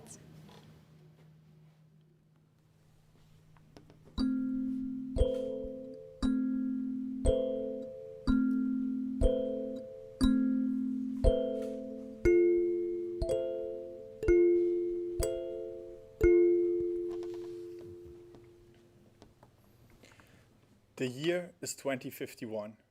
The world has narrowly avoided climate disaster by implementing a geoengineering program called the Weather. The Weather employs stratospheric aerosol injection methods to keep the global temperature at a level livable for humans. Jakob and Ivo met each other 2019 at the University of Helsinki. After obtaining PhDs in atmospheric science, Jacob went to work in climate modeling, while Ivo spent most of his career working for the Weather geoengineering program. Now that we have passed the first half of the 21st century, Jakob and Ivo are both invited to give a presentation and attend a Q&A session at a conference to celebrate the success of the Weather geoengineering program. It is my hope that listening to their presentations will allow us to learn from past mistakes so that we can use that knowledge to tackle the issues facing us in the second part of the century. Very good afternoon, everyone. My name is Jakub Kubečka, and today I will speak about the global warming history from the Industrial Revolution until now. And I hope that this historical outline, will make it clear how we came to the point that geoengineering had to be employed. Over its lifespan, the Earth has consistently had natural, slow-changing climate variability, which is caused by various reasons. For instance, variations in the solar radiations, variations in the Earth's orbit, in the reflectivity of the Earth's surface, or in the interactions between atmosphere and systems. But since the Industrial Revolution, we are dealing with a new kind of climate variability, with a global warming, which can be explained only by attributing it to human activity. Okay, so the first widely used steam engine was invented in 1712 and started the Industrial Revolution. At this time, the population on Earth was less than 1 billion. In the 19th century, some scientists found out that atmospheric gases, such as, for instance, carbon dioxide, can absorb the heat coming from the Earth and radiate it back, causing thus a warming effect. Therefore, these gases were called greenhouse gases. And at this time, it was also known that burning coal releases carbon dioxide to the atmosphere and can thus enhance the greenhouse effect. At this time, it was, however, no cause for alarm, Some scientists even thought that the system will balance out by uptake of the additional carbon dioxide by oceans. Some scientists even believed that global warming could be a benefit. Halfway through the 20th century, it started to first become apparent that the emissions of greenhouse gases by human activities could pose a serious problem. It was shown that oceans does not take the carbon dioxide, and the carbon dioxide, as can be seen on the left-hand side graph, is rising. The concentration is growing, and the same was with the global average temperature. As we already know today, this trend continued for several more decades.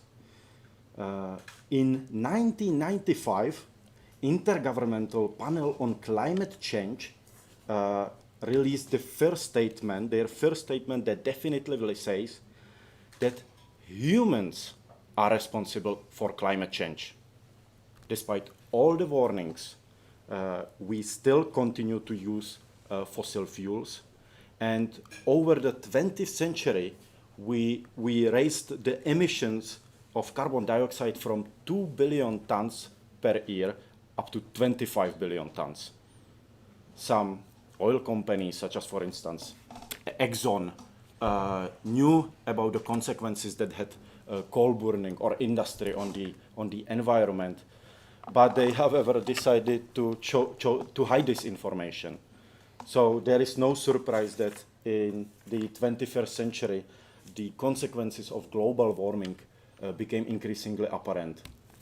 In 2003, 70,000 people died due to the heat waves in Europe. In 2021, the heat waves made temperatures breaking the records.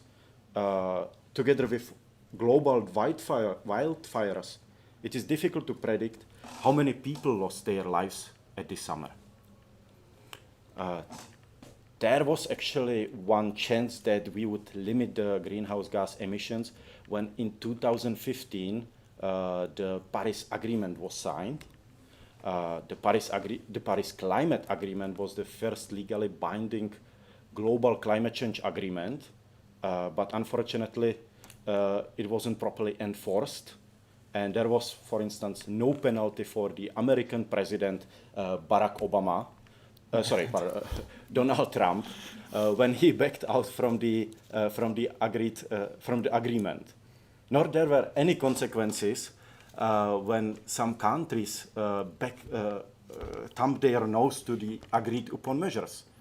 So global warming continued, and in 2030, we reached the carbon dioxide emissions to be 39 billion tons. This number didn't grow so much after these years, but it still didn't seem to reach the peak. So we are getting to 2030s, which was the time when the wet bulb temperature were regularly rising to higher than the humanly livable limit. What is wet bulb temperature? It is the temperature, the lowest possible temperature that can be achieved by evaporation of water from human wet body. So humans would like to have this temperature below 37 degrees Celsius to cool down through sweating, but in 2030s, we saw on a regular basis that this temperature was higher than this human limit. This heat waves thus caused massive deaths over the whole globe. People had to migrate. The numbers are estimated to be between 300,000 to 1 billion people, estimating from the heated areas. There is no surprise that such massive migration led to political unrest. Okay, let me conclude. So, in the end of 20th century, we had enough warnings about the consequences of global warming. We didn't act. We didn't phase out the fossil fuels, and therefore the global warming continued. And in 2030s, our time was, however, up. Drastic measures had to be taken, and those came in the form of geoengineering. And about geoengineering will talk now my colleague and employee of the organization The Weather, Ivo Nefies. Ivo, show them what you got. So thank you, Jacob. My name is Ivo Nefies, and I've spent most of my career working for the Weather Geoengineering program. So today I would like to talk a bit about the ins and outs of this program. So as Jacob just explained, in the 2030s we were in a tough spot.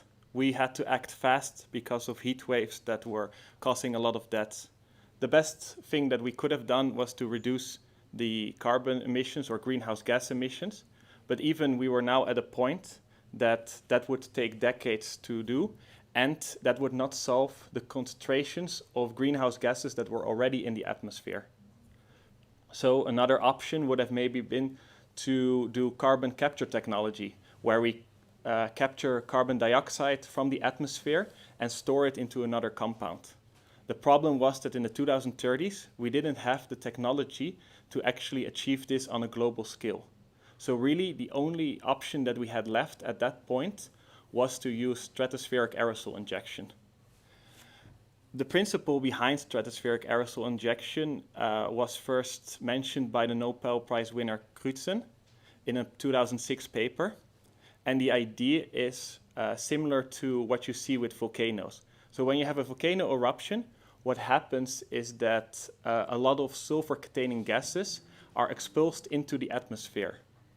When this happens, or when you have a particularly violent explosion of a volcano, you can also have sulfur-containing gases reach the stratosphere. Inside the stratosphere, these sulfur-containing gases transform or react into sulfuric acid. Sulfuric acid is a strong acid that can strongly bind to other atmospheric molecules like water vapor, organic molecules, or ammonia. When these connections are made, you form a cluster, and when then additional molecules come in, you get what we call an aerosol particle. The nice thing about aerosol particles is that they reflect sunlight or solar radiation coming to the Earth. So what you have then is a global cooling effect on the temperature. And this is exactly what can happen. For instance, if you look at the explosion of Mount Pinatubo in 1991, around 15 million tons of sulfur dioxide was exposed into the stratosphere, and this caused around 0.5 degrees on average global cooling in the next year. And this principle is basically what we take from these volcanoes, but now we artificially inject sulfur-containing gases into the stratosphere by aircraft. So we started this program because there were many advantages to it. The first advantage is that while for a lot of other projects, we didn't have the technology ready, this is something we could do. We already in the 2030s had the technology to bring aircrafts up to 20 kilometers with a payload of sulfuric acid containing gases that we could then distribute over the stratosphere. Similarly, the costs of the program were quite large, around $18 billion per year, but this is still manageable for wealthy nations and organizations like the UN. And lastly, we really needed fast results, and stratospheric aerosol injection gives fast results.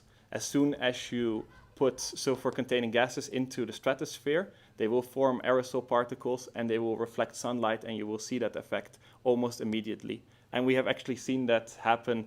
After 3 years, we already saw a noticeable decrease, or at least not an increase anymore in the global warming. So how we started this in practice is in 2033. We started with one aircraft slow test of what the effect would be of having aerosols injected into the stratosphere. So we looked at what the effect was on wind patterns, precipitation patterns, what the effect was on the ozone layer.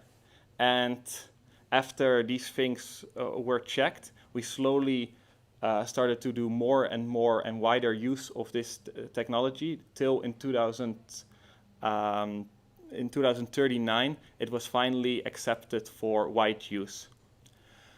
Nowadays, we have around 100 stations where airplanes lift off to do these stratospheric aerosol injections. The first flights were all manned flights, but this is very tedious work because the aircrafts have to go up to 20 kilometers. Then they had to do a steady pattern of flights where they distribute the stratospheric aerosols. And it was perfect to replace this with drone flights. So from 2039, we started with a program to only use drone flights, and these manned flights have now been fully phased out.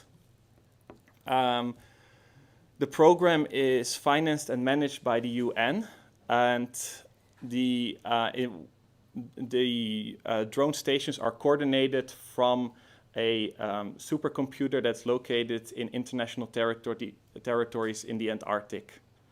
The center of this supercomputer is an artificial neural network that collects data from measuring stations around the world and from satellites to, and it uses that input to see how to deploy the drones to have this stratospheric aerosol injection and to keep the temperatures on a level that is good for humans to live in. Because of the complexity of the neural network and the climate and temperature processes that it's trying to establish, we started to have more and more difficulties to predict what the exact actions is that this neural network would take on certain input. And this came to a point that now the predictions that we make about what the neural network is going to do are sort of similar to weather forecasts that we have in the 2020s. So because of that, the public coined it the weather, and we kept that name. So nowadays, the weather is kept livable, or the temperature is kept livable for human beings. Now we have some critical voices that are talking about if we should have done it differently. But the fact of the matter is that at the time, in the 2030s, when we started to employ this technology, we had to do something, and we had to have a solution. And this is what stratospheric aerosol injection brought to us. So thank you for your attention. Well, gentlemen, if I may ask you a question. The weather is a constant hot topic in elections all over the world. So in which ways are you concerned about the public opinion regarding the weather? It is true that public opinion has been polarized. On one side we cool down the planet as we wanted. On other side, you have this problem with ozone layer, which depleted a bit in recent years. People are also scared of the drones flying in the air, and it's basically the same like in 2020s. There was this COVID situation, and people were scared of vaccinations, but most of them knew that some actions had to be done. But of course, also today, some people think that we are playing God. Yeah, there are some people that, I think most people see that it's a necessity that we have to do now. I think the majority of the people see that. But there's also some people that are very skeptic about what we're doing. For instance, some people think that we are not only putting aerosols in the atmosphere, but also mind-altering chemicals.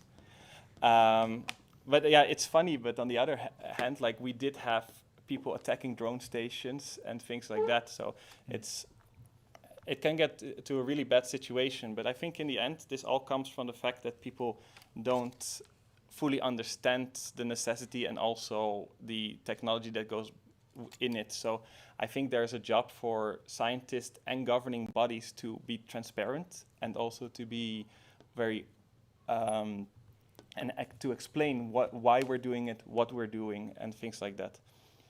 So in that regard, what do you think does the future hold? Will we always have to rely on the weather?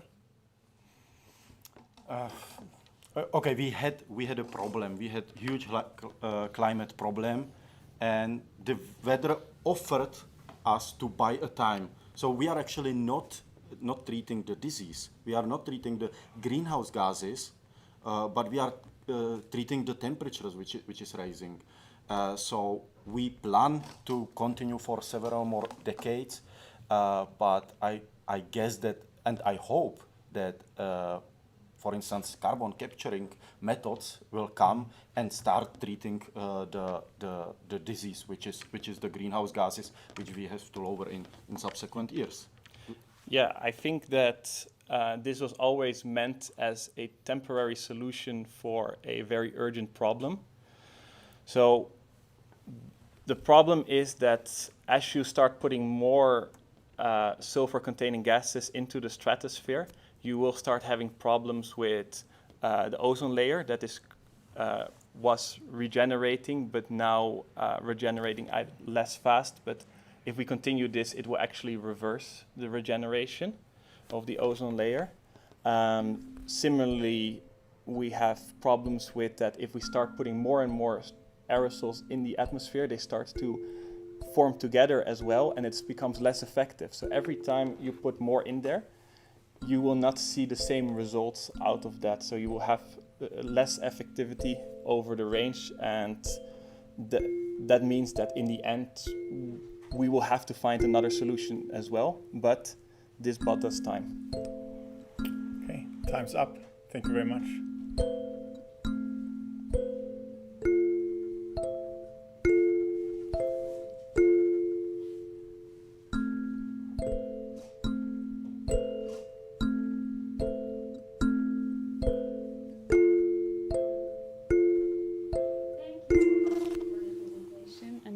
Musical performance.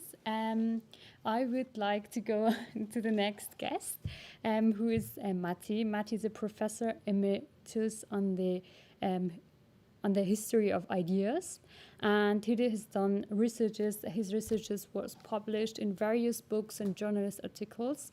He focused on a particular on how now ideas and structures emerge from the fusion of the old ones. Matt, can you hear us, Matti? We're not able to hear you. Yes, I hear you loud and clear. Excuse me. My age, these technical arrangements are always a bit of a challenge. But greetings, everyone, from Sodankylä, Finland. My discussion here will be about the question of nexus excess. And that might not sound very sensible at the outset, but as I go along at the end of my presentation, I hope it will be clear what I mean with this. And now comes the next challenge of sharing my screen. Even after 60 years of Zoom, I still haven't quite figured this out, but we shall keep trying.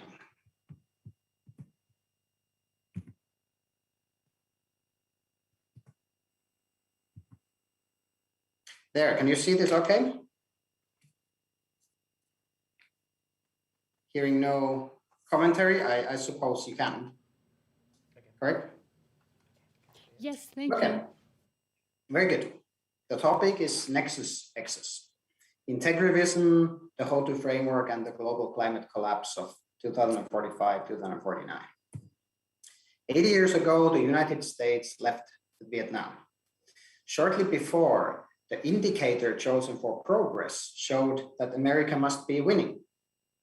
For 46,000 Americans, 950,000 North Vietnamese have been killed, a ratio of over 20 to 1. Yet the United States withdrew. 30 years ago, international troops left Afghanistan. Shortly before, politicians boasted that they had trained 300,000 Afghan soldiers to stop the Taliban. Yet the Taliban occupied the country within days without meaningful resistance. In 2049, the Greenland ice sheet collapsed. global sea levels rose by 7 meters. 7 sovereign countries disappeared, and 790 million people were driven from their homes. Yet, just 2 years before, our measurement tools indicated that we have nothing to worry about. Just before the collapse, the Wathuti Framework Index, also known as the HFI, this was a metric developed to express the aggregate state of the planet in one number. It stood at a comfortable 37, and this was below the universal goal of keeping it below 42 forever. Similarly, the Wathuti traffic light system had been on yellow for years, showing that the planet is mostly fine. So decision makers did not see the collapse of Vietnam or Afghanistan coming. And similarly, our sophisticated systems did not warn us about the climate collapse of 2045 to 2049. How could this be after so much negotiating, designing, measuring, computing, and representing? I will present here my findings about what went wrong with global environmental governance, which is, by the way, today known as Global Risk Control, or GRC. The pressure to consider issues from a nexus perspective without having tools for such an enterprise, and then combined with the botched design of a global early warning system, created the conditions for this lack of awareness. But to understand what happened with GRC in these years, we first need to look at how things were organized before. The history of Western civilization has been about creating domains of nature and society that we can understand and govern. Aristotle, the arc classifier, he classified everything, including animals and plants and systems of governance. And Carl Linnaeus, for example, established a gigantic system for putting life into different categories. And this intensified very much during the scientific revolution and through the administrative state. The world of knowledge was divided into academic disciplines such as mathematics, physics, and biology, and governance was allocated to ministries, for example, focusing on food production, industry, warfare, and the like. The world became like a damn good cherry pie, which was divided into neat and digestible slices. But the 20th century also then marked the emergence of the international organizations. These were oriented towards digesting these different slices. The first ones dealt with post and telecommunications, and dozens were added later to focus on atomic energy, economic affairs, women's rights, migration, labor, and the weather, and so on. This way, this great compartmentalization, sorry, that's a terrible term, but it's useful. This was made the organizing principle of global governance, resulting in a soup of acronyms that you can see on this slide. And in 1992, the governments of the world established the UN Climate Change Convention, and leading to the establishment of many institutions and legal instruments such as the Paris Agreement. And this way, climate change also got its own domain in this cherry pie. In 2013, the French philosopher Bruno Latour observed that an anthropologist studying modern societies would notice the tendency to organize the world into domains, which, while interrelated, are different, like territories on a map. And one should be very careful not to cross the boundaries or try to take everything in all at once. However, in the early decades of this century, the world began an effort to take everything in all at once. Scientists studying the climate began to document connections between the oceans and the climate, the biosphere and the atmosphere, the lithosphere and the cryosphere, and so on. They listed a huge number of natural processes, such as the carbon cycle, that cut across these things that we thought were fixed domains. And this led to articulations of the Earth as a single system. And there were books, and there were declarations, there were journals, there were research projects that started advocating a more holistic Earth systems governance, that would consider the connections between these second millennium domains. And early in the 21st century, these assumptions arrived in international governance. It was now recognized that governance cannot address linked challenges within these established silos. One had to get out of the silos to arrive at more synergistic, more cooperative, more effective governance. And in 2020 to 2025, each international organization began to explore ways to move towards nexus governance.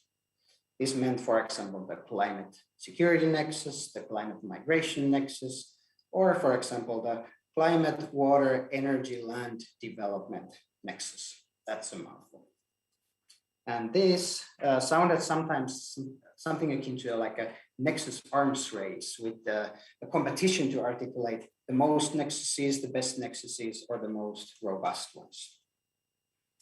Towards the mid-2020s, this started being expressed in, for example, job titles. I remember one of my colleagues was promoted to be the Chief Integration Officer. Another one had the title of the Nexus Manager. And then very popular among non-governmental actors was the title of a linkage leader. So in the meantime, the governments continued to submit their climate plans under the Paris Agreement. However, the plans prepared in 2020, 2025, or 2030 did not increase ambition enough to keep global temperature increase below 1.5 degrees Celsius. Given nexification, though, the logical culprit for this lack of progress was believed to be the silos. Climate governance was still organized in the second millennium domains, but now it was expected that it must make a quantum leap from the silos into the nexus governance in order to be effective. At this point, the normative dimension of nexuses also became apparent. Nexification was based on a bit of a dichotomized worldview. Nexuses were always articulated in contrast to the silos. The silos were bad, they were negative, whereas nexus thinking was always something positive and desirable. So the normative power was always on the nexus side. Thus, in addition to these technocratic approaches that I've described so far, in 2026, Grjagovic Strumpf, pictured here, established something that was called the integrativist movement. This was a global organization that put pressure on politicians and governments to move towards more nexification. By the way, although cameras were everywhere in the last 50 years, there is not a single picture of Mr. Strumpf. So the only one that I could locate was this painting here. Anyway, just a year later, the militant wing of the integrativist movement pledged to pursue all possible means, including force, to reach a nexified world capable of addressing the integrated challenges of the time.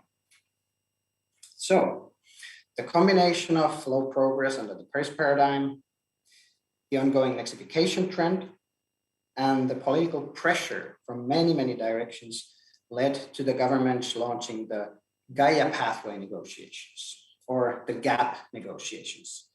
And the GAP was aimed specifically to develop a new global instrument to address the nexus gap in global governance.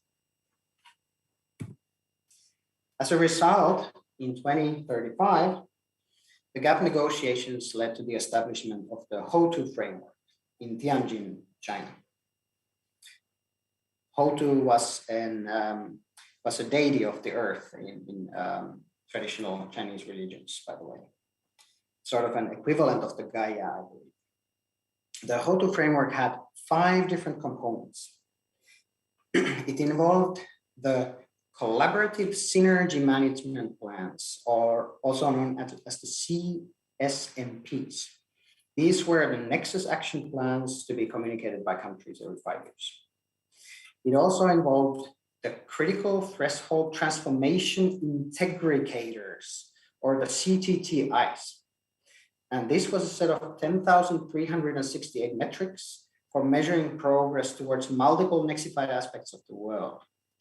And I must note here that instead of indicators, like people said 50 years ago, these were called integrators. Integrator is a combination of indicator and integrate. The term indicator at the time was considered to be a remnant of the second millennium silo thinking. And then this new term was coined to reflect a more nexified paradigm. So the templates for the CSMPs were designed in a way that countries' target then contributes directly to the CTTIs in a measurable fashion. And through a complex calculation framework, the aggregate of the CTTIs was expressed in the How-to Framework Index, or the HFI, as mentioned before. And this was the state of the planet in one number. The How-to Framework's global goal was to maintain the HFI below 42 at all times. And finally, the How-to Framework was governed by the How-to Framework Organization, HFO, which processed the information from the CTTIs. So, at the heart of the How-to Framework were the HFI and the CTTIs. And this slide shows a simplified illustration of these indicators. Oh, excuse me, integrators. Sorry, that's the second millennium talking. Old dogs really don't learn new tricks here. Anyway, the level 3 CTTIs that are shown in the blue columns. These are simply put the averages of key metrics considered important for each of the domains. Once these averages are collected, they are weighted according to the integrators at the second level, which are known as the Synergistic Integration Accelerators, or SIAs. For example, according to whether they contribute to processes that have the potential to promote positive feedback loops, or are considered as accelerating further integrativity. And then these are weighed against second level synergistic integration accelerations and are compared against the first level green elements, which are called the holistic value streamliners, or HSVs.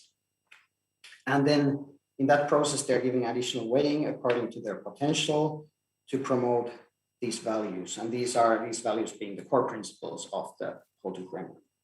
Then the average of the HSVs combined with the complex algorithms generate the final number for the HFIs. But of course, it's all much more complicated than this. The third level CTTIs included some of the factors that are familiar to my generation, such as global absolute GHG emissions, atmospheric CO2 levels, or the global average temperature increase. Some of these SIAs and HSVs were defined by expert groups, and level 3 integrators were identified in a bottom-up fashion to reflect the priorities of all stakeholders under the principles of no metric shall be left behind.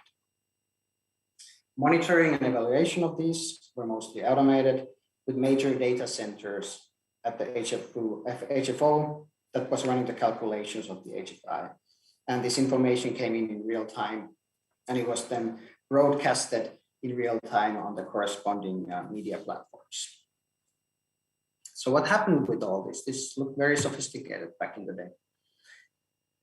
Well, in 2035, governments submitted their first CSMPs, and the HFI measurements began.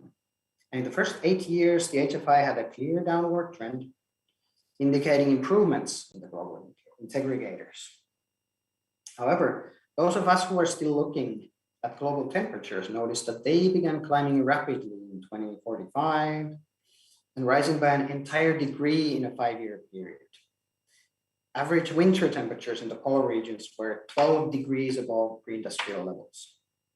This prevented ice sheet recovery, accelerated surface melting and the ice sheet movements to up to 1 kilometer per day. And in the 5 years, the entire ice cover of Greenland slid into the sea. So with all these instruments and sophisticated calculations, how could the HFI not see this coming? Well, there were 3 problems based on my research that contributed to the failure. The first were the wrong incentive structures. Nexification began as a scientific documentation of links between domains. And while these links were all very well identified and documented, it led to pressure to integrate things in governance.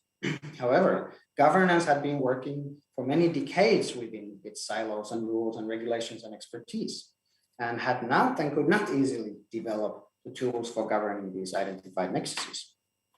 It's comparably easy to find nexuses, but extremely difficult to govern them. And this is an expression of the classical problem of moving from what is to what one ought to do.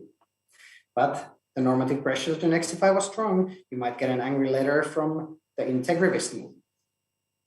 And the way out was provided by the principle of no metric left behind, which liberated those working on these metrics to identify, develop, or just recycle their own integrators. And you can imagine what sort of quality came out of that exercise. The second was the McNamara fallacy, which means a blind faith on one's chosen quantified metrics, involving the assumptions that quantitative models are always better, easiest and most relevant, and that factors that are not within one set of metrics either don't exist or they don't matter.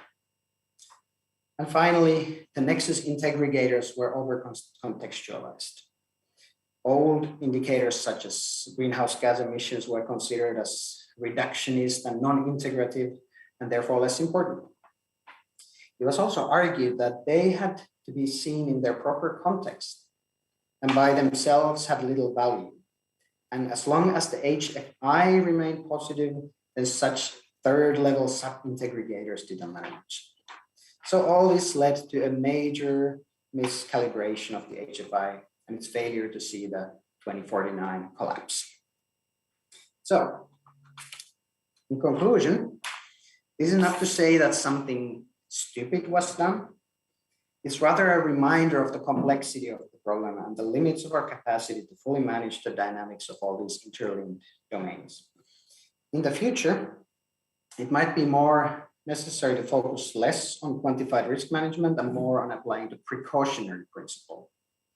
It's also important not to over-soak our past measurement approaches in the nexus bathwater. And we must remember the dangers of making measurements a victim to the ideological preference for nexuses. It's not a question of silos bad, nexus good, like Mr. Stumpf said, but it's rather a question of which approach can most effectively address which questions. Silos can make us blind to context, of course, but over-nexification can also lead to something worse, which is a paralysis accompanied by an impression of progress. And that's not where we can afford to go in the second half of this century after the collapse that we're still recovering from. Thank you for your attention. That was this is what nexus excess means with a question mark, and I'm happy to try to answer any questions about this. Thank you for your attention. Thank you so much for giving us an overview about what was happening in the last years and how nexification changed actually our life. I really missed the university, and this was like reminds me. I had to think of 30 years ago as I used to go to university. But also to get a better view on how actually the life is going in 2051. Nico is also here, and he wrote us an Agony Aunt letter, which we are going to listen to. Yeah, so we'll see each other after the letter again.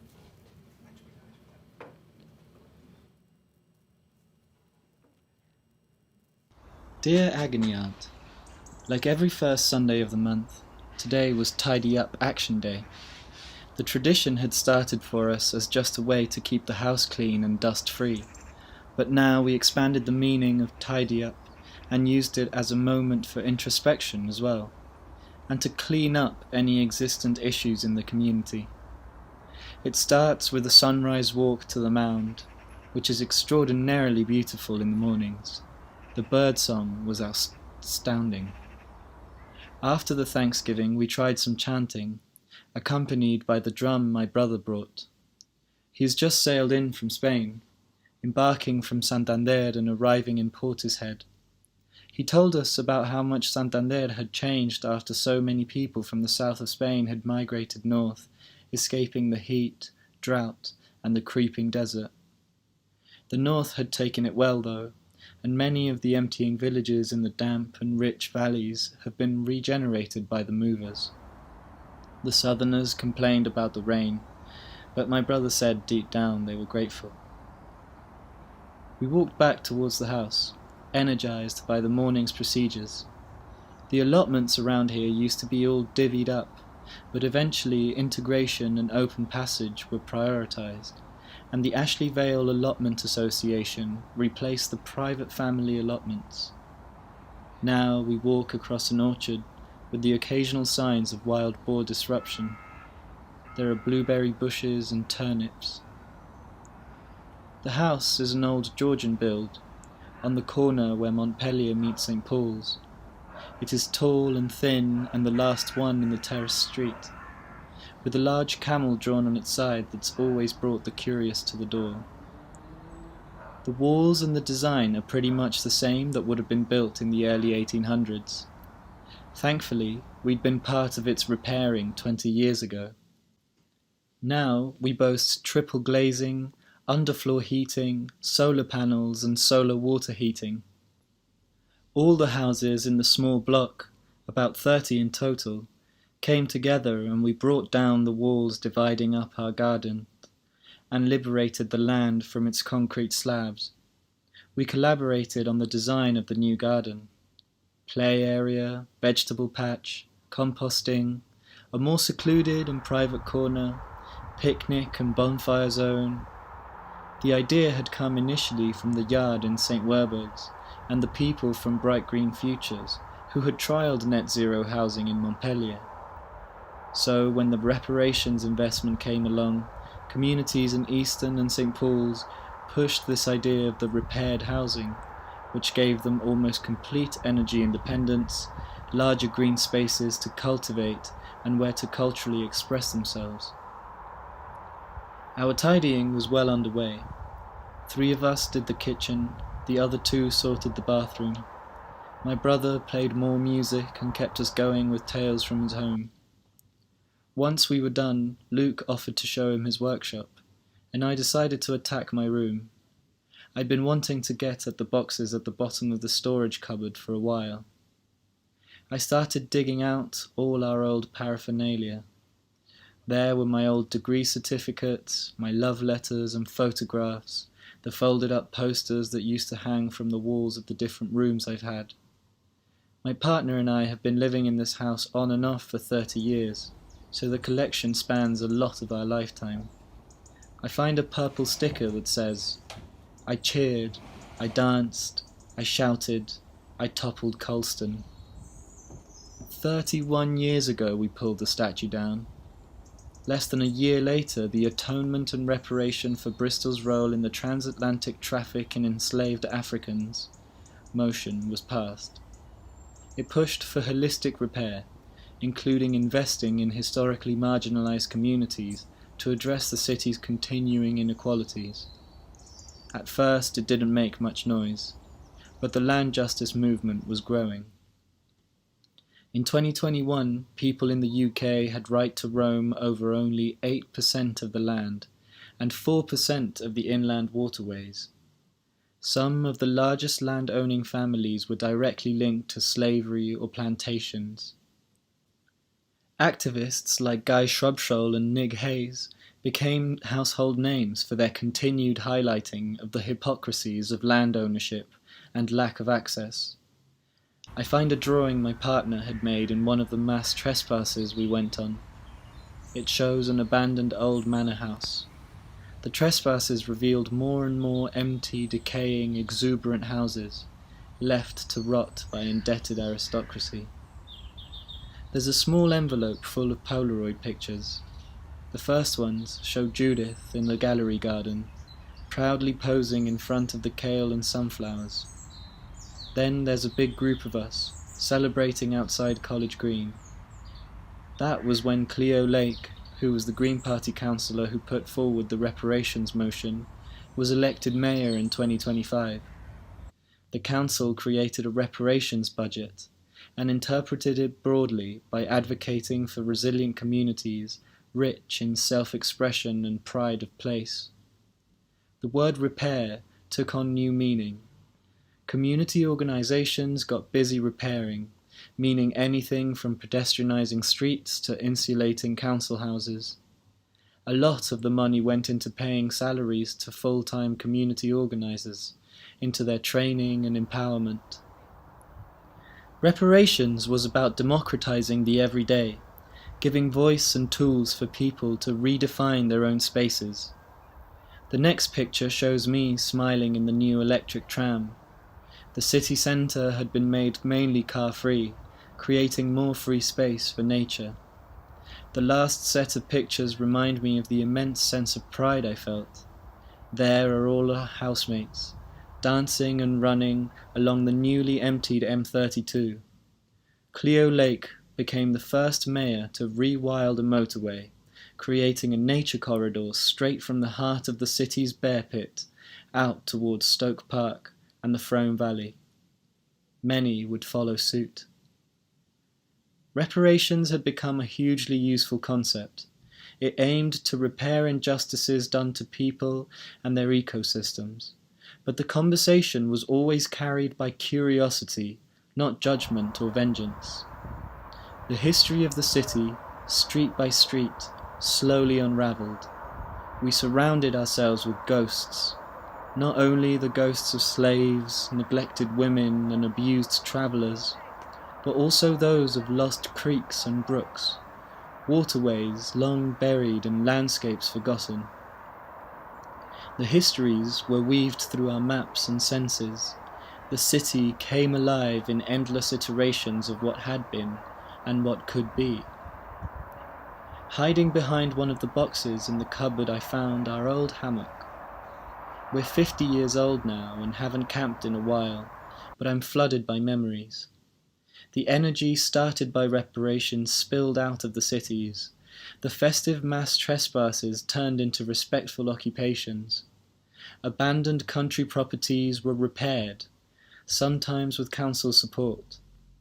People pilgrimed to the different repaired communities using the Slowways maps, which showed walking paths between every city, town, village and hamlet in the UK. My partner and I were youth workers back then, and we travelled around Somerset and Gloucestershire, running workshops in the different occupations organised by youth groups, finding anywhere along the Slowways to hang up the hammock and rest.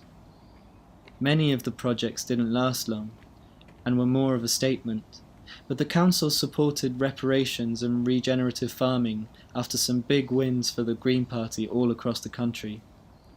They collaborated with Land in Our Names, making land accessible for people of colour to purchase in collective holdings. Some landlords whose ancestors had amassed wealth from the slave trade donated land to Riyan as a symbol of the growing societal consensus that reparations were improving the country for everyone. By the early 30s, the changes to the landscape were evident. Urban farming was here to stay, and nature corridors had been prioritised to give biodiversity a chance to bounce back. Alongside many of the Slowways, land was being set aside for rewilding, creating a network of beautiful paths between towns which produced the revitalisation of old country pubs that offered their gardens as camping grounds. More of us crowded these paths during the summer, with spontaneous festivals set up across the now open access fields. With cultural activity more equally distributed between the rural and urban, farming was re-energised with diversity and made attractive to young people. Agroforestry, permaculture, and other regenerative farming methods were made the norm. I'd almost finished dusting everything off when underneath it all I found a grenade. It was made of paper and still had its promotional card clipped on. Seed bomb. Throw it, grow it. I was taken aback. A tear crept out of my eye. We'd bought this as a gift for Judith and forgot to ever give it to her. She had been the original guerrilla gardener out here, taking over every inch of land she could with hard work and care. I go over to the window. Her face smiles back at me. Her portrait had been sprayed on the wall of her favourite garden, where she had greeted anyone who passed with a smile. She created that pause in the busy city life, and had everyone marvel at how the corner was flourishing, as she would say. Her corner grew into a small city farm, right on this roundabout. The tram whirred silently by as I overlooked her legacy. It was almost hidden by the apple trees she had planted beside the tracks. The day was still light, and looking out I thought I'd take my brother for a quick ride. We walked across the street and into the Malcolm X stable. My brother noticed the plaque, reading, "Inaugurated in 2032 by the proud people of St. Paul's. The first of its kind, this stable hopes to be a source of hope and imagination. A space where the first few steps of the future are taken." I explained to my brother this was one of the first to be set up in the country. We jumped into what is really no more than a muddy barn and walked into the middle. A mare approached us. She passed us and trotted purposely towards the door. My brother followed her out. I went to find Max, who's been on excellent form recently. Slowly down Ashley Road and onto the repaired motorway. Max really likes an evening walk, as far as I can tell. He starts easy, walking, stretching, and greeting the familiar sensations. The mare Maisie is in a hurry and canters along the corridor, stopping occasionally to browse the bushes. There is some amazing grazing to be done around Stoke Park, so we head there. A group of people are practicing floating yoga on the Duchess Pond, but we're drawn to the archery happening at the top of the hill, where the woods start. We dismount and Max and Maisie go off to find the freshest grass. We play a little and enjoy the company. Susan is showing off as usual, hitting the target with her weak hand and eyes closed. The perfect Sunday. And just as we are getting ready to head back, we see Lara running up swiftly, barefoot as many of the kids are on dry days. "She's back!" she gasps. There'd been a sighting of a lynx a few weeks back up in Frenchay. They'd sent a drone out but quickly lost her in the denser woods. The policy remains controversial. The rotational team assigned to the nature corridor are instructed to create obstacles and drive the lynx away from the city. The same is true for brown bears. The policy develops different standards of citizenship for different species, riding on the ideas of more than human cosmopolitics. The lynx and the boar are driven away to protect the animals we share the city with, and to protect ourselves, supposedly. To me, it contradicts the objective of the corridors. The sun is beginning to set, and I can see the smoke from the bonfire they've built to spook the lynx. Some dogs have gathered round it in expectation, ready to start the chase. The lynx was nowhere to be seen. We ride back home quietly, taking in the calm that settles over the town. I thought it wise to share this story here, to perhaps commence a conversation about changing this policy. I understand the utility of generating different degrees of citizenship for animals, but every time I see it in action, it makes me somewhat sick. The right to roam, which has been so intensely fought for in this country, should also apply to our non-human cohabitants. If you are reading this and agree, please join us September 25th at 6 o'clock at College Green, Bristol, or get in contact with us at hello@righttoroamforall.noblogs.org.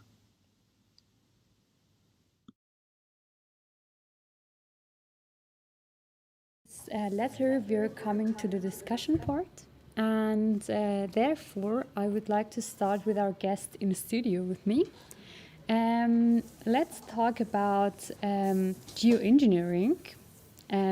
Yes, so as I was listening to your presentation, the one thing I was asking myself was, why didn't we start with this geoengineering, such a good idea, earlier? why did you wait until everything collapsed in 2030 and then we began with that? Like, I think, like you say, such a good idea. I'm not so sure about that, because we always have to remember or see how complicated the atmosphere is. I think still now in 2050, we have not understood all the processes which are up there. So it was no point really clear how the ecosystems, nature would react. I think we see it nowadays at some parts in the world, like maybe some plants went extinct because they couldn't handle it, and issues like those did arise. Lucky us, they only arose in the way that we could still like have to live as life as we were used to it.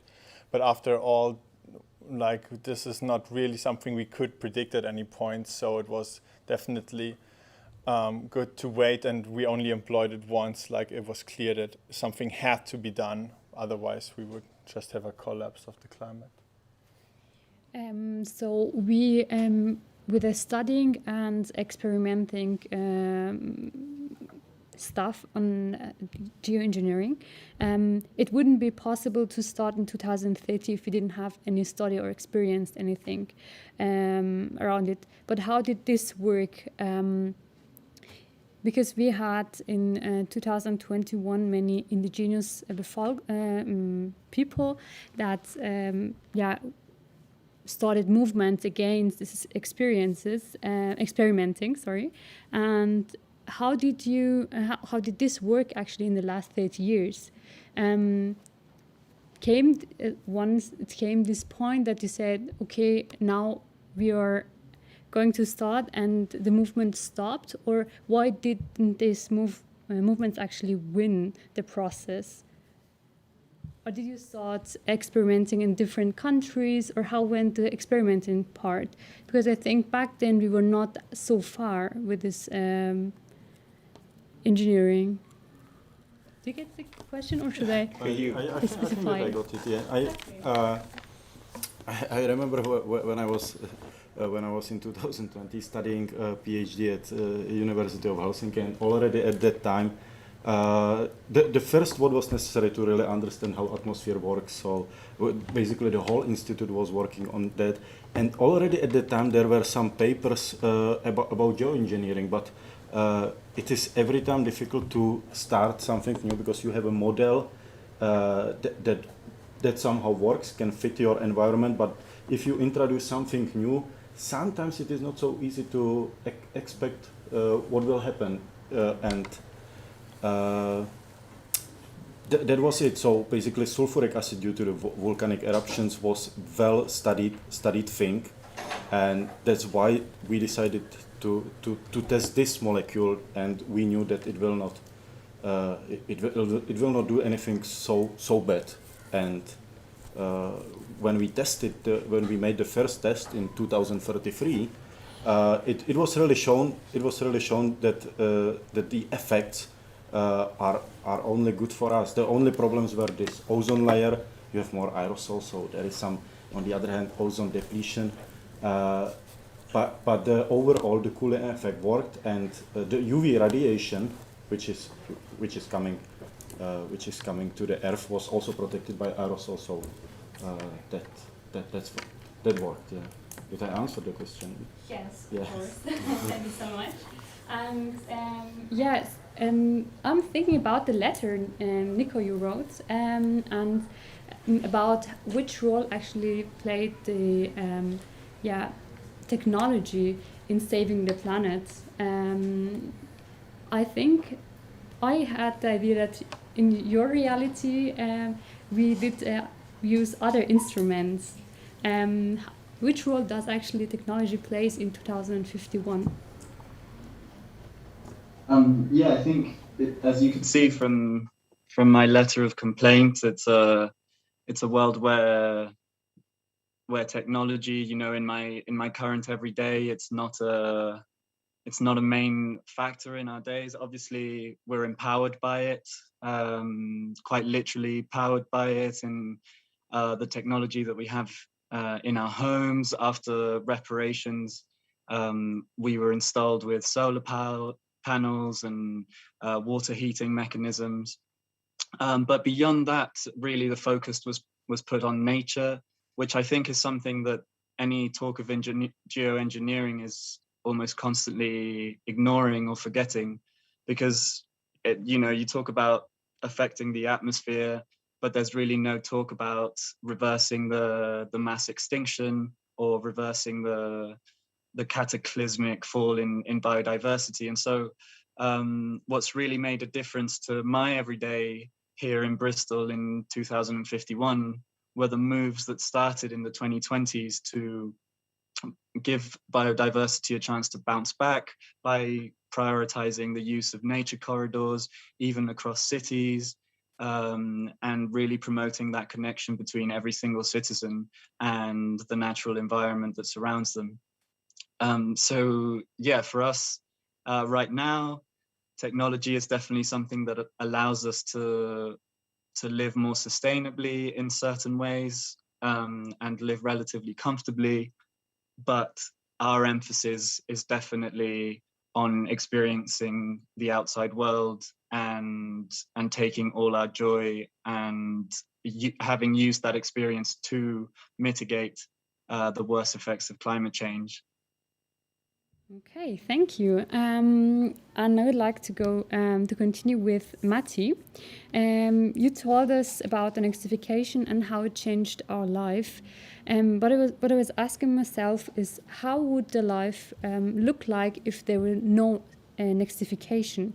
So as nexification came, we were not able to manage the problems, but could we manage the problems if the nexification didn't ever come?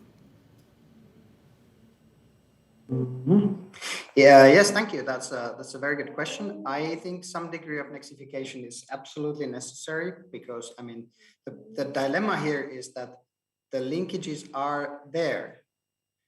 The domains that we developed in the 20th century, they just don't quite do the job of making the world manageable. And that is why scientists have discovered all these connections between these different domains. So the connections are there, and we must somehow work with them. But if things are taken too far in terms of turning nexuses into some sort of like ideological normative goal, and then on top of that developing arrangements for measuring and understanding them that don't really work, then you have a problem. So in that sense, some degree of nexification is necessary. And I think without a world without that kind of dynamic would definitely not be able to deal with the issues of climate change. So I think I'm really advocating a balanced approach to these things, and not rushing into nexus management without having the really well elaborated tools for doing that. Okay, yeah. and I hope that gives some sort of response to the question. Thanks. yes, it absolutely does. And but what do you think? How can you balance this? Like not isolating everything from each other, but also see the connections, but don't over nexificate. It's a big challenge, actually, isn't it? Yeah, definitely it is. Yeah. I mean, it's kind of hard to explain that balance in a sort of an abstract way, but I think there are several key parameters that we need to continue keeping a very close eye on from a precautionary perspective. But it's a lot about the balanced mindset to these things, because I think what went wrong with the kind of ideological nexification of the first half of the 21st century was that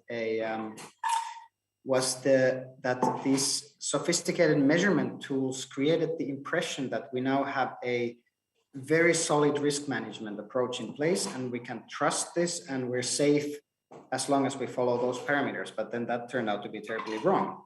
And so what I mean by precautionary principle is to, on the other hand, of course, the basic assumption that you don't fiddle with the atmosphere because it's so vital, but also that you accept that there's a big chunk of uncertainty in any sort of measurement scheme that we come up with.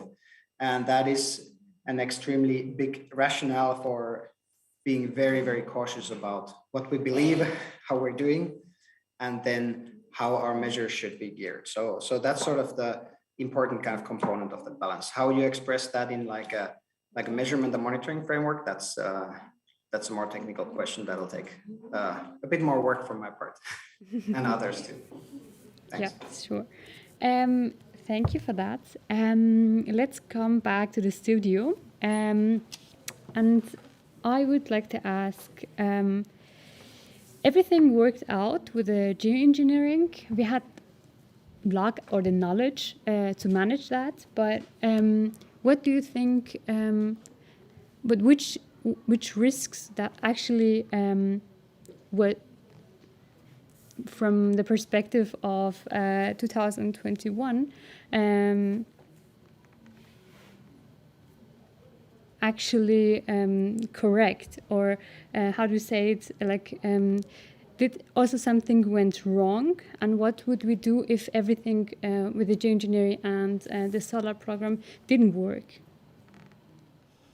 So I think because we're using a process that actually already happens in nature with volcanoes, we had some indication that things would work out quite okay for us, but you don't necessarily know this before you start, and there's already we already knew some problems that could occur, that like changes in precipitation. When you add aerosols to the stratosphere, you warm the lower part of the stratosphere. This can change wind patterns. And those things, there's literally millions of processes that are happening in the atmosphere at any given time, and it's very difficult to predict what the effect is of this this project that we embarked on. So it's because we had no other choice at the time that we actually embarked on it, but we are lucky that no significant changes did occur, but that was not a given at the time. Okay, and of course, just to maybe use some metaphor, it's like if something's broken and then our system was basically putting duct tape on it. You know, it may stabilize things, it may keep things running, but it's not supposed to be like a solution for long term. Okay, and did your idea of geoengineering change during your career in the weather, or during your studies actually, or was your idea of geoengineering were you always positive toward it, or critical but optimist, let's say? I think that when I was studying doing my PhD in the 2020s, I was quite critical of geoengineering as something that should not be employed in any case, and is almost a ridiculous idea. And actually, by studying it, I did see the point in it, and I did see it as what I guess it's always been sort of an escape hatch for if things really go south. And the science behind it does make sense. It is just, it would not have been my preferred option, but we did what we had to do. How about you? Did your idea actually change? For studies? Sorry. I think, for me, it did not. I don't think I've felt good about it at any point, really. I think it feels a little wrong to have to do that. But as a scientist, you just try to provide society with the tools which are needed at that point. So I don't like that we are doing this or that we have to do it. But after all, we were at a point where we had no choice but somehow trying to stabilize the world. I was excited that the whole globe is trying to do something together around about the globe. So that was exciting, but I was scared as well if there will be any side effects. Well, it will basically describe the side effects, what went slightly wrong, but it's not so problematic as it could be. There were other ways which could go wrong.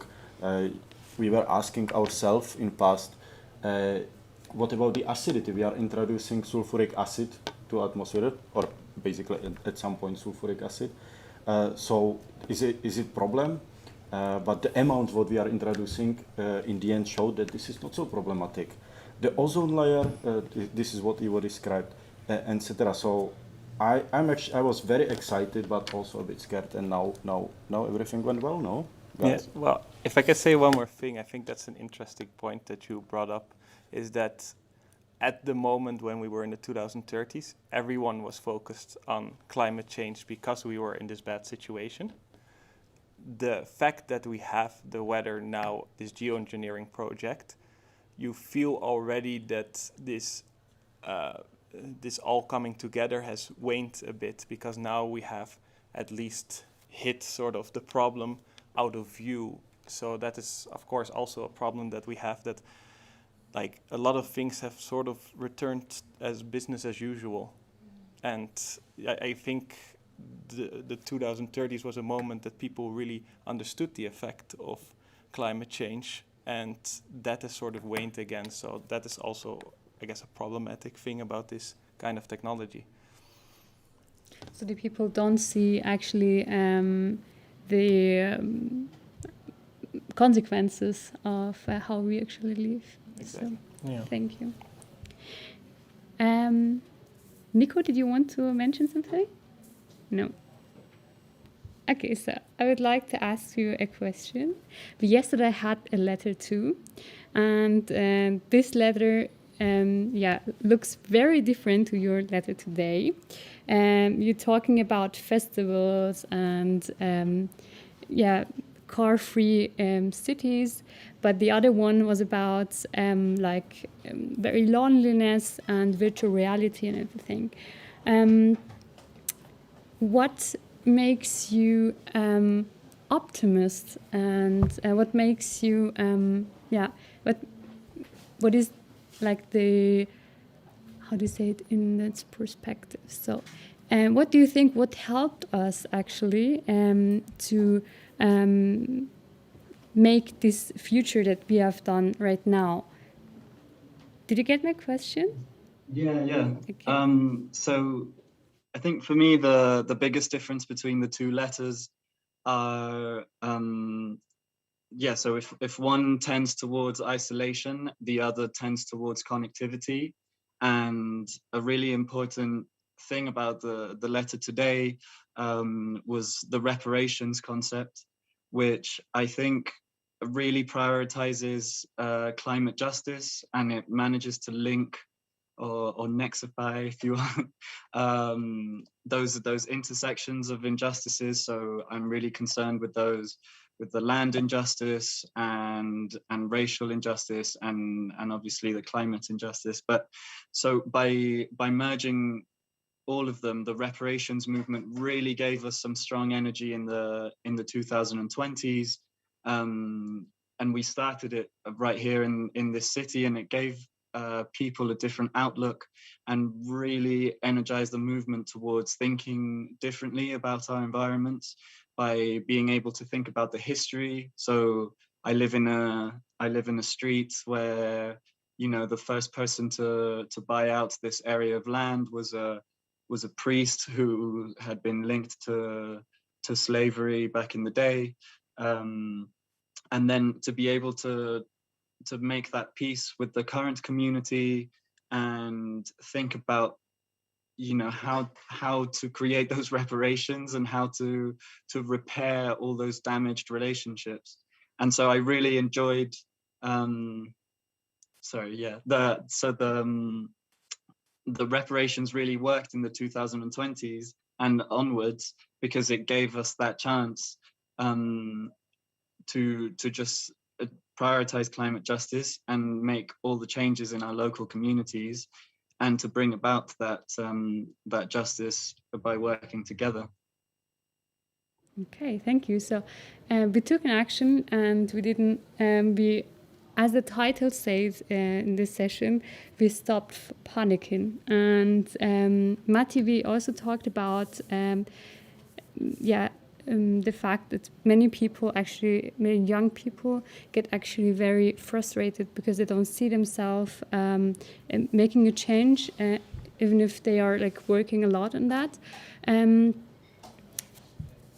So what do you think, what could be a way of coming to action actually, and not fall into this nexification and letting the politics actually do stuff? What could be a good motivator actually? You mean sort of at the individual level? Yeah. Yeah, I think that's, I mean, there's, the big challenge really is there's so many moving parts, there's so many levels of actors that are involved in this constellation. I think at the individual level,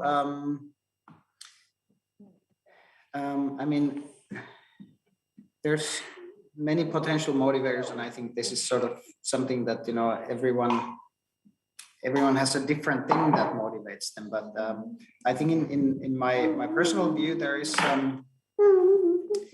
are patterns of priorities that are much more sustainable than others. I think one motivator is really to sort of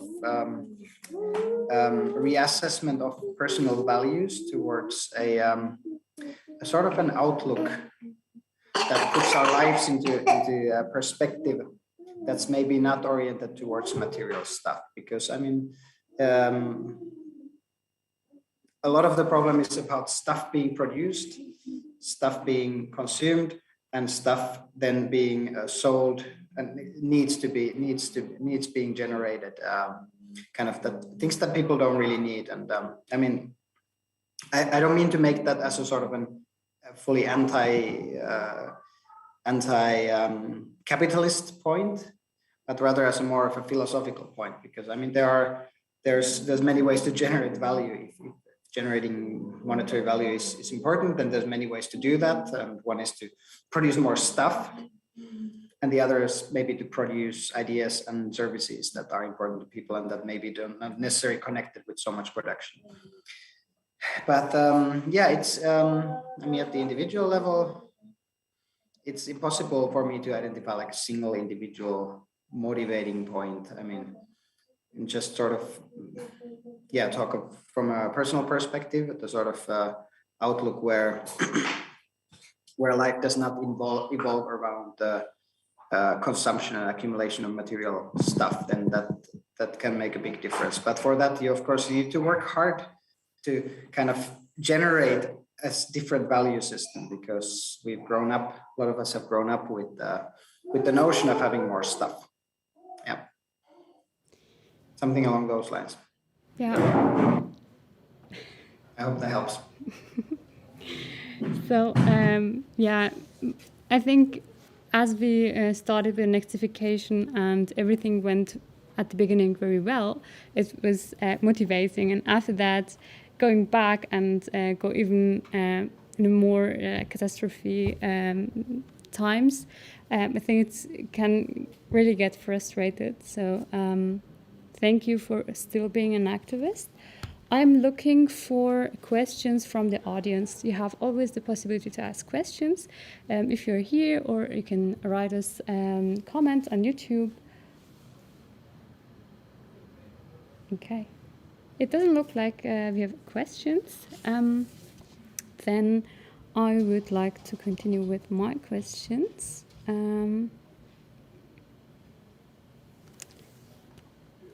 And I would like to know from you how actually it comes that you said, I want to study geoengineering, or I want to do a career on the weather. How everything started actually. wants to answer? Okay, I go first. So, yeah, I loved science, and just all the consequences and random events pushed me to that area. So, I think it was about just some luck, and I met actually a good atmospheric scientist person who taught me at the university, and that's probably why I started to get interested into atmospheric science, and from that time I studied atmosphere, and at some point I get to Geo-Engineering. So what motivated you guys? Yeah, for me it was actually quite similar. I like to be challenged. I like by be technology or knowledge, and science just generally throws all kinds of problems at one, and there's something I really enjoy, and that I actually ended up at atmospheric science is in the end more or less coincidence, because I did at some point an exchange semester in Helsinki, and there was this group, and this is how I ended up there. But now, looking at the global development, I'm really happy that I chose this path, actually, because it feels like I'm in a field where I can contribute to something even bigger than that, hopefully. I originally went into atmospheric science because I really wanted to, I thought that was an important field to work in. But after having my PhD, I did a couple of postdocs, and I didn't get a fixed position, and the Geo-Engineering project offered good pay, so that's why I went to the Geo-Engineering project. Thank you for your honest answer. We really appreciate that. And yeah, I would like to hear from Matti how it comes that you study the history and especially focus on the nexification. Yeah, it's kind of hard to pin that down in a simple things. I was always interested in, rather than looking at kind of things like mathematical formula or machines or such things. I was always interested in how kind of abstract concepts come together and how are they mixed.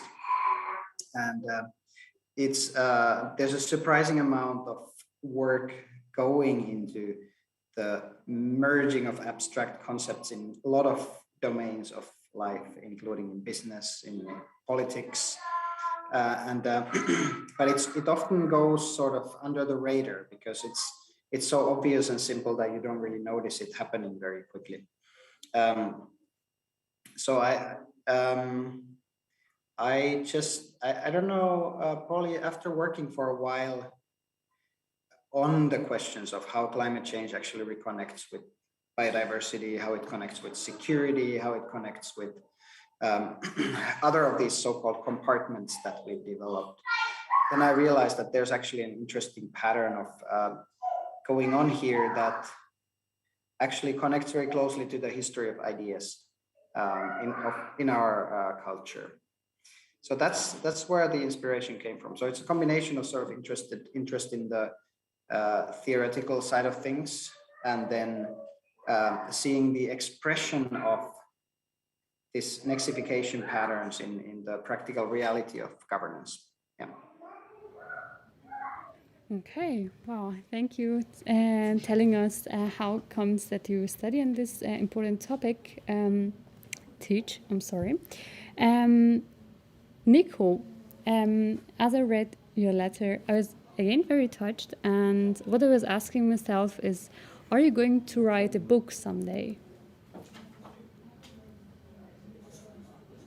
This was just my complaint to the city council. You know, I want those policies changed. I want the links to be able to walk into town freely, and I want the rights to be equal for all non-humans and humans.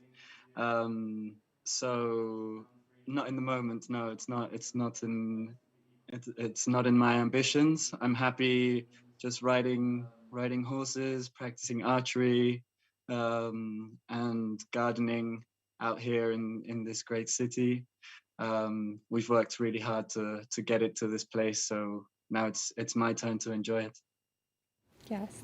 Thank you for the answer. I think we've got a question from the audience. Thank you for the answer. I think we've got a question from the audience. Okay, jetzt? Hello, my name is Barbara. I haven't got a question, but I want to thank Fitus, Ivo, and Jacob for their new technology. My name is Barbara because I'm 85 years old now in the year 2051, and with their new technology and their exploration and their science, they were successful in saving many species on this planet, including the polar bear and so many other species. So I'm glad I can live on this planet in my age, and I want to thank you in the name of my children and my future grandchildren. Thank you very much. Goodbye. Thank you for the nice comments. I don't have any questions anymore. Is there something that you want to mention that hasn't been mentioned yet? Or do you have like a last statement? I was wondering, yeah, for the Geo-Engineering panel, whether they think, you know, there was some talk of funding and how that sort of directed your career. Do you think there was from the beginning more interest in funding geoengineering projects that there were, say, conservation projects or any other more nature-based solutions to the climate crisis? Do you think there was more impetus from big business and states to fund those techno fixes? Super interesting question, I think. And I think, unfortunately, this is indeed the case, because only once like global business structures were actually like in danger of getting interrupted, and only once the like big corporations saw their like business model being like crumbling down, this was the moment where the money started flowing and also policy actions came in. So this is, yeah, not a very like optimistic point of view, but this is sadly how way too often this world operates. Yes, and I think also that, as we've said, this stratospheric aerosol injection provides an opportunity to sort of continue with business as usual for longer. And that is, of course, an interesting proposition for people who finance these kind of studies. Does this answer your question, Nico? Yeah, absolutely. It's just interesting to see. Okay, thank you. Have you got any other questions, Nico? No, I'm okay for now. Thank you very much. Okay, welcome. So I think I'm done. We are done for this session. I wish you a nice afternoon, and also your audience have a nice afternoon and rest weekend. Okay, thanks so much for the panel. That was fun.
far as a rule, but still create impact.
The oil industry and oil companies for decades. In 2020, she was one of the founders of the youth movement Polluters Out that fights against the influence of the fossil fuel industry in climate negotiations and on indigenous lands. So please, Elena, let us hear your keynote.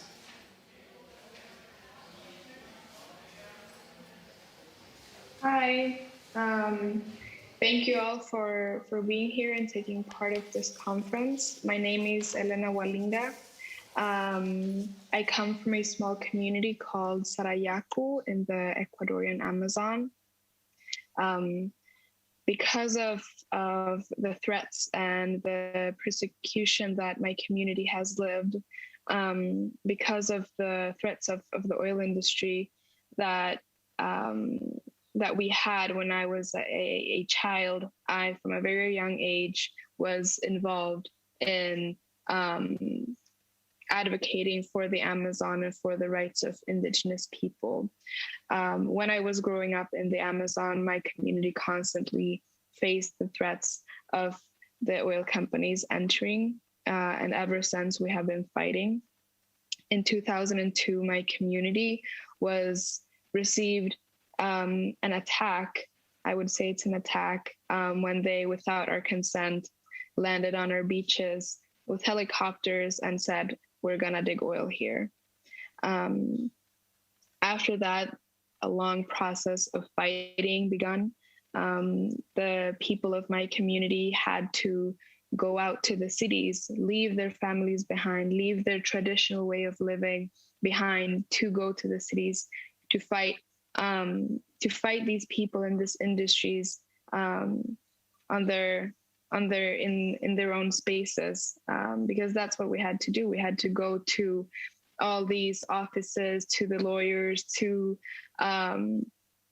courtrooms to be able to keep them outside of our territories, because it wasn't enough anymore to just keep them out of our territory with our bodies. We had to take other steps.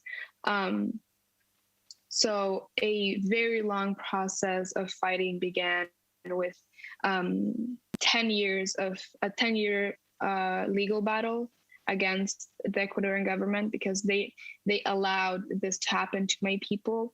And because of all the atrocities that happened during this time, we were able to, in 2012 to win a historic lawsuit against the Ecuadorian government, which now has led to a lot of communities, being able to do the same thing, because now the courts in Ecuador have to support indigenous communities, which didn't really happen before this case went to an international level. So this happened in 2012, but we understood as a community that that wasn't enough. Keeping the oil companies outside of our own territories wasn't enough. And we also needed another layer of protection, because even though we had this very powerful sentence that benefited us, that wasn't really a guarantee for my community to be safe. That was never, because the governments change every 4 years, and depending on the government that was what our existence depended on. So we understood that we have to do something else, something bigger, think outside what is seen as normal in the modern world. And we came to the answer, which was very simple and very easy. And it's the way that we see life, and how we needed to share that with the world so that people would understand why is it that we are protecting our territories, and why we are we almost risk our lives and put our own bodies there to defend it. For other people to be able to see the why, we needed to share how we view the world and how we live in balance and in harmony with nature. So we made it public, our cosmovision, our vision of life. And this is something that they used to tell us every morning by the fire while we're drinking wayusa, which is a tea we drink every morning by the fire. This is something that the elders used to tell us, and something that we live every day. So it wasn't something that we created, it was something that was always there. And it's called Kausaksacha, which in my language means the living forest. So we created this proposal that is called the living forest. And we deeply believe that it was going to be the answer to, or the solution to everything that was happening in the world. So as the name says, the living forest, we believe that everything in the forest is living, and that indigenous people, we're not just indigenous people, we're not something that is opposite to nature. We are nature and we are part of it. So the Kausaksacha is universal and proposes a legal recognition of the reivindication for territorial rights and Mother Earth, which is necessary and essential for the balance of the planet and preservation of life. And what this means for us is that we believe that when we go out to the forest, we, the trees, the mountains, the waterfalls, they all have a being, as we have we are beings. And that is how we have this mutual respect of being able to live in harmony with nature, because we do not see them as something that is inferior to us or something that is opposite to us. We see it as something that we are part of. So we can have this balance. And seeing life that way is what has permitted us to protect and to fight. That is what has inspired us and what has been pushing us to protect it, because this is also something that is very extremely sacred to us, the relationship with the natural world. So today in 2051, I'm so happy to be announcing a lot of good news for my people, for the Amazon, and for the entire world. Because when something good happens to the Amazon, it's something that benefits the entire world. The first one is that it's the 5-year anniversary of the Kausaksacha proposal being recognized by the Ecuadorian government, which means that we can now actually use this as a legal tool, because within the proposal, we understood also that we need to translate this proposal into this world that we're living in, which means that we need to create laws around it. There's legislation that needs to be changed. And after the implementation of the proposal, of the way that we live on a statal level, we're finally seeing the results. And that brings me to the second item of good news. and it is that indigenous people in the Amazon are no longer being persecuted by governments and extractive industries. The transition to renewable energies and this shift in our mindset and perspective have completely changed our existence and our fight. We're finally seeing the fruits of this fight. It was never in vain, and we're understanding now that the solution that we put out is finally working. This is something that comes from years and years and years and years of fighting. There's a long way to go still, but I truly believe that this is a huge step into for a better world. So I thank you for listening to me, and thank you for the space. Thank you so much for your speech. Just a quick message to the audience. If you want to ask questions, you now have the opportunity to. I'm going to start with one or two, but please send your questions in if you have any. So yeah, thank you so much for your inspiring speech. And what you were talking about is also something that we came back to again and again during this conference, which is that we most of all need a paradigm shift, which is not finding a new way to treat nature or to engage with nature, but to actually understand that we're a part of it, and that if nature is affected, we're affected just as much. And many scientists all around the world already in the 2020s were starting to get inspired by indigenous ways of seeing the world. And 2 days ago in the opening statement, Salim Ul-Haq from Bangladesh actually said he thinks that what changed was that those who were before the most marginalized were listened to, and the whole world learned from them a new way of being part of nature. Were you surprised that that happened, that suddenly the whole world was listening to you and your community and other communities? I think that back in the 2020s, the change was actually very fast. From me being a child and being used to the persecution and no one listening, and people really looking down at the people that were defending the Amazon, from actually on an international and in big spaces, people actually started saying, okay, the vision and the knowledges that indigenous people have are essential, for example, to combat climate change.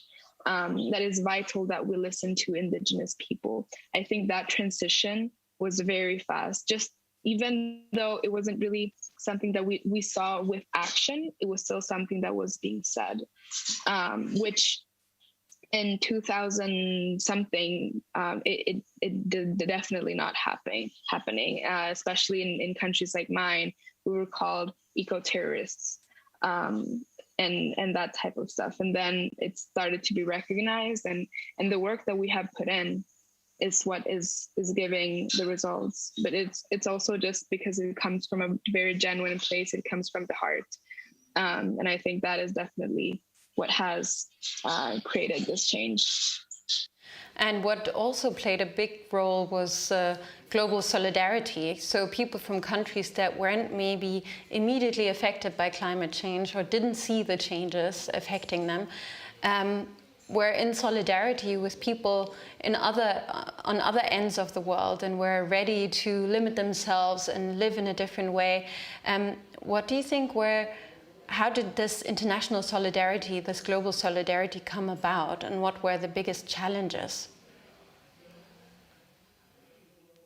I think that there was a lot of access to knowledge and a lot of access to information, and also this empathy of seeing how people were suffering in other parts of the world. I think the generation that I belong to was one of the key, the movement that we started was one of the key things happening to change this perspective as well. I think there is also when it came into, okay, we need to listen to indigenous people as well. So I think there, yeah, as you said, there were a lot of global solidarity, which permitted us to change. One last question from my side. So in 2008, Ecuador was actually the first country in the world to enshrine the rights of nature in its constitution. Do you think that was an important first step, or was that just ink on paper? In the beginning, it was definitely just ink on paper. We did not really see it. We tried using that as a legal tool in many cases, but more than of how on which scale it was implemented in the courts, it was more of that it was there, and just it being there changed the entire conversation, because a judge couldn't tell us anymore, now this, you're not right in this, because it was in the Constitution. Of course, they tried to go around it. Of course, they tried to manipulate the cases with, other excuses, but it was still a very powerful, thing that happened to our Constitution or into our country, and very slowly that has started to give results. In some cases, you can see that is one of the things that have been used to protect indigenous territories, even though it might have not been the biggest defense, but it still was something. And it takes time to implement something in the Constitution and to implement that into the courtrooms. But now we are seeing the results, and proposals as the living forest are being recognized because we have this type of things in the Constitution. There's actually now a question from the audience to you. Where can we find more information on your work? On my work? Well, you can all follow me on Instagram. It's my name, Helena Walinga. I share a lot of my work there. You can all, if you want to find out more about the proposal Living Forest, you can look it up on the internet, the Living Forest proposal from the Sarayaku people. So yeah, you can find me on social media, where I do share a lot of my work, but also when action is needed in the Amazon, which happens a lot, even though it's just signing something, or when there's an oil disaster and people need help, and they need international solidarity. A lot of times I share it on my network. So if you want to keep up with that, you can follow me there. Thank you. One last question from me, especially in the 2020s, working to protect the climate or to protect the Amazon was also very, very dangerous. People getting killed every week all around the world for defending their geographies, their territories. How did you back then support each other in this threat? That is something that happened a lot, especially in Latin American countries. There were a lot of networks that surfaced actually because of these threats, and one of them is something that my mother and my aunt is a part of, which is they're called the Amazonian Women. It's a collective, but this was actually founded because all these women received threats. And what happened, because of they united and they filed a lawsuit and asked for an investigation from the government, and said, okay, we have received death threats, we have been persecuted, this is what has happened, why is there no investigation? But after this, what happened was also that this network of women that had received threats to their lives actually started working for their communities. And for a very long period of time, were the main one of the most important leaders in the Amazon because of the work that they were doing for their communities, protecting their territories, but also making sure that women's rights were respected. When the pandemic happened, making sure that people actually got help, that there was medication, that people were able to get medical attention. And working, you know, on the internal issues that we have while protecting our territories. And that is something that is very, very hard to do because it's so time consuming to be working outside the community, advocating or, you know, going to all these big spaces to legally protect your territory. That is very hard to do while you're working on the internal issues that our communities have. But these women were able to do it. So that's just one example of what can happen when women get together, but also what the strength and I guess also fury of the threats and everything that happened to these women, what it provokes.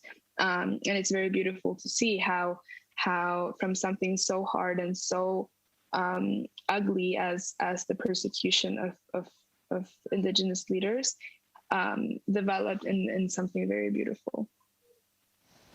All right, Elena, thank you so much for sharing the space with us and sharing your knowledge with us. And I get from your words that international solidarity, global solidarity was important in the 2020s and is important now. And yeah, thank you very much. Thank you. We will now move on to the artist statement with which we will conclude this conference, which is going to be by the artist Claudia Robles Angel with the title Lichen. Before we show the first few minutes of her video, I will introduce her to you.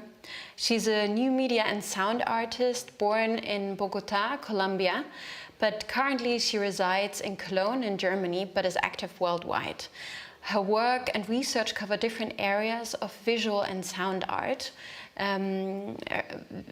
A lot of very different, her art is very varied, and she also has art that interacts with biomedical signals via the usage of interfaces such as, for example, the BCI, the brain-computer interface, which measures brain waves activity. So very exciting, very interesting stuff. And now we will move on to the first 6 minutes of her video and then talk to her about it.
Thank you very much. These were the first 6 minutes.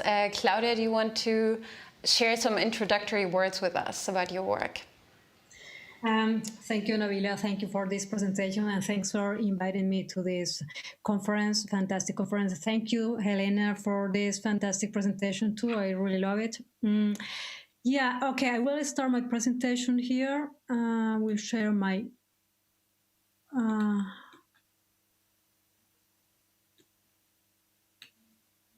stop, okay.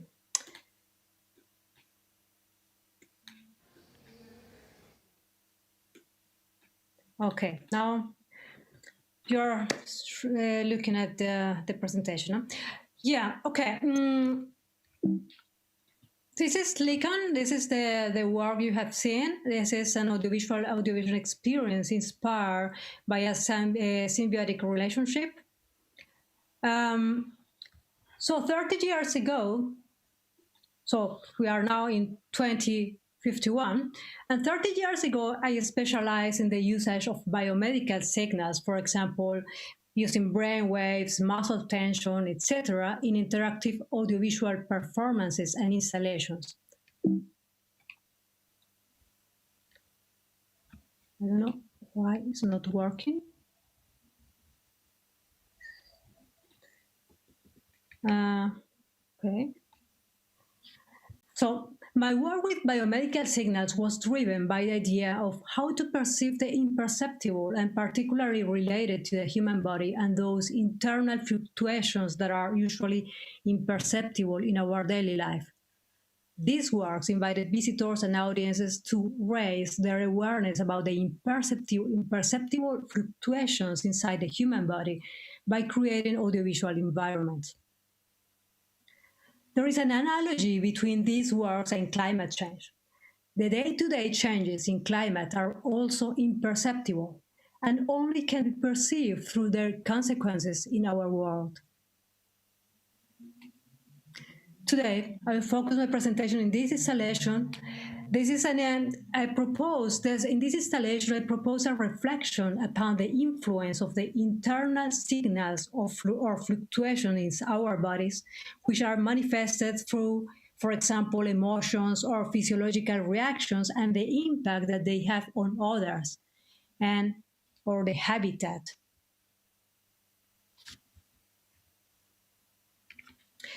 So for this installation, I use a biomedical signal. There was the BCI, there was the measuring brainwaves activity. And I created this work in 2018, driven by the idea how to raise awareness about both the other and the habitat. For this, I created a special interactive installation inspired by lichens, which back then were very resilient organisms and very sensitive to human pollution, so important for the ecosystem because they were indicators of air pollution. Today, 33 years after its creation, climate has drastically changed, becoming warmer and drier. And even if lichens could have survived to extreme conditions such as cold, heat, and drought, unfortunately they have completely disappeared from the face of the earth due to air pollution, which is linked to climate change. In the next session, I will describe this work in full detail, and I will show you pictures of those fantastic today extinct organisms, and I will also explain the technology behind the project, with which I hoped at that time to contribute in raising awareness about our habitat, our planet. So lichen is the Greek word for lichen. Lichen was the result of a hybrid partnership between a fungus and an algae. The symbiosis in lichens can be considered mutualistic because both organisms profit from the exchange. But why lichens? So, as I mentioned at the start of this presentation, my main artistic goal was and still is to make perceptible imperceptible occurrences in our daily lives. And by 2018, I had been already interested in lichens for a long time because they closely match my artistic goals of imperceptible occurrences. Lichens were those small organisms growing on tree barks, leaves, stones, etc., to which usually not too much attention was paid, but which were, however, very important for the ecosystem due to the vital role they played in biodiversity, as they could resist very harsh environmental conditions and were very sensitive to human pollution.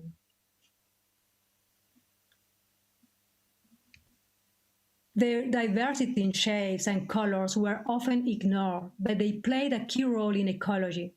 Thanks to their plasticity and biodiversity, they were used as indicators of air quality and inspired scientists for alternative, highly sustainable ways of life. For example, strategies to manage the water content or temperature changes. The colors of the lichens you are looking at are the original, so I took some of these pictures, some of them in South America and others in Europe. So the lichens were also very resilient and had revival capabilities. They also contributed with organic matter to the soil, enriching its formation so that other plants could grow there. The purpose of this installation was twofold. On the one hand, the installation reflected upon this interaction and mutualistic relationship between two organisms and how this union impacts on their behaviors within a created audiovisual space. And on the other hand, it invited visitors to raise their awareness about these composite organisms which were so vital to the ecosystem.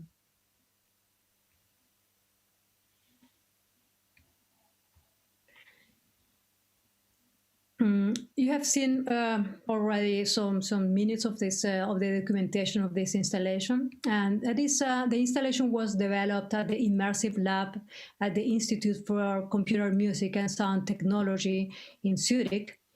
And so they used to invite artists to create works for this special space, and which consisted of a panoramic video made by 4 video screens arranged in a cylindrical form, with a full-scale interaction surface which tracks the visitor's touch from behind the screens using infrared cameras. And the audio consisted in 16 loudspeakers of 2 subwoofers, so an immersive sound. The space was developed by Daniel Wiesig and Jan Schaha from the ICST Institute. So the visual part of the project, the environment, was created by close-up images from different types of lichens. The acoustic part was composed of sounds from crickets, cicadas, and thunders, recreating a nature reserve.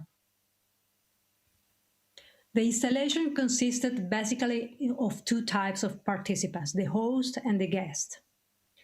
The host is the central figure who sat in the middle of the panoramic video space, as you can see here in the circle, and this is the host. And the purpose of the host was to influence the audio and visuals with their mind by measuring their brainwaves using this device, the brain-computer interface device. So as you can see, this is the interface I used for this installation. So the second type, the guests, were visitors who, by touching the screens, influence the host brain activity and consequently also the audiovisual environment. The touch screen sensors at the Immersive Lab consisted of a tracking system composed by 4 infrared cameras behind the screens, scanning the whole panoramic screen. This system measured the duration of each touch and registered the number of touches. So with regard to the visual changes, so touches from guests on the screen could be long or short. If the touch remained for a certain period of time, a lichen appeared on that point on the screen, and the image of that particular lichen increased substantially in size, as you can see in the picture. So when otherwise the screens were touched quickly, then no lichen appeared. The manner in which guests touched the screen produce a reaction on the host, which could be either relaxing or disturbing, depending on how visitors touch the screen. So long touches by guests produces low frequencies to be sent to the back of the chair of the host via a tactile transducer. As you can see here, this is the tactile transducer attached to the chair of the host, producing a pleasant massage feeling. If, however, visitors touch the screen nervously, so they make rapid and short touches in different sections of the screens, so the frequencies sent to the host were converted by the TENS, this is the TENS device, transcutaneous electrical nerve stimulation, and then they send subtle electrical current, which could be felt as uncomfortable by the host. So as you can see, it's attached to the arm of the host. In both cases, the reaction determined changes for both image and sound because the different stimulus sent to the host affected directly his/her brainwaves. Image and sound reacted accordingly to the host's brainwaves, inviting guests to be aware of their behavior towards the host habitat. In this way, the screens became the skin of the host. A simulation of the body sensor system in which when the touch receptor in the skin is stimulated, electrical impulses are sent to the brain. Hence, the interaction between visitors and environment happens through the host as an intermediary, whereby visitors touch the screen. Each touch sends data transforming frequencies to the tactile transducer or the TENS device, which, when received by the host, influence his/her brain activity. The sound of this installation were from field recordings from crickets, cicadas, and thunders to recreate a nature reserve, all of which I record myself in different locations, mostly in South America. Thunders were used only for the moment in which a visitor's touch remained for a certain period of time, that moment in which the lesion increased in size, and then sent low frequencies to the tactile transducer attached to the chair. Crickets and cicadas were used for the whole environment and the variation of the effect, so filters and changes of pitches and all the algorithms I wrote for the sound were constantly modified by the data received from the host's brainwaves.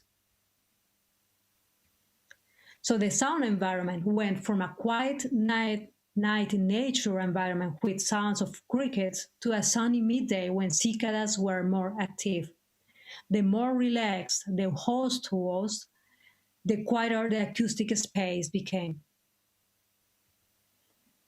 To conclude, so the audiovisual environment Lycan was a hybridization of a host and a guest, where the guest actions impacted on the internal reactions of the host, transforming together the audiovisual environment in a mutualistic relationship. Although in my past installations, I usually raise the visitors' awareness about their own bodies in regard to the internal fluctuation and mental states, in Lycan, I went a step further. Due to the mutualistic relationship, I wanted to extend this awareness to the other and therefore to the habitat, the environment. So 33 years after the creation of Lycan, of this work is now merely an archive of species, not only of some lichens, but also sounds of cicadas and crickets that don't exist anymore. So lichens grew in extreme conditions, as I mentioned before, anywhere in soil, in cold, heat, and drought, but their Achilles heel was poor air quality, since they absorb water and nutrients from the air. Therefore, my questions nowadays, in 2051, are: was the message, awareness about the other and the habitat, appropriate at that time? If so, what went wrong in the last 33 years since the creation of this work? Were most people in the 20s not able to feel and be aware of the usual imperceptible? Were at that time enough people fully conscious of the ecological disaster we are living in 2051? Could I have more influence on people with my work to avoid a climate change catastrophe? So to be honest, I don't have answers for this at this moment, but there is something I think I think it is never too late. And if we start now paying attention to subtle events in nature, perhaps we will discover in a hidden place the last legion, the most resilient, the survival, which we can now help to reproduce.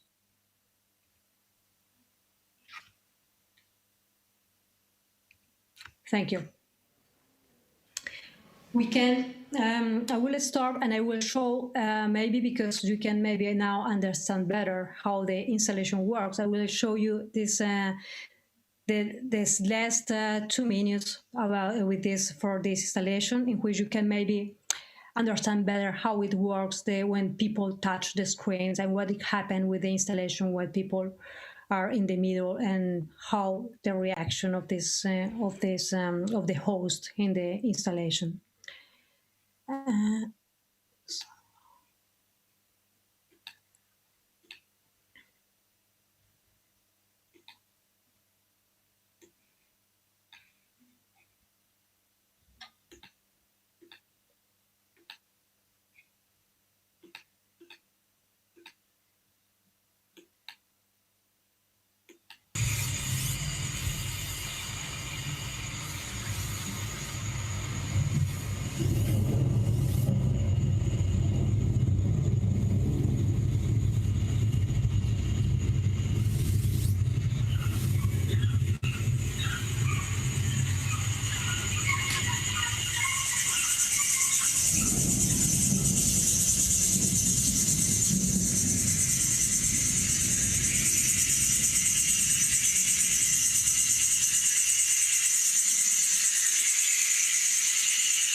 Okay.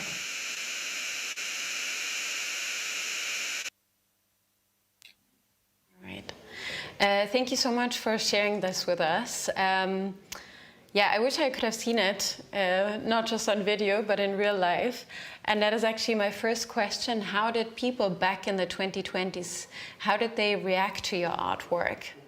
What did it evoke in them? Yeah, as I remember that time, yeah, there was, people in this installation were curious, or they were, in fact, they were trying to understand what was the host feeling at that moment, and they took care about it, and they really asked him what is happening at this moment, and they really trying to pay attention on that. That it was interesting to see this better, yeah, but unfortunately it wasn't enough. Catastrophe. And how do people react to it now in 2051? Do you feel they are more in touch with their habitat or with the other when they go and experience your installation now? Has something changed after all the terrible experiences that we've been through? I'm very old to see that at this moment, but no, okay. So I think it's anyway that people learned, yeah, about this. And that's in they really with the time they really learned, yeah, with that we have to pay attention, and then we are, as Helena said, we are part of nature, and we can. It's not something different from us. We are one with the nature. So during this conference, we've seen a lot of presentations about different attempts of how to bring about a paradigm shift for people. And this is also how I understand your installation, to feel not separate from nature, but as you said, but as part of nature and interconnected with everything. If one part of nature is affected, everything is affected. So kind of shattering this illusion of independence. So do you think art or installations like that, experiences, do they maybe sometimes have more power in changing people's mindsets than facts and figures, for example? I mean, this is the idea. This is the hope. Yeah, I had and I still having. Yeah, that is that art can produce changes in mind, in the way how people react or how people act. Yeah? All right. Thank you so much, Claudia, for sharing this with us. Thank you so much, Helena. Now we've really come to the end of our conference. Almost, because before we say goodbye, let's take a quick look back at what we did during these last 2 days. We learned how since the 2020s, states achieved to develop climate resilience, how academia helped to build a sustainable society, how black swans surprised us with positive outcomes of the climate crisis, how the idea of Earth operations management transformed how we engage with our planet, how we managed to remove carbon dioxide with innovative technologies, how we recreated our relationship with nature in a holistic way, and how a world-changing cultural shift happened in Norway and spread to the rest of the world, engaging millions of people in positive climate action. Or did we not? There are many versions of the last 30 years and of the present moment, 2051. We will know more about it in another future past. Many thanks to all the contributors, and goodbye. See you all very soon.